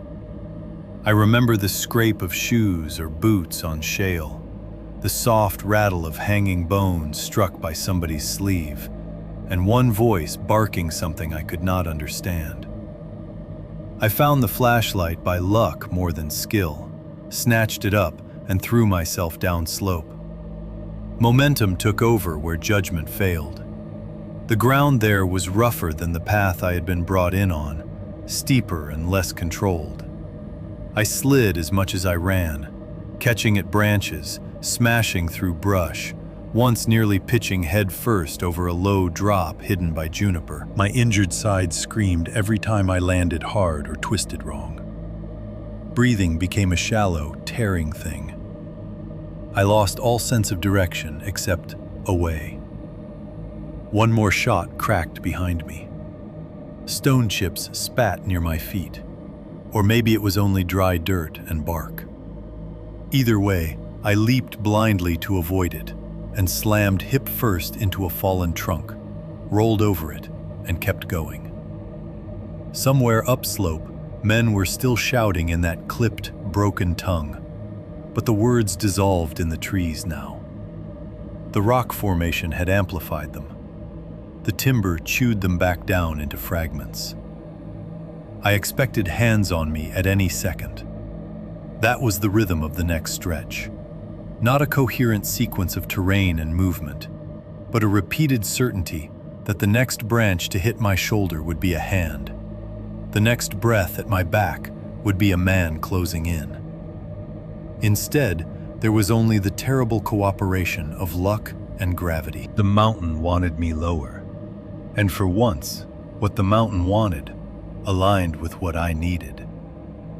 I crashed through a patch of saplings, lost my footing again, and slid on my side down a wash of loose dirt and old leaves until a root caught me across the thigh, hard enough to stop the descent. I hung there, stunned, flashlight still miraculously in hand, and looked back. For a few seconds, all I saw was dark. Then the beam trembled upward and caught shapes among the rocks above. Not two men, not three, several. They stood or crouched at different points around the notch and along the stone shoulder leading to it, far enough apart that they had never been one group huddled behind the same cover. One near the opening itself, one by the slab where I had glimpsed the crouched figure, one higher up on the left shoulder, another farther back where the path entered the stone, maybe more beyond the range of the beam. They did not seem to be scrambling into place after me. They were already there, already waiting where I had been meant to arrive. That was the twist of the knife. Not simply that there were many of them, but that the place in the rocks had not become occupied because I reached it. It had been occupied before I ever stumbled into the line of red cloth and bones. I killed the beam at once and rolled off the route, sliding farther down slope into blackness before the light could tell them exactly where I had stopped. My ribs flared so hard I nearly blacked out. Somewhere above, someone gave a sharp whistle and another answered lower down. But by then, I had stopped trying to interpret the signals. I was no longer running to outthink them. I was running because the mountain had not finished with me yet. Chapter 5. Daylight and the Official Story. I do not remember every yard of the run after the rocks. That is one of the few mercies in the story. There are stretches of that night that come back to me with cruel clarity. The hand through the mail slot, the ramrod under the rifle barrel, the pale half-dome of skull in the leaves. But the final hours before dawn exist mostly as fragments stitched together by pain, momentum, and the fact that I did not die. I know I kept moving down slope. I know I fell more than once.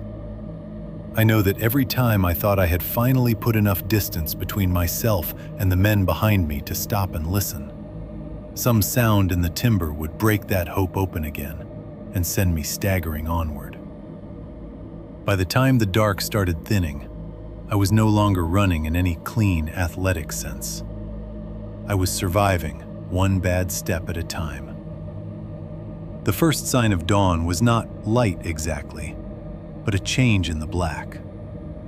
The woods stopped being a single mass and began separating into trunks, brush, deadfall, and stone. Gray seeped into the spaces between trees. The sky above the ridges turned the color of old steel. Shapes that had been monsters all night went back to being timber. And somehow, that made things worse for a little while. Because with the coming light, I expected to see them clearly behind me. I never did. I kept moving through the gray, half bent over now, one hand pressed against my side whenever the terrain let me steal the use of it. My ribs felt wrong. Not broken all the way maybe, but hurt deep enough that every breath came shallow and mean. The shoulder I had slammed into the rock at the notch had stiffened to the point where lifting the flashlight above waist level sent a hot line of pain up the side of my neck. My left palm was torn open from bark and stone. One sleeve of my field jacket hung in strips from the elbow down, and the front of it was stiff in places with dried blood. Some mine, some not. And that detail still turns my stomach when I think of it. Dirt coated my teeth. When I coughed, I tasted iron and grit. The pistol was still in my hand. I had no memory of consciously deciding to keep it there. At some point, it had just become part of the same mechanism as my legs.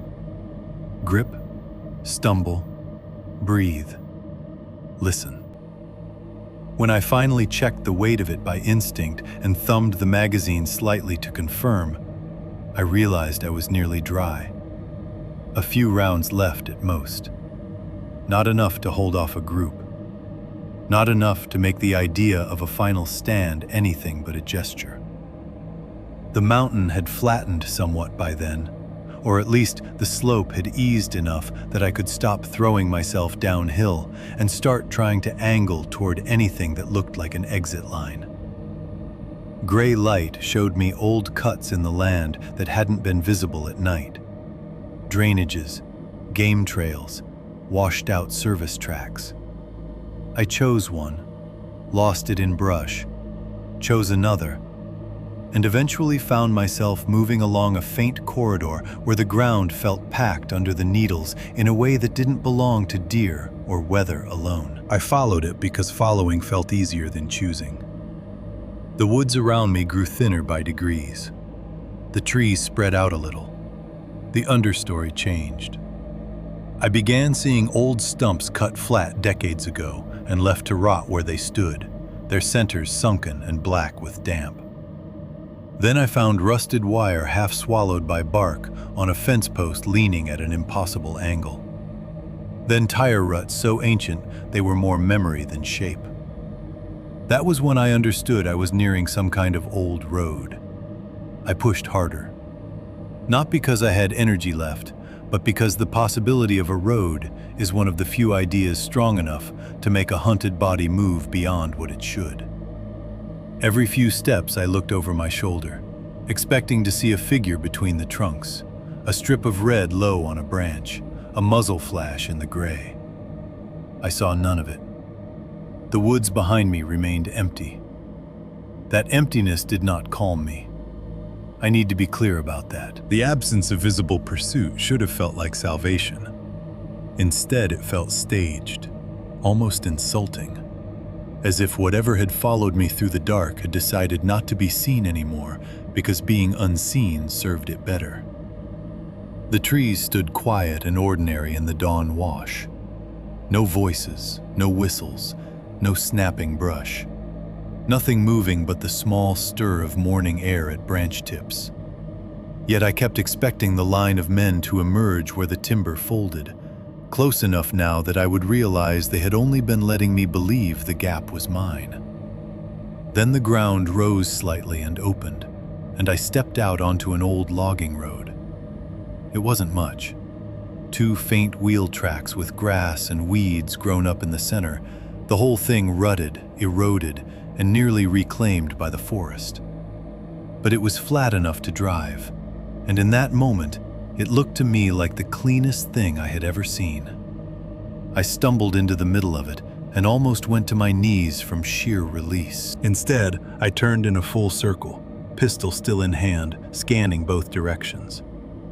The road stretched empty in either direction through pale timber and low brush, washed gray by the hour before sunrise. No truck, no men, no movement, only distance. I started walking, then limping, then half running again down the road without any real idea which direction was smarter. I chose left because the grade felt lower that way, and because one side had to lead somewhere sooner than the other. My breath had become a broken rasp. Every third or fourth exhale triggered a cough that brought dirt and strings of dark spit up into my mouth. Once I had to stop long enough to brace a hand on my thigh and hack until my ribs spasmed and my eyes watered. I kept the pistol pointed low, but twice in that stretch I nearly raised it at shadows that turned out to be brush clumps or cut stumps. When I finally heard the truck, I thought for one impossible second that I was imagining it. A distant engine note, thin and metallic through the morning air, coming around bends and through the trees in that uneven way road sounds carry in the mountains. I turned toward it so fast my knee almost gave out, then lurched into the center of the road and stood there waving my good arm. The truck came into view between the trees, a battered, older pickup, pale color I couldn't place at first in the dawn light, moving slow but steady over the old road. For a second, it kept coming without changing speed, and I remember the naked panic that hit me then. The terror that whoever was driving might see a wild-looking man in the road with a gun in his hand and choose acceleration over mercy. I raised both arms. The pistol came up with them before I realized what I was doing. The truck jerked, swerved slightly, and braked hard enough that gravel spat from under the tires. I saw the driver's face through the windshield. Pure fear first, eyes wide, body recoiling instinctively toward the far side of the cab. There was another man in the passenger seat too, older, hat pulled low, his hand already dropping toward something between his knees that I would later realize was likely his own rifle. That sight snapped me back into myself. I lowered the pistol at once, then very deliberately set it on the road and stepped away from it with both hands up. My whole body was shaking so badly by then that the gesture probably looked less reassuring than I intended.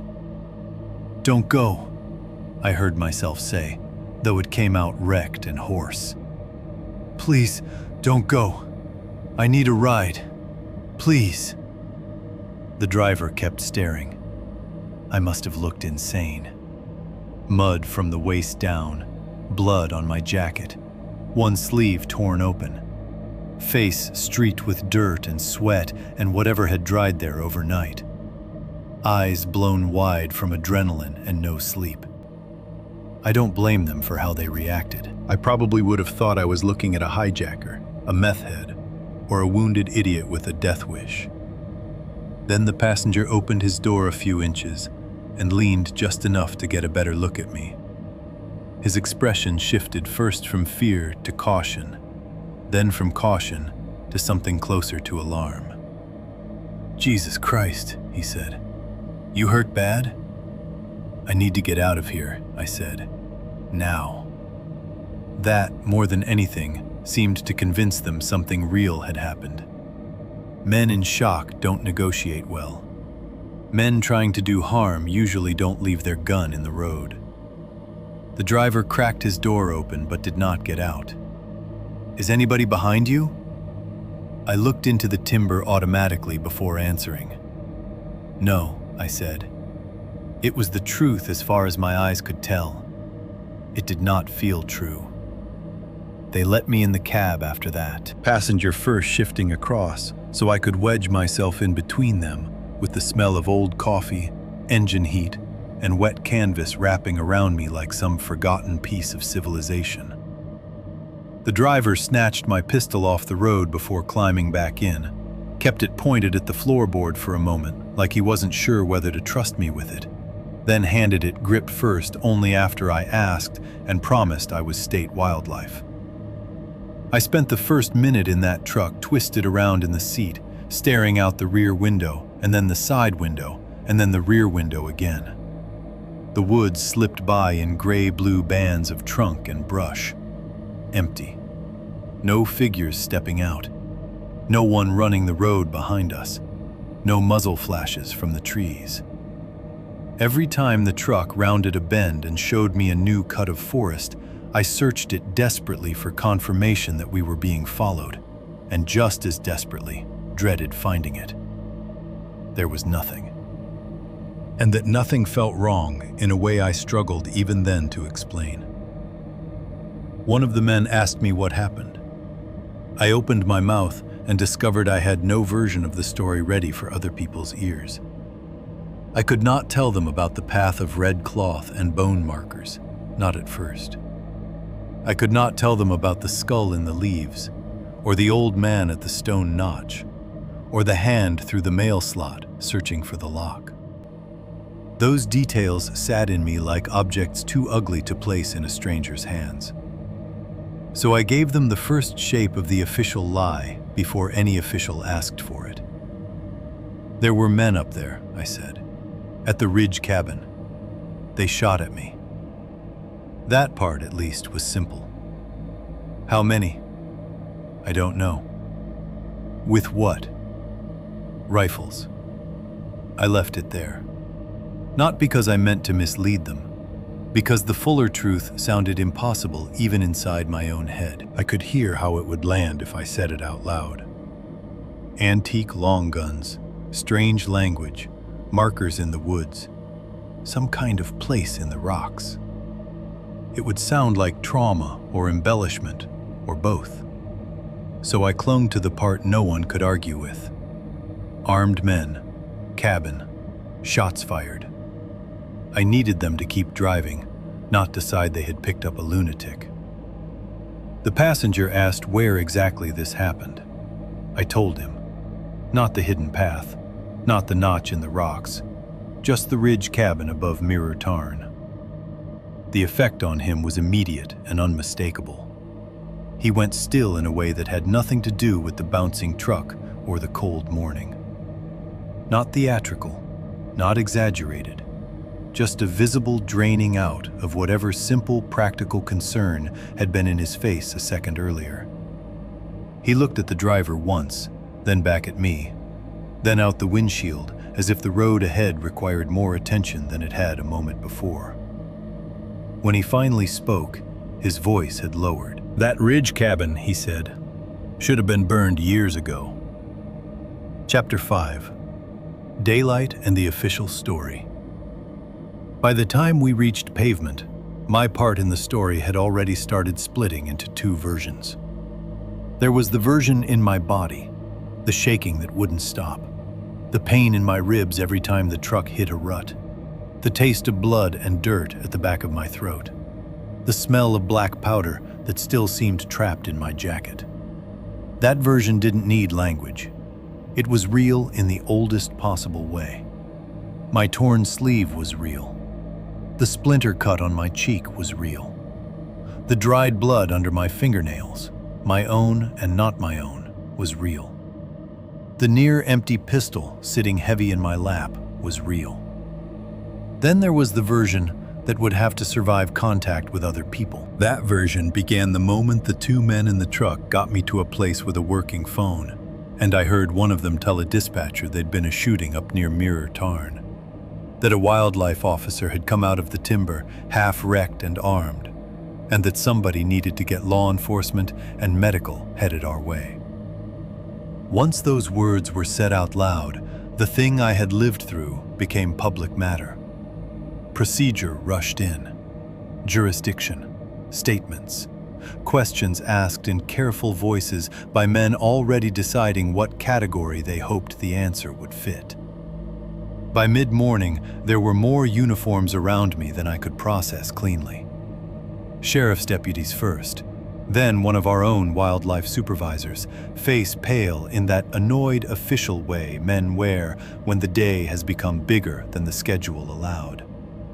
Later, state officers, a Forest Service representative, somebody from evidence, somebody else from the county who mostly listened and took notes. I sat on the tailgate of a truck with a blanket around my shoulders I did not remember accepting, and answered the same questions in circles while an EMT taped my ribs, cleaned my palm, shone a light in my eyes, and told me I was probably lucky nothing felt as bad as it was going to feel in 6 hours. What happened? How many men? Did you identify yourself? How many shots fired? Did you recognize any of them? What kind of firearms? Where exactly were you standing when the first round came through? I answered as well as I could. Some answers were easy. Yes, I identified myself. Yes, I warned them. Yes, I fired in self-defense. No, I did not know how many men. No, I did not know any of them by name. Other answers snagged and bled all over the room the moment I touched them. When I mentioned the hand through the mail slot, one deputy wrote that down carefully, but looked at me as though deciding whether exhaustion had sharpened memory or distorted it. When I described the rifle with the ramrod under the barrel, another man asked if I was sure I hadn't just seen a cleaning rod slung under a modern barrel, or maybe a trick of the flashlight in smoke. When I said there were markers in the woods, red cloth, bones, stones, my supervisor shifted in a way I knew too well. It was the body language of an official who wants to keep the report from becoming harder to defend than the incident itself. Nobody said impossible. Nobody had to. What they said instead was, let's focus on what we can verify. That phrase followed me through the whole day like a bad smell. The search team went back up the mountain before noon. Sheriff's personnel, one of our officers, Forest Service support, and later, a couple more bodies once the word officer-involved shooting moved things above the usual staffing level. I was not allowed to go, which infuriated me more than it should have, though I understand why now. I was hurt. My judgment was suspect by definition after an armed incident. My sidearm had already been taken from me for ballistics and logged into evidence in a clear bag with my name written on the tag, like I was some civilian who had turned it in at the front desk. That loss bothered me in a way I couldn't explain at the time. Not because I was attached to the gun itself, because seeing it removed from me and transformed into an object of procedure felt like being partially stripped of the only witness I trusted. So I stayed behind and waited while other men climbed into the place that had almost closed over me. The waiting was worse than I expected. When you survive something like that, you imagine that the arrival of law, radios, daylight, and multiple vehicles will settle your mind. Instead, I sat in a folding chair outside the sheriff's office annex and watched the hours drag by while bits of information came back in pieces, each one real enough to validate the event and insufficient enough to leave the center untouched. They found blood outside the cabin, more than one patch of it, some near the broken window where I'd fired back, some on the ground a little farther off where something or someone had been moved. They found bullet impacts in the wall, the bed frame, the table, the shattered window frame. They found broken glass scattered across the floor and out beneath the sill. They found the deep nail gouges above the mail slot where the intruding hand had scraped for the lock. They found drag marks leading away from one side of the structure and then vanishing into rougher ground where the surface stopped holding detail cleanly.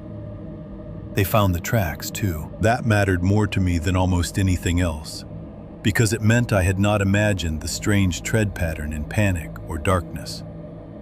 Narrow prints, long grooves with short crossbars, homemade-looking soles, the kind that appeared built from cut tire rubber. Some fresh enough to cast, others old and layered half under them around the cabin and behind it. The overlook above the ridge showed disturbed ground, crushed needles, and enough sign that no one could honestly write it off as accidental traffic. When I heard that part, I felt a wave of relief so sharp it almost made me sick. For maybe 5 minutes, I thought they would understand. Then the rest of the report trickled in. No bodies, no obvious camp, no permanent shelter in the immediate area, no recoverable trail running cleanly away from the blood sign once the ground broke into rock, roots, and old needles. And the place in the rocks, the place I had been driven toward, either was not found on the first pass or was found too late and too wrong to serve as the answer I needed. Accounts shifted depending on who spoke and at what point in the day. One man told me they had located some kind of cleft or old natural recess, but found nothing in it beyond old smoke staining and a few scraps of wire. Another said they had looked for the opening I described and found several stone formations that could have fit the description, but none with enough evidence to support immediate significance. Later still, I got the sense that somebody had found more than they wanted to formalize and had decided uncertainty was the safer path on paper. What mattered was what they did not bring back. No photographs of hanging bones laid out in front of me that day. No collected bundles of cloth and leather. No human remains tied directly to the scene in a way that forced the language of the report into uglier territory. Whatever had been there when I arrived had either been stripped, hidden, or rendered just ambiguous enough to die inside procedural caution. That was the beginning of the isolation. Not because anyone openly accused me of lying. No one did. I had injuries. I had a damaged cabin. I had fired my sidearm in a way that ballistics could place. There was blood where I said there was blood. The event was real. That much everyone accepted. But the shape of the event kept getting narrowed around the parts easiest to defend. Squatters, one deputy said. Illegal hunters, said another. Backwoods survivalist family, maybe, one of the state officers offered, as if the phrase itself solved something. Somebody else raised the possibility of old drug grow lookout remnants, men living rough in remote pockets and reacting violently to perceived intrusion. That theory pleased a lot of people because it imported the whole thing into an existing file folder in their minds. Violent men in the woods with bad gear. Dangerous, yes. Strange, maybe. But ordinary in motive. Nobody wanted to write ritual site. Nobody wanted to write mountain enclave. Nobody wanted to describe the route markers as anything more deliberate than possible improvised trail sign or scattered animal remains of uncertain relevance.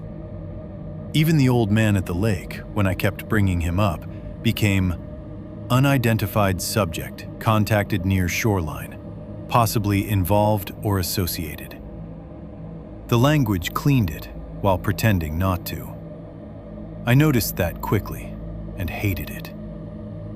I was interviewed again in recorded form later that afternoon, then once more with a union rep present, because any officer-involved shooting, no matter how plainly justified it might look, had to pass through the usual machinery. I was asked to state sequence, distance, perceived threat, fields of fire, number of rounds expended, and whether I believed deadly force was necessary to prevent imminent death or great bodily harm. Those were familiar phrases. I had no problem answering them. The problem came every time I pushed past the legal skeleton of the incident and tried to describe the flesh of it. The path, the markers, the place in the rocks, the fact that I believed I had been driven rather than simply chased. That was where eyes drifted. Not hostile, not mocking, just professionally cautious, which can feel worse. One investigator actually said, "We need to separate what you know from what you inferred." He wasn't wrong. That was his job. But I remember wanting to hit him for it anyway. Because what I knew and what I inferred had been fused together by the mountain in a way the conference room could not respect. I knew I had seen a skull fragment in leaves. I knew I had followed red cloth and bone markers along a route not on any map. I knew an old man had stood at the stone notch and told me, plain as weather, "You don't leave empty." If another team went back and found only rock, smoke stain, and scraps, that did not erase what had happened. It only proved that whatever lived up there understood its own exposure better than any report ever would. By evening, my sidearm was logged, my clothes had been photographed, my boots had been bagged and then returned, and somebody from admin had begun making noises about mandatory leave pending psychological evaluation and routine review. Routine. That word too. As if routine were the mercy I should cling to. I noticed something else as the day wore on. How quickly strange details got coded as unhelpful. Not false exactly, just unhelpful. Distracting. Hard to establish. Hard to support. The harder a detail was to fit into an existing criminal template, the more likely it was to be set gently aside in favor of something that could pass through channels without making the whole office look superstitious or incompetent. That evening, one of the evidence techs laid out enlarged photographs of the prints taken near the cabin and the ridge overlook. He was a quiet guy, methodical, the kind who usually spoke only when a measurement required it. He held one image under better light, studying the tread pattern, and for the first time all day, somebody looked genuinely unsettled by a piece of the physical evidence rather than by me. He muttered, half to himself, "Seen something close once." I looked up. "Where?" He hesitated.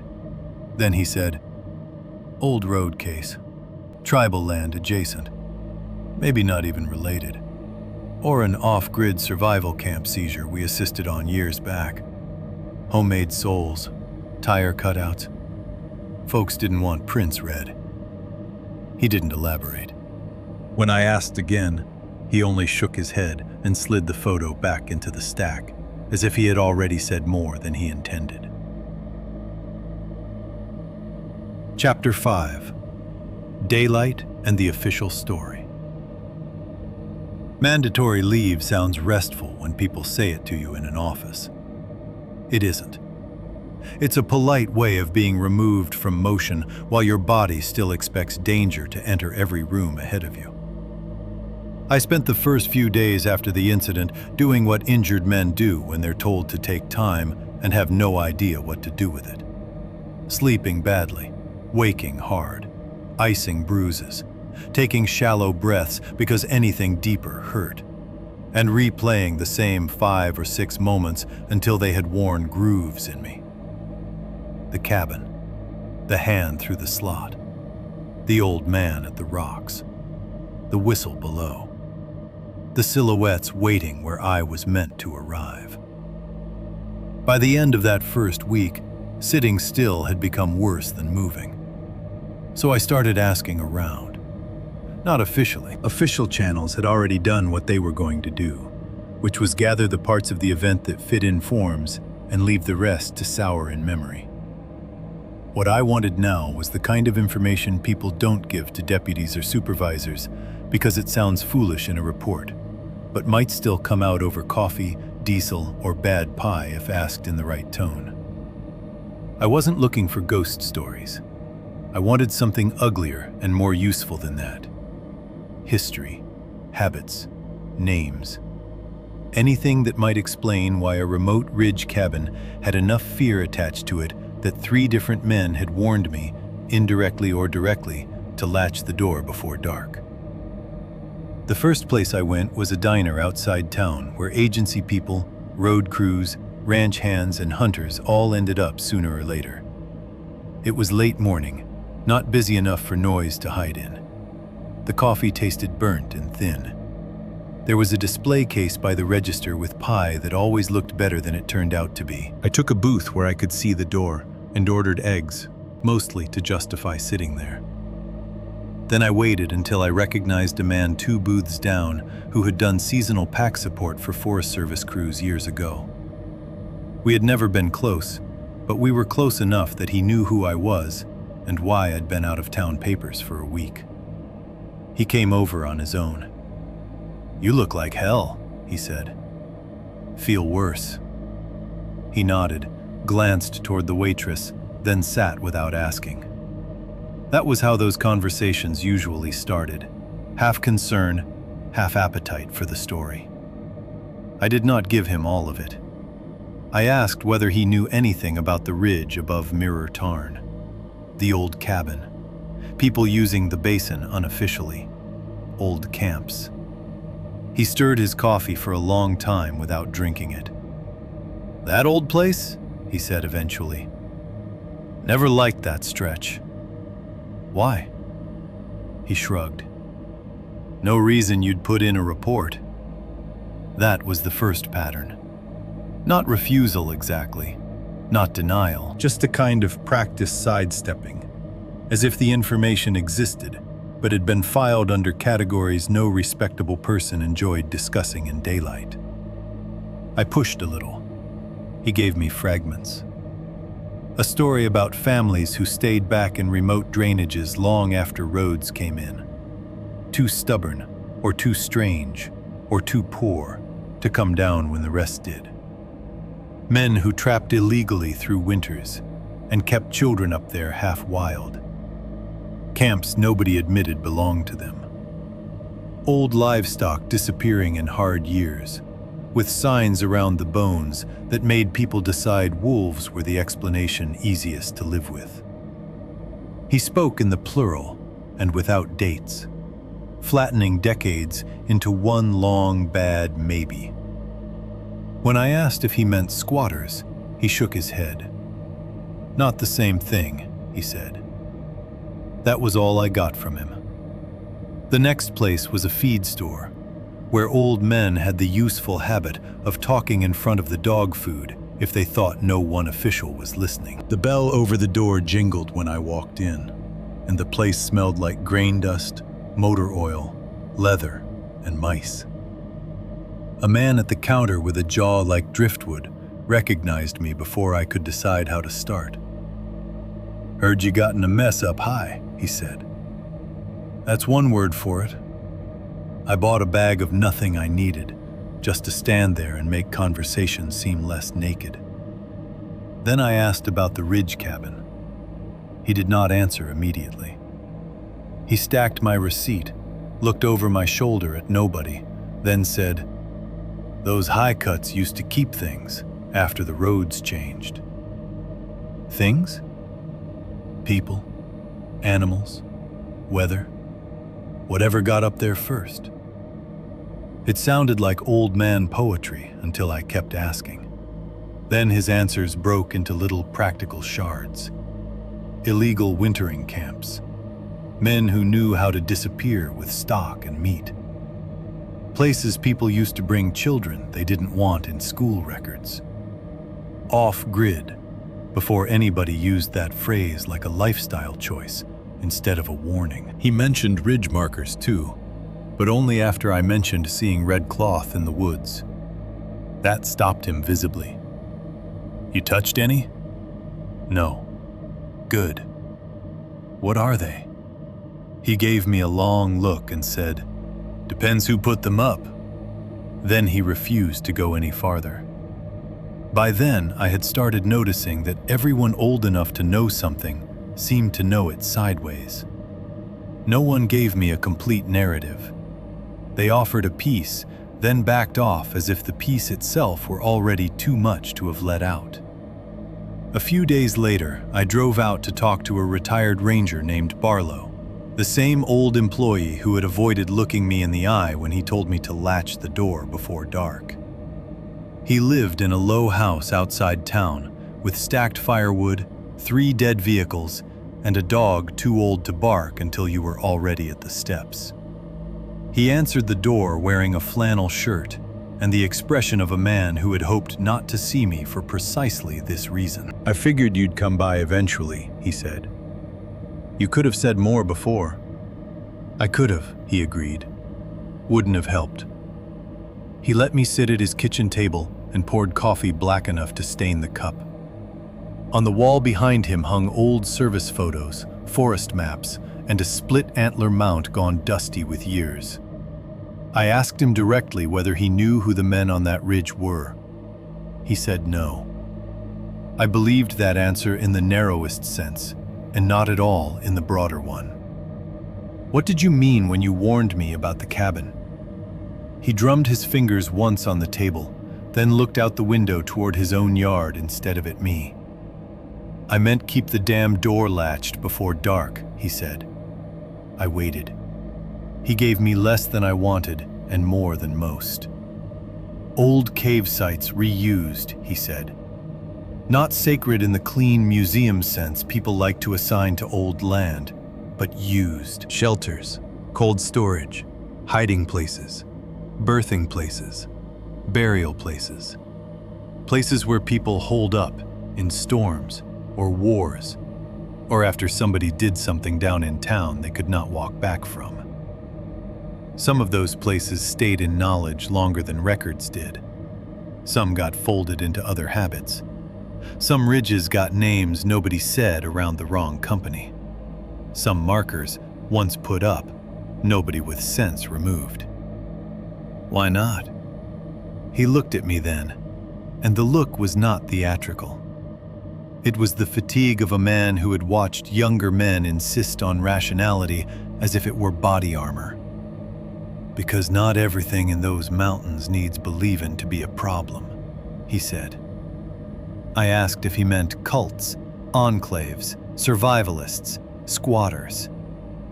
He shook his head slowly, almost impatiently. "You keep wanting a single modern word for old bad behavior." That was the closest he came to anything like a thesis, and even then he stopped before making the leap for me. I pressed again. He got irritated. The conversation turned. He started talking about backcountry trespass cases from the 80s, horse thieves nobody could pin, and one winter where a line shack got stripped clean between storms with no tracks leading in. Useful details in themselves, but he delivered them the way men do when they've decided the truth should remain implied. A week later, still stuck between anger and obsession, I tracked down an older local history man people described as Ute adjacent because he'd spent years doing consultation work around old sites, hunting with families who had been there longer than the counties, and collecting the kinds of stories that never enter official archives whole. He lived in a trailer with books stacked in milk crates and maps pinned to the wall with no legend anyone else could interpret. He listened better than the others. That was almost worse.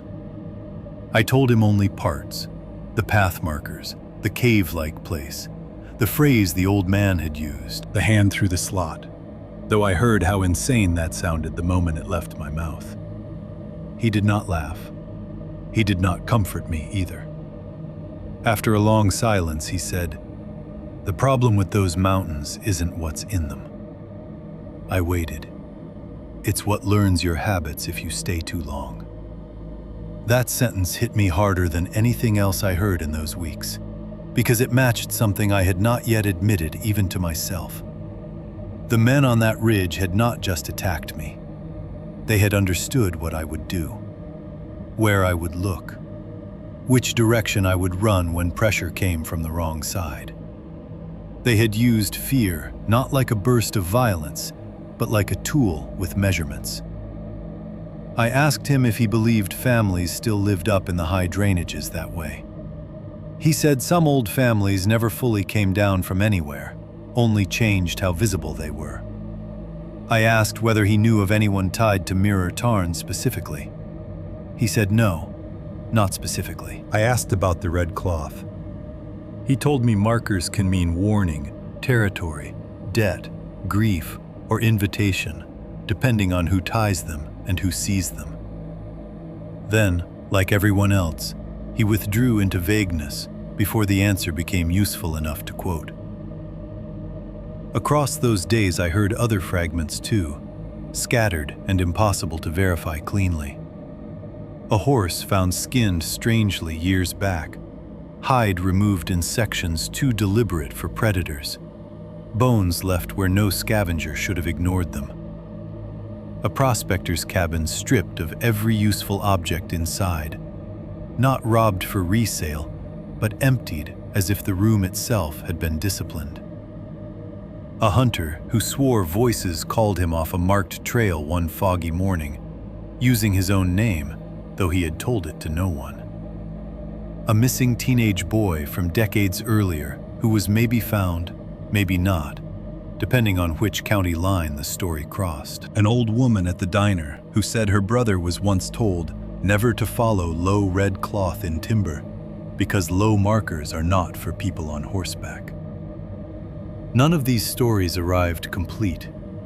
Each came to me warped by retelling, lowered voices, and the speaker's need not to own it too fully. That was the shape of the folklore around those mountains. Not a single legend, but a cloud of damaged accounts orbiting the same spaces without ever agreeing to settle. Enough to raise possibilities, never enough to let you stand on one. That uncertainty ate at me. Part of me wanted a clean, criminal explanation because it would have made the fear finite. Another part had already moved beyond wanting and into a worse territory: recognition. I was beginning to understand that everyone who knew even a little had survived by learning how not to say certain things in complete sentences. Toward the end of my leave, I got a call to come collect personal effects that had been logged during the incident review. My field jacket was among them. It came back folded in a clear evidence bag with my name on a sticker. The sight of it irritated me on principle. I signed the release form, took the bag out to my truck, and sat there a minute before opening it. The jacket still smelled faintly of smoke and damp timber beneath the sterile plastic tang. The sleeve remained torn. There was dried blood at one cuff. I turned it over, checking pockets mechanically, inventorying all the small, ordinary things that meant I was getting pieces of my life back by bureaucratic permission. A pen, a receipt, one loose cartridge. Then my fingers touched something hard in the inner pocket that I knew had not been there before. I froze. At first, I thought it was a button or some broken bit of hardware from the cabin door, something shaken loose into the lining during the run. But when I pinched it between thumb and forefinger and drew it out into the light, the shape sat in my palm with obscene clarity. A small, human finger bone. Fresh leather tied around it in a neat little loop. Not old, cracked leather like the dirty strip on the knuckle bone pushed through the mail slot. Fresh. Supple enough that when I lifted it, the knot still held shape from the hand that had made it. I knew with absolute certainty it had not been in that pocket before the night on the ridge. I knew because I had checked that same pocket at the trailhead for spare batteries. Because I had reached into it again at the cabin for my flashlight while it was still daylight. Because if that thing had been there, I would have felt it. I sat in the truck with the bone in my hand a long time before I could make myself breathe normally again. The official story had blood, glass, bullet holes, and missing men. This was the first thing that made me feel, with full animal certainty, that the night had not ended when I reached the road. Chapter 6.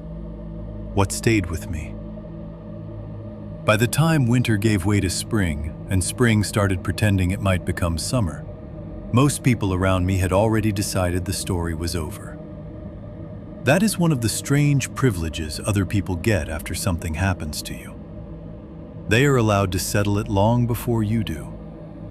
To them, I had been in a bad armed encounter in remote country, survived it, cooperated with the investigation, took my leave, pass the required evaluation, and come back to work thinner, quieter, and a little more tired around the eyes. Not the first man in our line of work to return that way. Not the last. On paper, I was functional again. That was true in the narrowest, most bureaucratic sense. I was back at the office. Back to email, maps, fuel logs, seasonal reports, and the low-grade irritation of people who waited until Friday afternoon to remember that regulations existed. I handled calls. I did shorter field days. I took assignments that kept me closer to roads, closer to signal, closer to places where a man could hear another vehicle if he needed to remind himself the world still had witnesses in it. Outwardly, I did what everyone wanted me to do. I resumed the shape of an ordinary employee. I made jokes when jokes were required. I told the clean version of what had happened. If somebody new asked about the scars on my hand, or why I moved stiffly in cold weather. A bad encounter up high, I'd say. Couple of armed men, long night. That was not a lie. It was also nowhere near the truth. What stayed with me wasn't the obvious part. Not the gunfire, not first. Not even the cave-like place in the rocks, or the old man's face in the flashlight beam. Those things came back, yes, but more as images, sharp, invasive, unwelcome. What stayed with me most deeply was behavioral. The mountain had changed how I moved through ordinary life, and it had done it so quietly that I didn't understand the extent of it until months later. I stopped leaving my blinds open after dark. That one came first. At the beginning, it felt temporary, like a preference I'd outgrow once my nerves settled.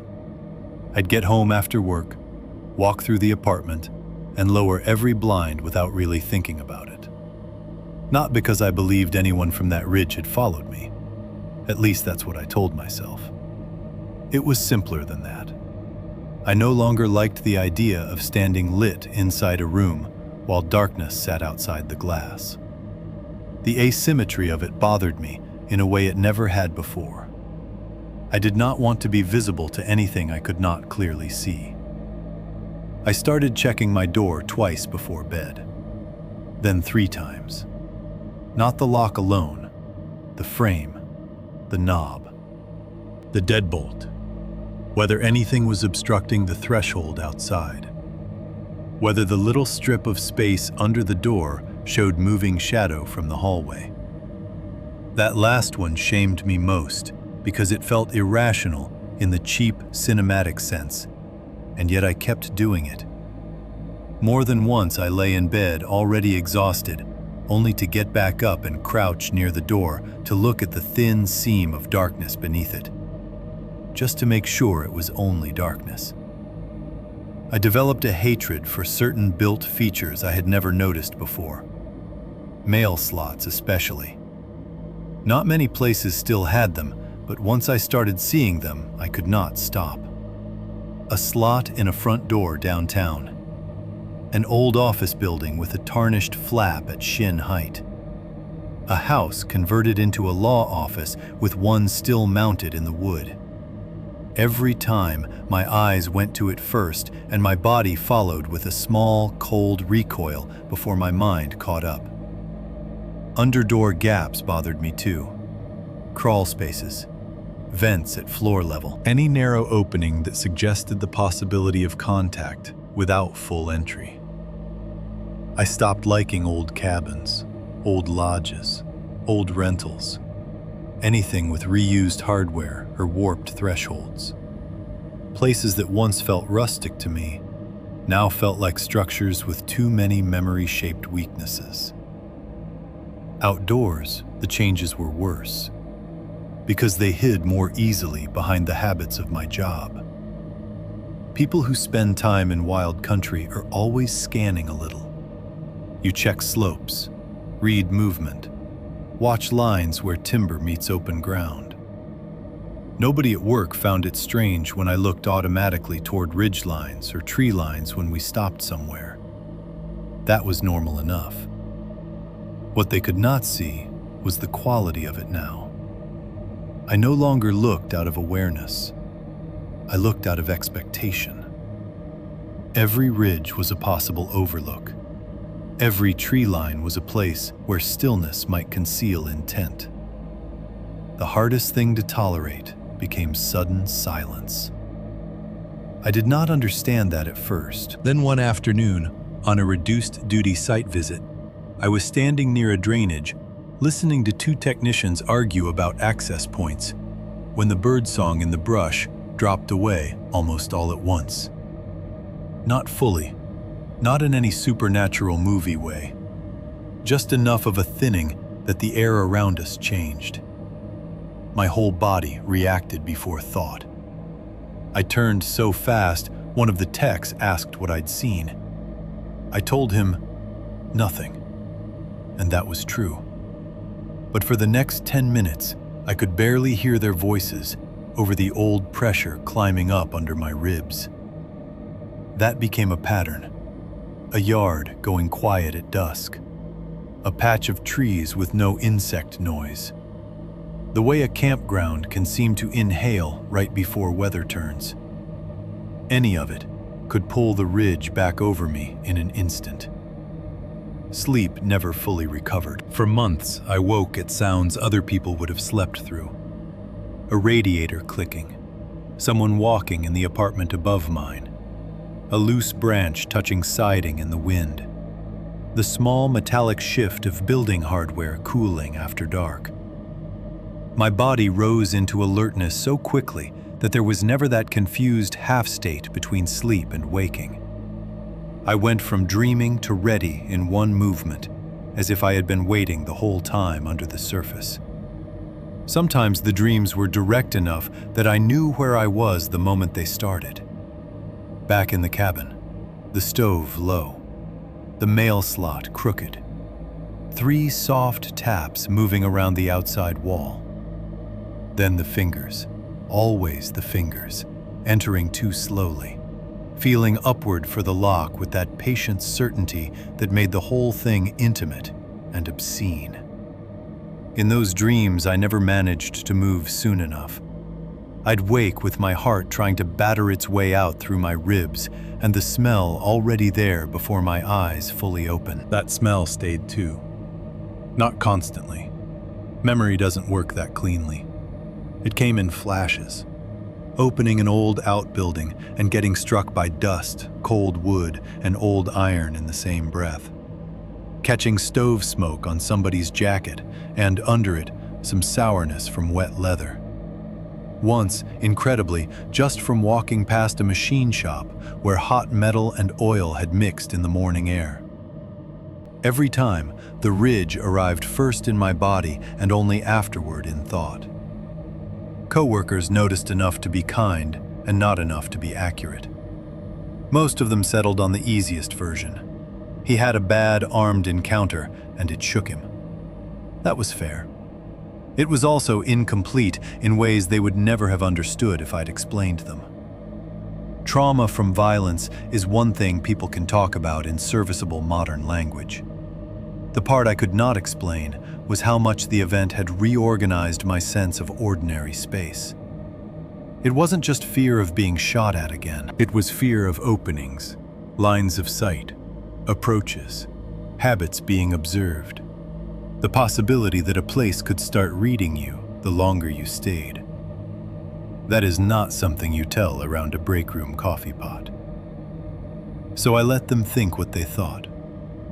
I started turning down mountain assignments whenever I could do it without making a scene. Not all field work, just the remote overnight work in high country, especially anything involving old structures, isolated basins, or places reached by one route and left by the same. Sometimes I had a reason ready. Bad ribs, scheduling conflict, too much desk backlog. Sometimes I simply traded tasks with someone younger or more eager. No one challenged me hard. They assumed I needed time. Maybe they thought I'd eventually come around. I knew I would not. There was one object I could not decide what to do with. The finger bone. I kept it at first in the same evidence envelope I had taken it home in, folded and refolded until the paper softened at the edges. I told myself I was preserving it in case I ever found the right person to show it to, someone who would understand what it meant. That was only partly true. Another part of me kept it because throwing it away felt wrong, in a way I could not articulate without sounding half gone. Too casual. Too much like pretending it had no relation to me. More than once I took the envelope to the trash, held it over the can, and stopped.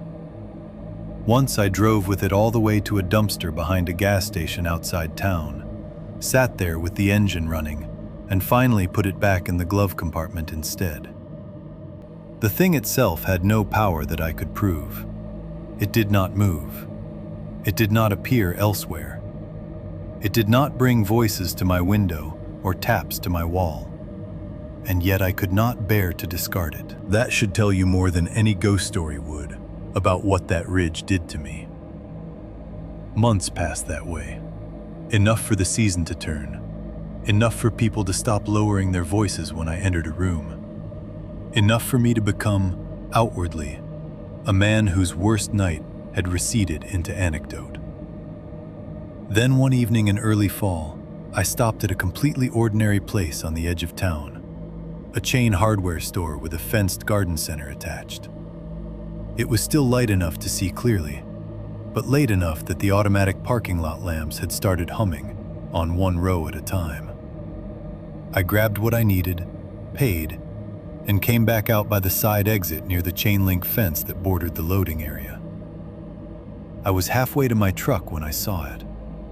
A strip of faded red cloth tied low to the fence, no higher than my shin. It was filthy, weathered, and probably meaningless.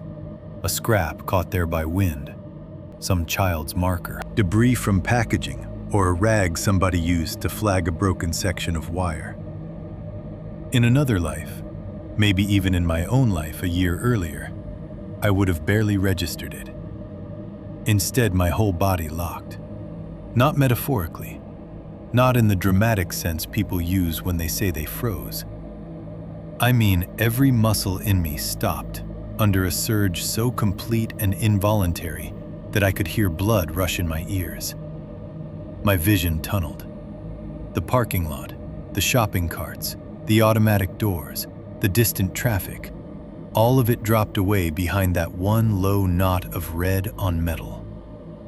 I stood there staring at it, while cold worked through me in one hard wave after another. When I could finally move again, the realization that came with it was somehow worse than the panic itself. I had not merely survived that night.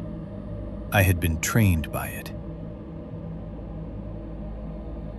Chapter 6. What stayed with me.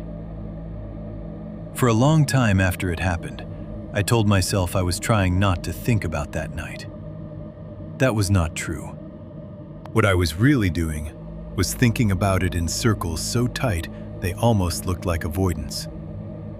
I replayed pieces of it while driving, while shaving, while standing in line for coffee, while pretending to listen in meetings that had nothing to do with me. Certain details came back without invitation, but others I went and got on purpose, turning them over again and again, because I had reached a point where fear alone was no longer enough. I wanted structure. I wanted the hidden design under the panic. I wanted, if not understanding, then at least the shape of what I had actually survived. That need made things worse.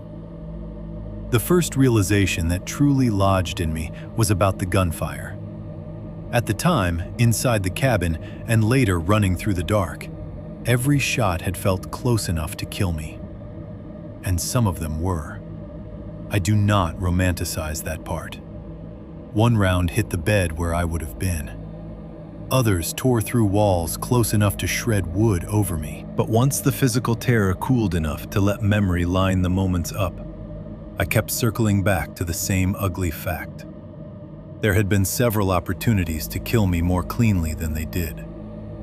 I had been lit by my own flashlight inside that one-room cabin. I had burst out the door in confusion, exposed for at least a second. I had stumbled more than once in open enough ground outside. I had fired back from obvious positions. Yet the rounds that followed me through the timber often landed wide, long, or low. Dangerous, yes. Driving, yes. But not with the consistency of men whose only goal was to put a body down as fast as possible. That thought poisoned everything it touched. At first, I fought it. I told myself, old muzzleloaders are not modern rifles. Reloading takes time. Accuracy suffers in dark timber, especially under pressure. Men miss. Men overestimate their aim. Men panic. All of that is true. But the truth of those things did not erase the pattern. The men behind me had stayed just far enough back to keep me moving. The whistles had sounded not in panic, but in sequence. A call from downhill, an answer from upslope. Then movement where it would matter most. Not random noise, not emotional shouting. Coordination. Whenever I had hesitated, something from the rear or the side pressed me onward again. A snapped branch, a voice too close, a shot where I had just been or where I would not dare remain. And then there were the markers. That part bothered me more over time, not less. In the moment, fear had made them feel like scattered horrors I happened to encounter while escaping. Red cloth at shin height, stone stacks, bone scraps tied with cord, the hollow stump packed with little bones, and that one unmistakable finger joint among them. But memory, when you revisit it too often, starts doing geometry.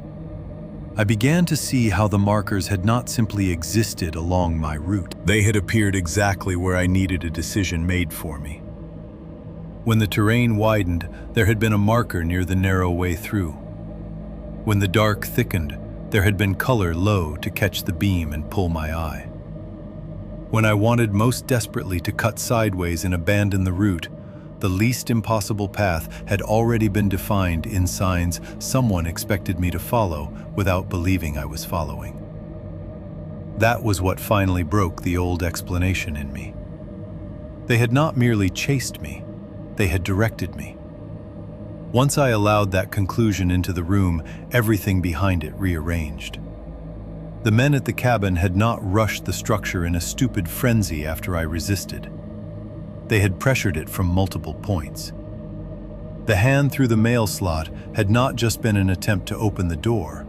It had been a way of forcing me to react, to show where I stood, to unsettle the inside before the window strike. The whistles had not been the kind of noise men make when they are searching blindly in dark country.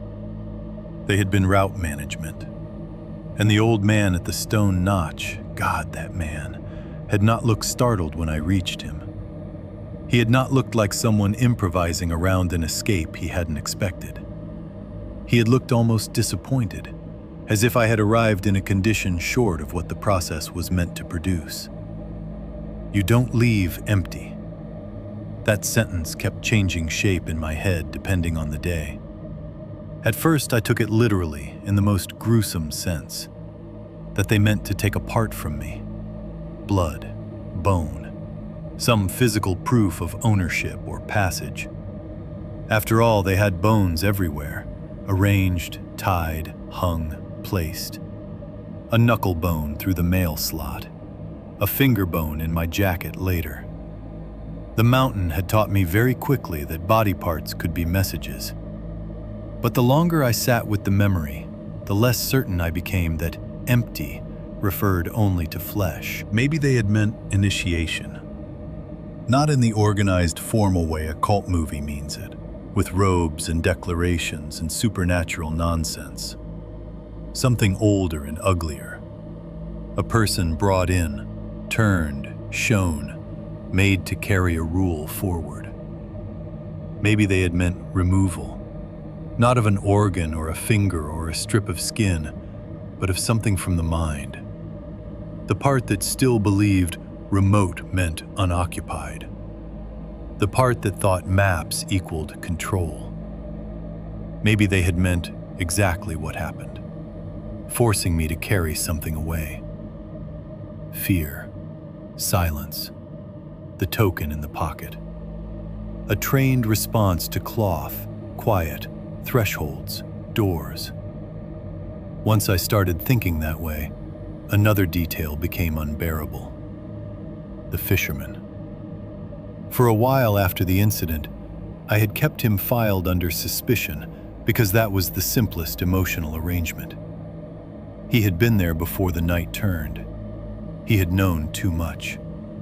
He had spoken in warnings and half-rules instead of plain human terms. It was natural to think he belonged entirely to them, that he had played some part in steering me toward the cabin and then toward the path.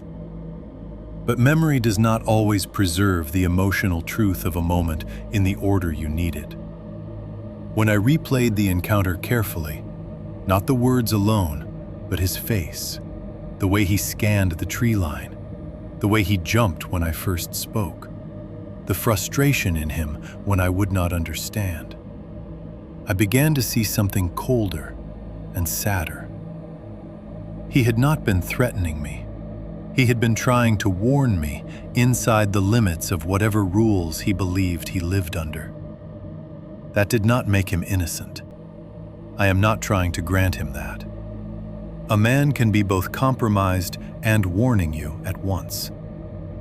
But the panic in him had not been staged. He had looked at me the way a person looks at someone already stepping onto a floor they know is rotten. If it's quiet all at once, don't wait to understand it. At the time, I heard mountain nonsense. Now I hear a man reducing terror into the smallest sentence he thought he could afford to say. That realization left me with a worse question than whether he was one of them. How many people in those mountains had survived by learning to speak only in fragments? And once that question opened, it pulled another one behind it that I wanted even less. What had I become in the months after? Because by then, I had already stopped telling the full story. Not strategically at first, instinctively. At work, I kept to the reportable parts. Armed men, remote cabin, shots fired. In town, if someone pressed me, I said there were squatters or hunters or just bad people up there. Even with the old locals, I rarely led with the whole truth. I approached it sideways, the same way they did, as if direct language itself might activate something. I left out the most contagious details, the markers, the old man's exact words, the finger bone in the pocket, the possibility that the route had been prepared for me before I ever ran it.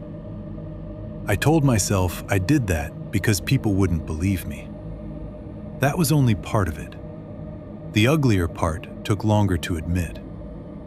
Somewhere deep underneath disbelief and embarrassment, part of me did not want other people going there. Did not want the curious, the skeptical, the armed, the thrill-seeking, the amateur investigators, the bureaucrats who would stomp through the path in daylight and call it all debris. Not because I wanted to protect the men in those mountains, because some newly corrupted part of me believed the place should not be approached carelessly. That is not a noble instinct. It is contamination. It meant I had already begun participating in the silence that protected them. Once I saw that, I could not unsee it. I had become, in some small way, useful to the same system that frightened me. A man who trimmed the story. A man who translated it into something survivable for listeners. A man who no longer spoke the names of certain things after dark. Not because he believed in magic, but because he had internalized the rule as behavior. One night, maybe 9 months after the ridge, I sat at my kitchen table with a county map, a Forest Service recreation map, and my own old field notes spread out under the yellow light. I had been drinking coffee long gone cold. The evidence envelope with the bone sat sealed off to one side like something toxic. I tried, for the first and only time, to map the exact route I had run after leaving the cabin. Not the official route, my route. Cabin here, overlook above, break from the back corner, slide through the first brush line, red cloth marker at the sapling, skull fragment somewhere around this drainage break, hollow stump with small bones near the rock shoulder, then the narrowing path, then the notch in the rocks. I kept drawing and stopping, drawing and stopping.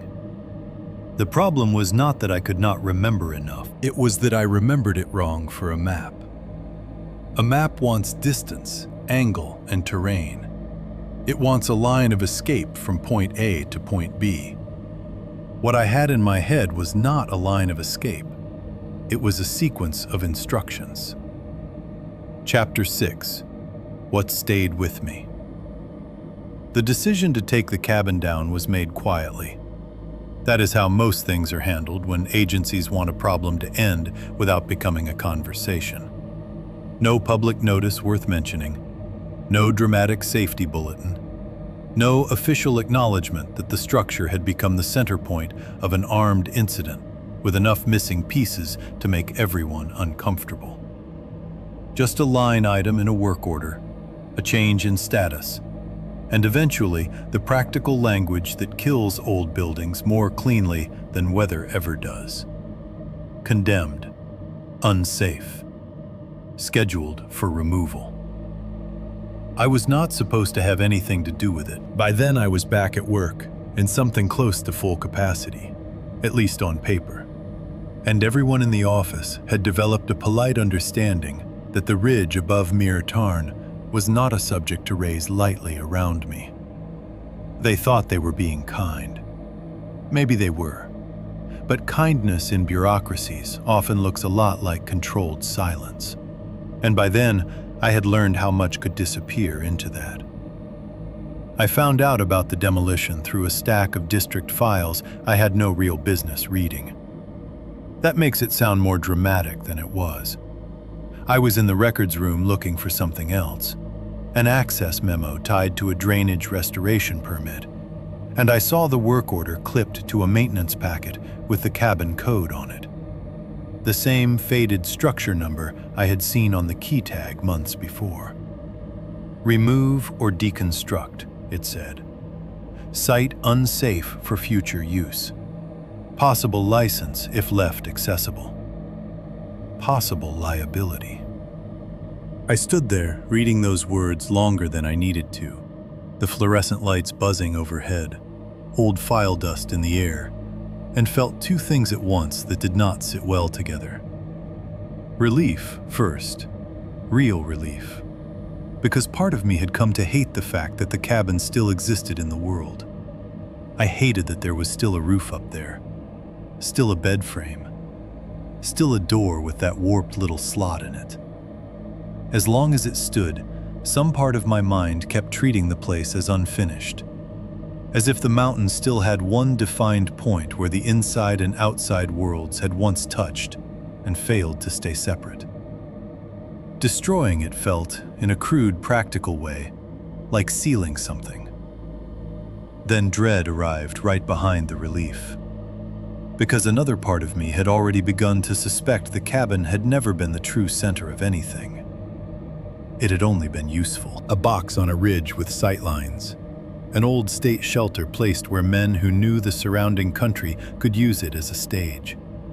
If the structure came down and the thing underneath the event remained untouched, then all we would really be doing was removing the visible piece and congratulating ourselves for it. I did not ask officially to be involved. I was not stupid enough to do that. But I asked around sideways. Maintenance crew, facilities, the Forest Service contact who handled shared access on old structures.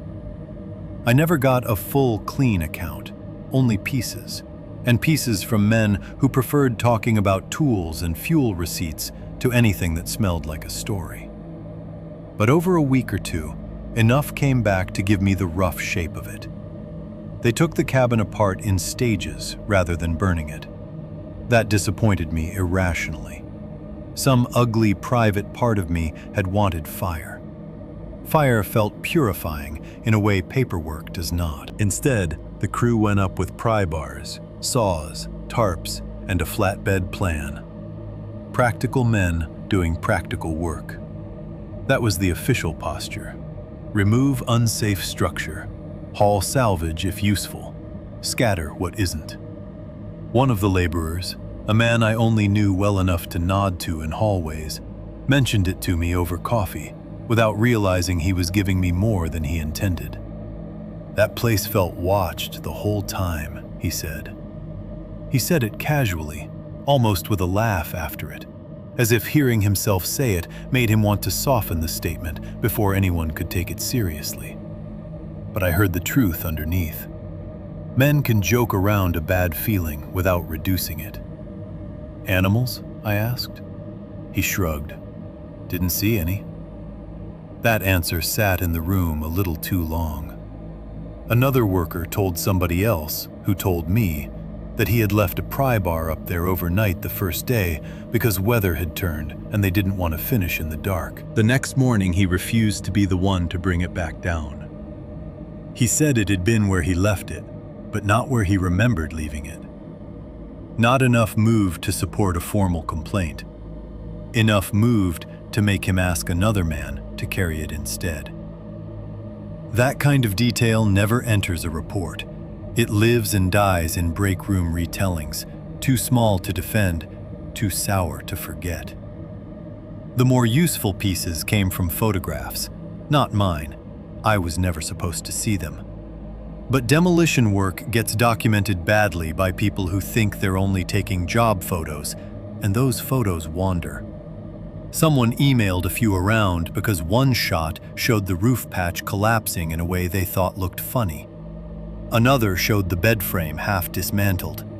Another, the porch already pried loose.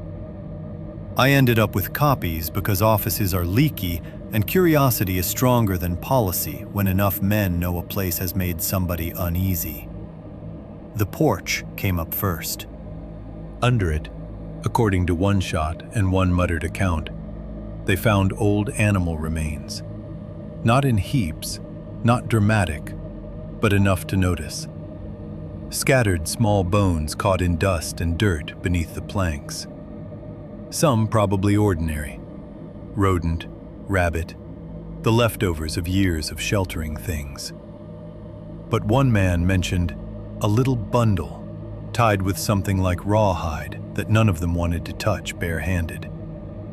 That phrase appeared nowhere in writing I could find afterward.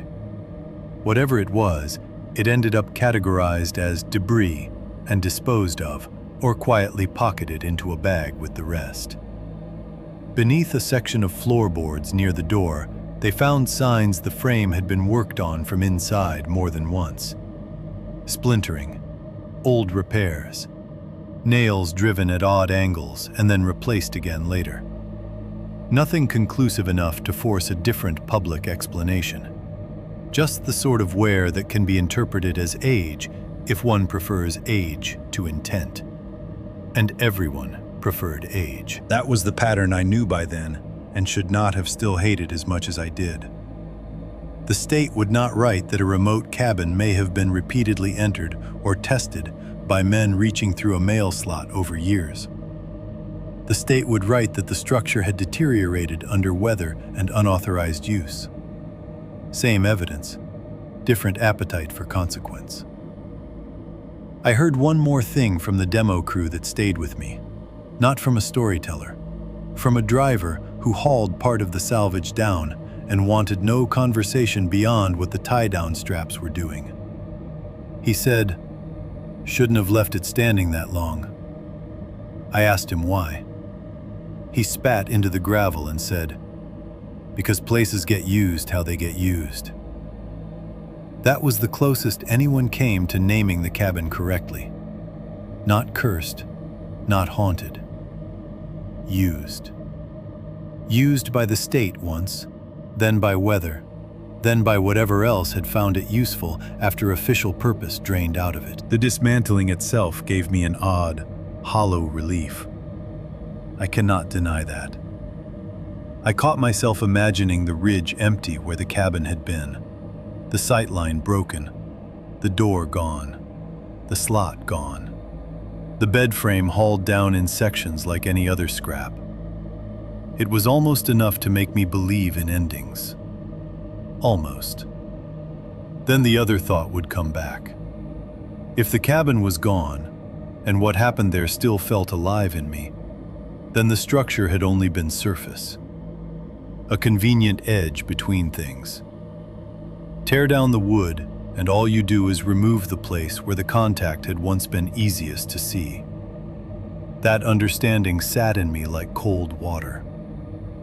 A few days after the demolition wrapped, I was handed a manila envelope from facilities with duplicate printouts tucked inside. "You wanted closure," the guy said with a half smile that told me he didn't believe in the thing he was offering. "Knock yourself out." Inside were a few better copies of the job photos. Roofline before removal. Window frame collapsed in. Porch pried loose and lying at an angle in the dirt. The iron bed frame dragged halfway outside.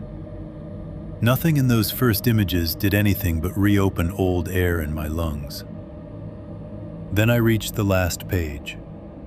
It was a close shot of the inside face of the door, taken after the hardware had been removed and the panel laid flat for disposal. Someone had photographed it because the lock assembly looked odd without context. Maybe they needed the image for a maintenance note. Maybe they just thought the old wood grain looked interesting. What it showed, if you didn't know what to look for, was wear. What it showed to me was history. Above the lock, on the interior wood just beyond where a hand reaching through the mail slot would search upward, there were gouge marks. Not one set. Not the fresh scratches I had made sense of after the hand tore back that night. Older ones. Many layers of them. Some deep and darkened with age. Some lighter, cut across by newer scratches. Some partly sanded or painted over in repairs so old the paint itself had yellowed and cracked. The marks climbed above the latch in a clustered fan shape, exactly where fingers would grope if they had done it before, and before that, and before that. I stared at the page so long my eyes blurred.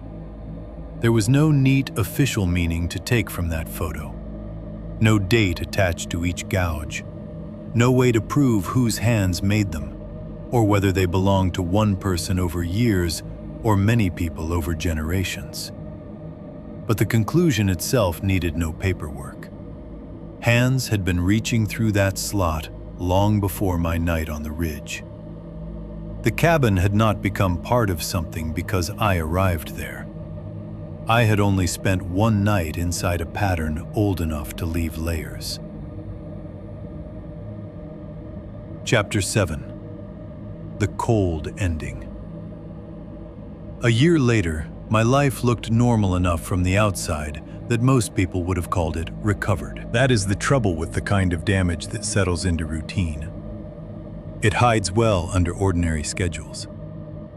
I was paying bills on time, showing up to work, rotating the truck tires when they needed it, remembering birthdays badly but consistently enough that my mother stopped accusing me of forgetting them on purpose. I had moved out of the apartment I was renting when the lease came up, and into a small rental house on the edge of town with a narrow porch, a detached garage, and a patch of yard mostly made of hard dirt and stubborn weeds. It wasn't much, but it was cheaper than the place before, and more importantly, it gave me control over the doors, the sightlines, and the sounds after dark. That was how I thought about housing by then. Not charm, not location, not investment. Doors, sightlines, sounds. On a cool evening in early October, maybe a week before the first real frost, I was standing on a chair under the front porch light, changing a dead bulb, while my toolbox sat open on the boards beside me.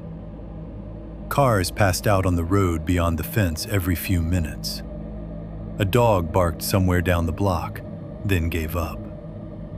From the kitchen window behind me came the low hum of the refrigerator and the clink of the old wall clock shifting into its next minute.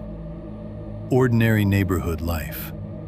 The kind of scene that should have made me feel restored.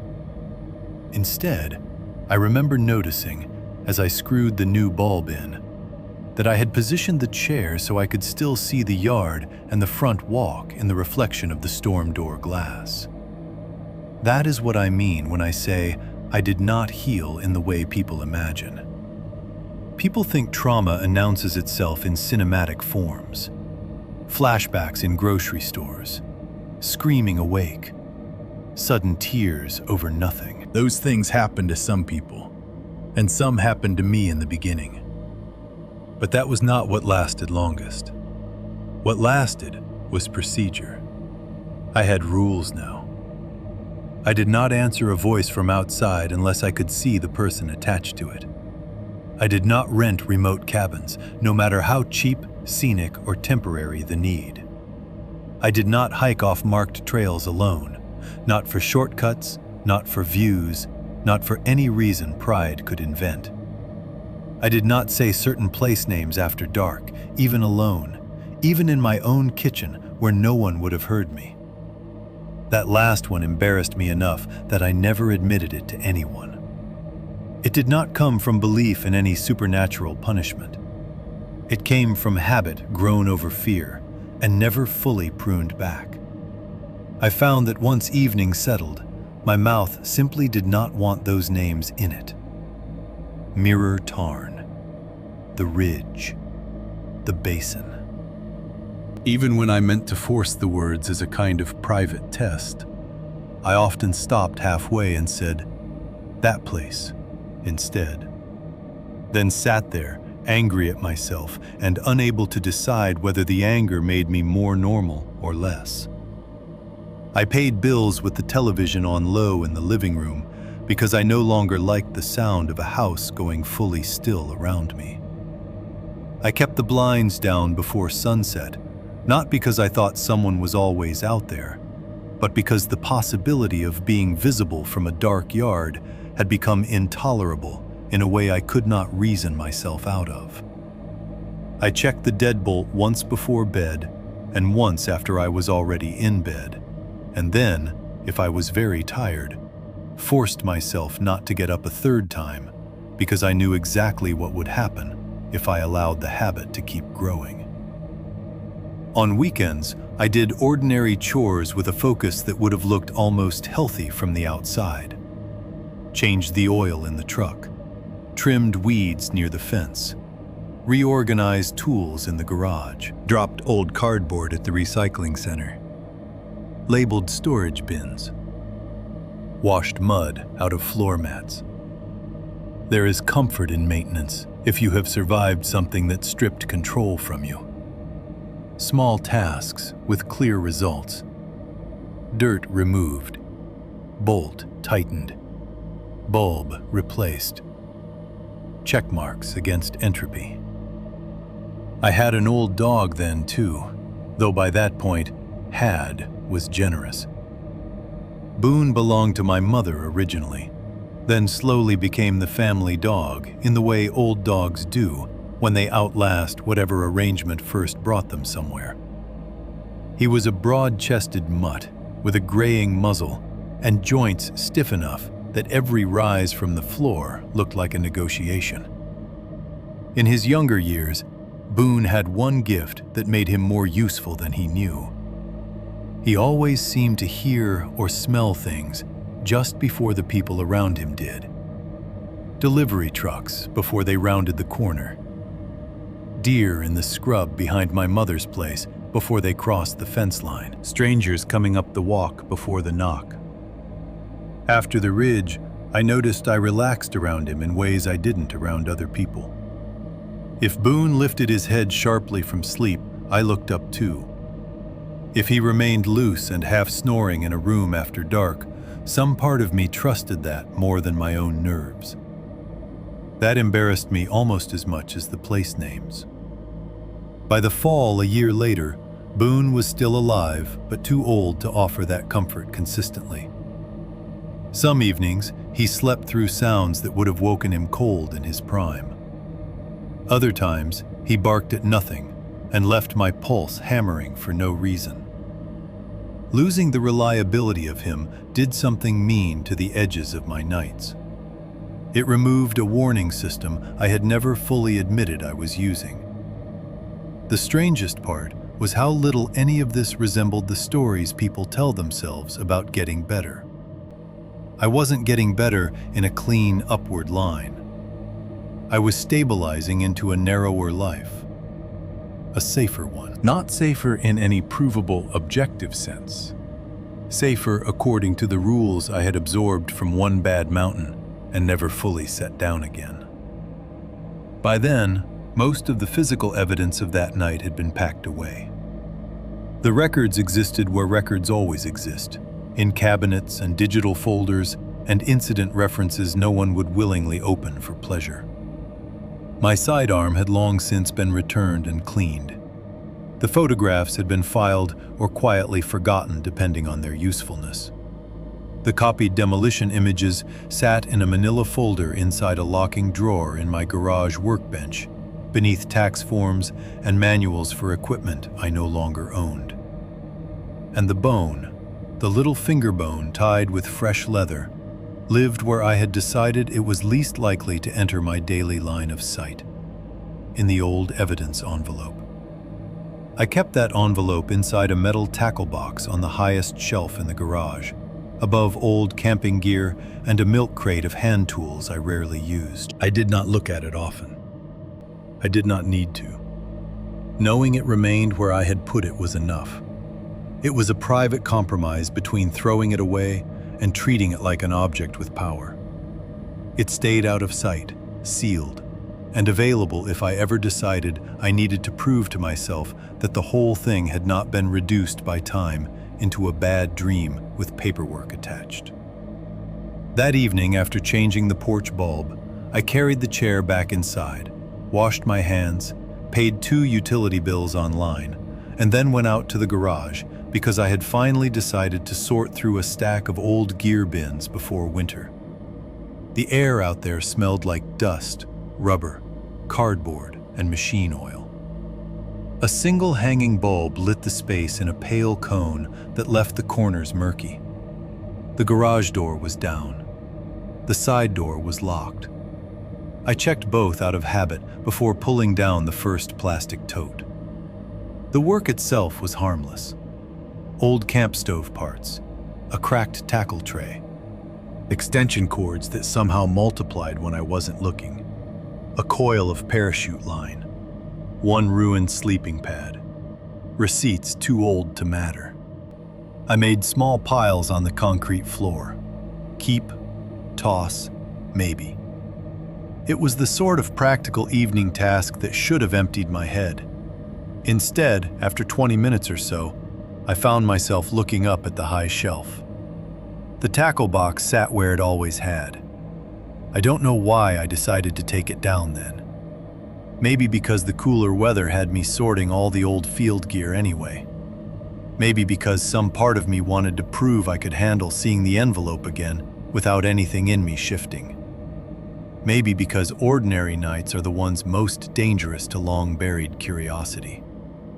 I dragged over the little folding step stool, climbed up, and brought the box down. It was heavier than I remembered, though that may have been the angle. I set it on the workbench and stood there for a second, with both hands flat on the metal lid, hearing only the bulb hum overhead and the distant wash of traffic beyond the garage wall.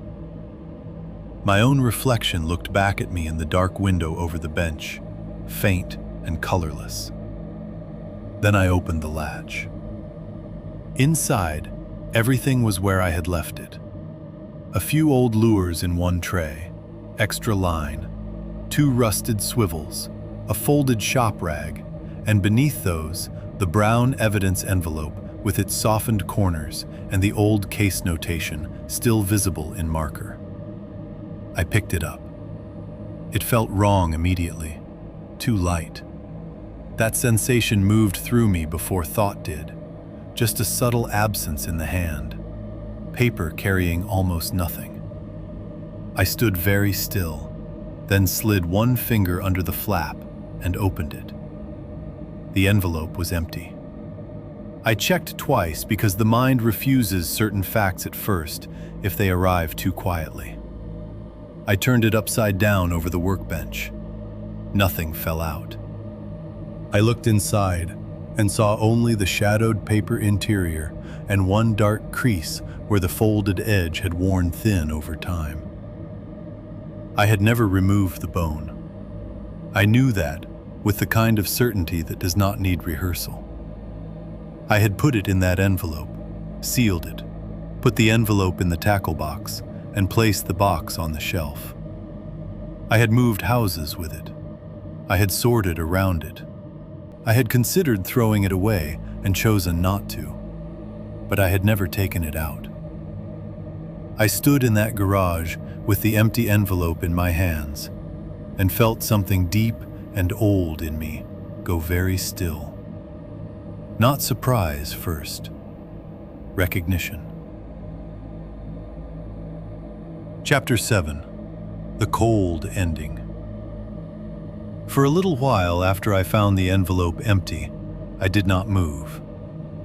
I stood at the workbench in the garage with the paper held open in both hands, staring into the crease-shadowed interior, as if the missing thing might somehow reappear if I kept my breathing shallow and my body still enough not to disturb whatever logic had taken it. The bulb overhead hummed. Somewhere outside, a car passed on the road and faded. The sounds belonged to an ordinary evening in an ordinary neighborhood, and that made the absence in my hand feel even more obscene. The bone was gone. Not misplaced, not transferred. Gone. I checked the tackle box first, then the workbench, then the concrete floor below, though I knew, even while doing it, that I was only performing disbelief in a series of practical motions. I emptied the tray compartments, shook out the shop rag, tipped the whole box upside down, and listened to hooks and rusted swivels scatter against the wood. Nothing. No small pale shape. No leather tie. Nothing caught in the corners. Then I searched the shelf where the box had sat, then the bins beneath it, then the drawer to the left, then the one below that, then the cabinet where I kept oils and spare hardware. I did it quickly at first, and then more systematically, because terror has a way of dressing itself as thoroughness. The result stayed the same. Nothing. Only when I stopped moving long enough to breathe did I notice the dirt. It ran in a thin black line under the back leg of the workbench and along the concrete seam where the wall met the floor. Not a pile, not tracked mud, more like a narrow dragged trace of dark soil, dry enough to break into powder at the edges, running from beneath the bench toward the shelving unit on the side wall. It was subtle enough that I might have missed it any other night. Plenty of dirt passed through that garage on boots, tires, and tools. But this line was too deliberate, too linear. It did not scatter the way ordinary tracked dirt scatters. It threaded its way beneath the bench as if something had been slid there or drawn slowly along the floor by a hand that did not mind kneeling in the dark. I crouched without meaning to, and held the empty envelope in one hand while the other hovered over the line without touching it. The powder looked almost black in the low garage light, finer in some places than soil should have been, clumped in others with tiny pale flecks I did not want to inspect closely enough to name. A memory rose in me so fast it felt like nausea. black dirt packed into the creases of that hand at the cabin door. I stood up too quickly and banged my thigh into the workbench hard enough to make the tools rattle. That was when I saw what had replaced the bone. Not in the envelope, elsewhere. Above the bench, mounted on old pegs, hung a few things I hardly ever touched anymore. An ice scraper, a split maul handle I kept meaning to throw out, a coil of chain, and my grandfather's deer rifle, unloaded and long retired from any real use. I kept it there more from habit than sentiment. The wood stock had gone dull with age. The sling was cracked. It had not been out of the house in years. Around the trigger guard, tied in a neat loop, was a fresh strip of leather. At the end of it hung a small finger bone. For a second, I did not understand what I was looking at, even though I knew it instantly. The mind sometimes splits that way under shock. One part names the thing at once. The other refuses to admit the naming. So I stood there, with my eyes fixed on the hanging shape, and felt my whole body go cold from the spine out, while some stupid, useless corner of thought kept trying to argue that it could be a carved trinket, a piece of animal bone, some prank, some old forgotten charm I had never noticed before. Then the garage bulb shifted slightly in its socket, and the shadow of the bone moved across the pegboard. There was no mistaking it after that. It was small, human, weather pale, clean in some places, darker in the creases near the joint. The leather was not old and stiff like the dirty strip tied around the first knuckle bone at the mail slot. This leather looked newer, softer, recently cut. It had been tied with care, not tossed. Not hung at random, placed. On a rifle I had not touched. Inside a garage no one had any reason to enter. I said no out loud before I knew I was speaking. Not loudly, not in denial of the thing itself, more like a plea to the room. I crossed to the pegboard and stopped just short of touching it. Every instinct in me wanted to rip the leather free, throw the bone into the driveway, burn the whole pegboard if I had to. But stronger than that was the same revulsion that had stopped me from touching the first one immediately at the cabin. Not fear of contamination in any magical sense. Recognition that placement mattered. That touching the thing would mean stepping into the action it had been arranged to provoke. I forced myself to look elsewhere first. The side door to the garage was still locked. The overhead door was still down and bolted from inside. The small back window over the bench was latched, dusty at the corners, intact. I checked them all twice, then a third time, because by then I was moving on old reflexes deeper than thought. No broken latch, no splintered frame, no bent screen, no easy sign of entry. The yard outside the side door showed nothing in the weak spill of the porch light but hard dirt, a few weeds, and the dull silver of the fence wire beyond. No clear prints. If someone had crossed there, they had done it lightly, or long enough before for the ground to settle. The driveway gravel offered no help either, only the ordinary confusion of my own tire tracks and old foot traffic. I walked the perimeter of the house with a flashlight and one hand on the pistol at my waistband, checking each window, each corner of the siding, each gate latch. The neighborhood remained offensively normal. A television glowed blue in a house across the street. Somewhere 2 blocks over, somebody laughed in a backyard. A dog gave one irritated bark, and then none. My mailbox stood crooked at the curb, exactly as it had that morning. The little patch of weeds along the fence line shifted in a faint wind. No one. Nothing moving. No reason. That was the worst part. If I had found a broken lock, muddy footprints, a pried screen, I could have hated the problem in a modern, manageable way. A trespasser, A stalker. A sick bastard from the ridge who had somehow followed paper trails and patients into town. Police could be called for that. Reports could be filed. Security cameras could be bought and mounted and argued over with insurance. But the scene offered none of that comfort. The doors were closed. The windows were secure. The object was inside. And in the absence of evidence, something older and uglier returned to the surface. Not that something was near, but that something had already been near. I went back into the garage, because not going back would have meant letting the room belong to it. The bone still hung from the trigger guard. The black dirt line still threaded beneath the bench.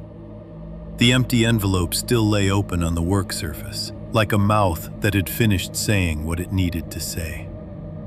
I did not touch any of it. Instead, I stood there, listening. At first, I heard only the small electrical hum of the light and the distant settled noises of the house. The refrigerator cycling, a soft tap in the walls as temperature changed. Boone, old and sleeping in the kitchen that evening because my mother had left him with me while she visited my aunt, giving one long arthritic sigh and then going quiet again. Ordinary house sounds, reassuring in theory. Yet under them, or around them, I became aware of the same subtraction I had felt on the ridge. The neighborhood sounds began to thin. Not disappear in some dramatic supernatural sweep, just recede. The laugh outside did not come again. The dog did not bark a second time. A passing car seemed farther away than it should have. Even the faint wind at the fence line lost whatever voice it had possessed. I noticed the quiet before I admitted I had noticed it, then admitted it all at once. It was happening in the exact same way. That same terrible narrowing of the world toward one pressure point, as if life itself had stepped back a pace to make room for attention. The garage felt smaller, the house behind me thinner. My skin went tight along the back of my neck and forearms with a recognition so complete it nearly knocked the breath out of me. I was no longer standing in my own garage on a cool October night. I was standing at the edge of a procedure I had already survived once and failed to stop. I do not know how long I remained there with my eyes on that bone. Long enough for my hand to go numb around the flashlight. Long enough for the silence to deepen from absence into presence. Long enough that I began to understand, in my body, if not yet in any language I could bear, that the final cruelty of the ridge had not been violence. It had been continuation. Then, from somewhere outside the house and not far away, came 3 slow taps. Not loud, not on the garage door. Somewhere just beyond the wall, deliberate and evenly spaced, like knuckles against wood. Tap. A pause. Tap. A pause long enough to make the third one feel inevitable. Tap. Chapter 7. The Cold Ending. I did not go outside. That is the part I am least proud of, and the part that matters most. The 3 taps had finished sounding, and still I stood there in the garage with the flashlight in one hand and the pistol in the other. Every muscle in my body primed toward movement, toward action, toward the old reflex that says a threat must be met, checked, challenged, named. A year earlier, on that ridge, I had still believed in that reflex. I had believed that if something came to the threshold, the answer was to confront it before it fully entered your life. By then, I knew better, or worse. I did not call out either. No, who's there? No, state wildlife. No warning that I was armed. No demand to identify themselves. Nothing. I stood in the darkened garage listening with my mouth shut and my jaw locked so tight it hurt. And for the first time since that night in the mountains, I understood the full shape of what had been taken from me. Not courage exactly, not even peace. What they had altered was the old human confidence that a threshold remains yours if you answer it hard enough. The taps did not come again. That was part of the cruelty too. If something had pounded on the wall, or rattled the handle, or thrown itself against the door, I could have treated it as an immediate emergency. Noise gives a person permission to act. But after those 3 measured knocks, there was only quiet. And quiet is the element in which fear begins doing the other side's work for them. So I listened. The house behind me remained still. Boone did not bark. The refrigerator hummed once and cut off. Somewhere out in the neighborhood, a car turned at an intersection and passed beyond hearing. The silence that remained was not complete. No silence in an American neighborhood ever is, but it had the same shape as the one on the ridge. Life withdrawn just enough around the edges to leave one patch of awareness overexposed. I thought then about the first bone, the one through the mail slot. How I had stood over it, trying to decide whether it was intimidation, ritual, or bait. A year later, standing in my own garage with the second bone hanging from my grandfather's rifle and the first gone from the envelope where I had hidden it, I finally understood that the distinctions had never mattered as much as I wanted them to. Intimidation, ritual, bait. Those are categories a modern mind reaches for, because naming a function feels like controlling it. But what had happened to me was wider and uglier than any one category. They had not needed to kill me that night to keep me. That truth moved through me slowly, like cold water filling a space from the floor up. At the cabin, they could have done it. Not with certainty, no. I had been armed. I had fought back. Chance had mattered.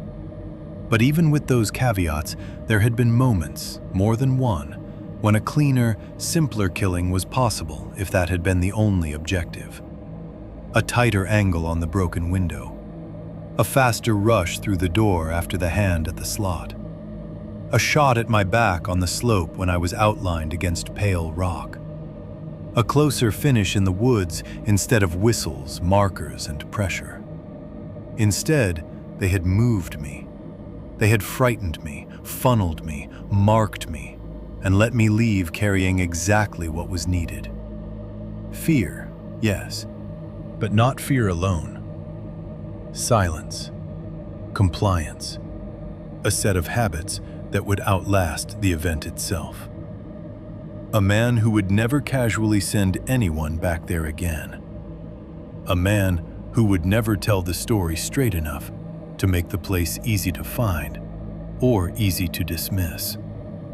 A man who would hear 3 slow taps outside his house a year later and know, instantly, bodily, without debate, that opening the door was not the correct response. I wish I could tell you I fought that conclusion. I did for a while. In the months after, I kept pretending that the ways I shortened the story were practical choices. That I left out the markers because they sounded unbelievable. That I left out the finger bone because people would think I had planted it or lost my mind. That I left out the old man's words because fragments of dialect and warning were not useful to investigators interested in charges and timelines. All of that was partly true. The more honest truth was that I had become useful to the same silence that protected them. I trimmed the story. I kept the bones out of it. I omitted the low red cloth and the path and the old gouges in the inside of the cabin door. I translated the worst parts into safer language because safer language keeps listeners from getting too curious and keeps curiosity from turning into pilgrimage, skepticism, or the kind of brave stupidity that sends men into remote places believing they are the first to name what has been there for years. That is the final corruption, if you want one. Not that I was hunted, not even that I was marked. It is that I survived and became, in my own small human way, part of the mechanism that hides the thing by refusing to speak it whole. I lowered the flashlight without realizing I had done so, and looked toward the small garage window over the bench. The glass reflected most of the room back at me. The workbench, the hanging tools, the pale oval of my own face. But beyond the reflection, where the porch light reached the yard at an angle, I could just make out the fence line. There, tied low on the outside post of the side gate, was a strip of faded red cloth. It moved only slightly, not fluttering in a strong wind, not waving for attention, just shifting enough to prove it was not part of the fence and had not grown there. I stared at it for a long time. There are things a man tells himself in moments like that. I told myself someone could have tied it there days earlier, and I was only now seeing it. I told myself the bone on the rifle and the empty envelope and the dirt line under the bench might still be pieces of one ordinary human trespasser's work, however unlikely. I told myself the red cloth did not prove the mountains had followed me home. It only proved that the language of that night had found another surface in my life. Those thoughts were not useless. They were simply not strong enough to move my feet. I did not go to the gate. I did not unlock the side door. I did not march out with the pistol and the flashlight and test the yard like a man in a story who still believes courage and investigation are the same thing. Instead, I stood where I was and watched that little strip of red move in the dark until my shoulders began to ache and the hand holding the pistol started to tremble from fatigue. The moral horror of that moment was not that I was too afraid to act. It was that part of me knew not acting was the correct lesson. That part had been built in the mountains, built by the hand through the slot, the whistles, the markers, the old man at the rocks, the bone in the pocket, the years of gouges above the cabin lock, the empty evidence envelope, the taps outside my own wall. Built by surviving. At some point, Boone got up inside the house and padded as far as the kitchen doorway. I heard his nails tick once on the floor. He did not bark. He did not come into the garage. He just stood there, old and heavy and mostly blind in one eye, listening to me not move. I think that was when I finally understood the coldest version of it. Survival had not been my victory over that place. It may have been part of the design. A dead man tells one story badly and then goes quiet. A living man carries the rules home in his body, changes his habits, edits his speech, lowers his blinds, avoids certain names after dark, and never sends anyone casually back toward the ridge. That kind of man is more useful. Eventually, I stepped away from the window because I could no longer bear the sight of the cloth moving there in such a small, ordinary way. I backed into the house, locked the door between the garage and kitchen, then locked it again, though there was only one lock. I did not remove the bone from the rifle that night. I did not touch the dirt line. I did not call the police because I already knew how that call would sound and what parts I would leave out by instinct before it ended. That, maybe more than anything, is why I'm telling it this way now. Not because I think a clean telling can fix what happened, but because silence has already had enough from me. Even so, I know how this ends in the body and not just on the page. Tonight, like every night since, I will check the doors twice. I will lower the blinds before full dark. I will listen too hard when a neighborhood goes suddenly quiet. And if someone taps softly on the wall outside, I will know exactly what not to do. The worst thing they left me wasn't the bone. It was the part of me that knows better than to open the door.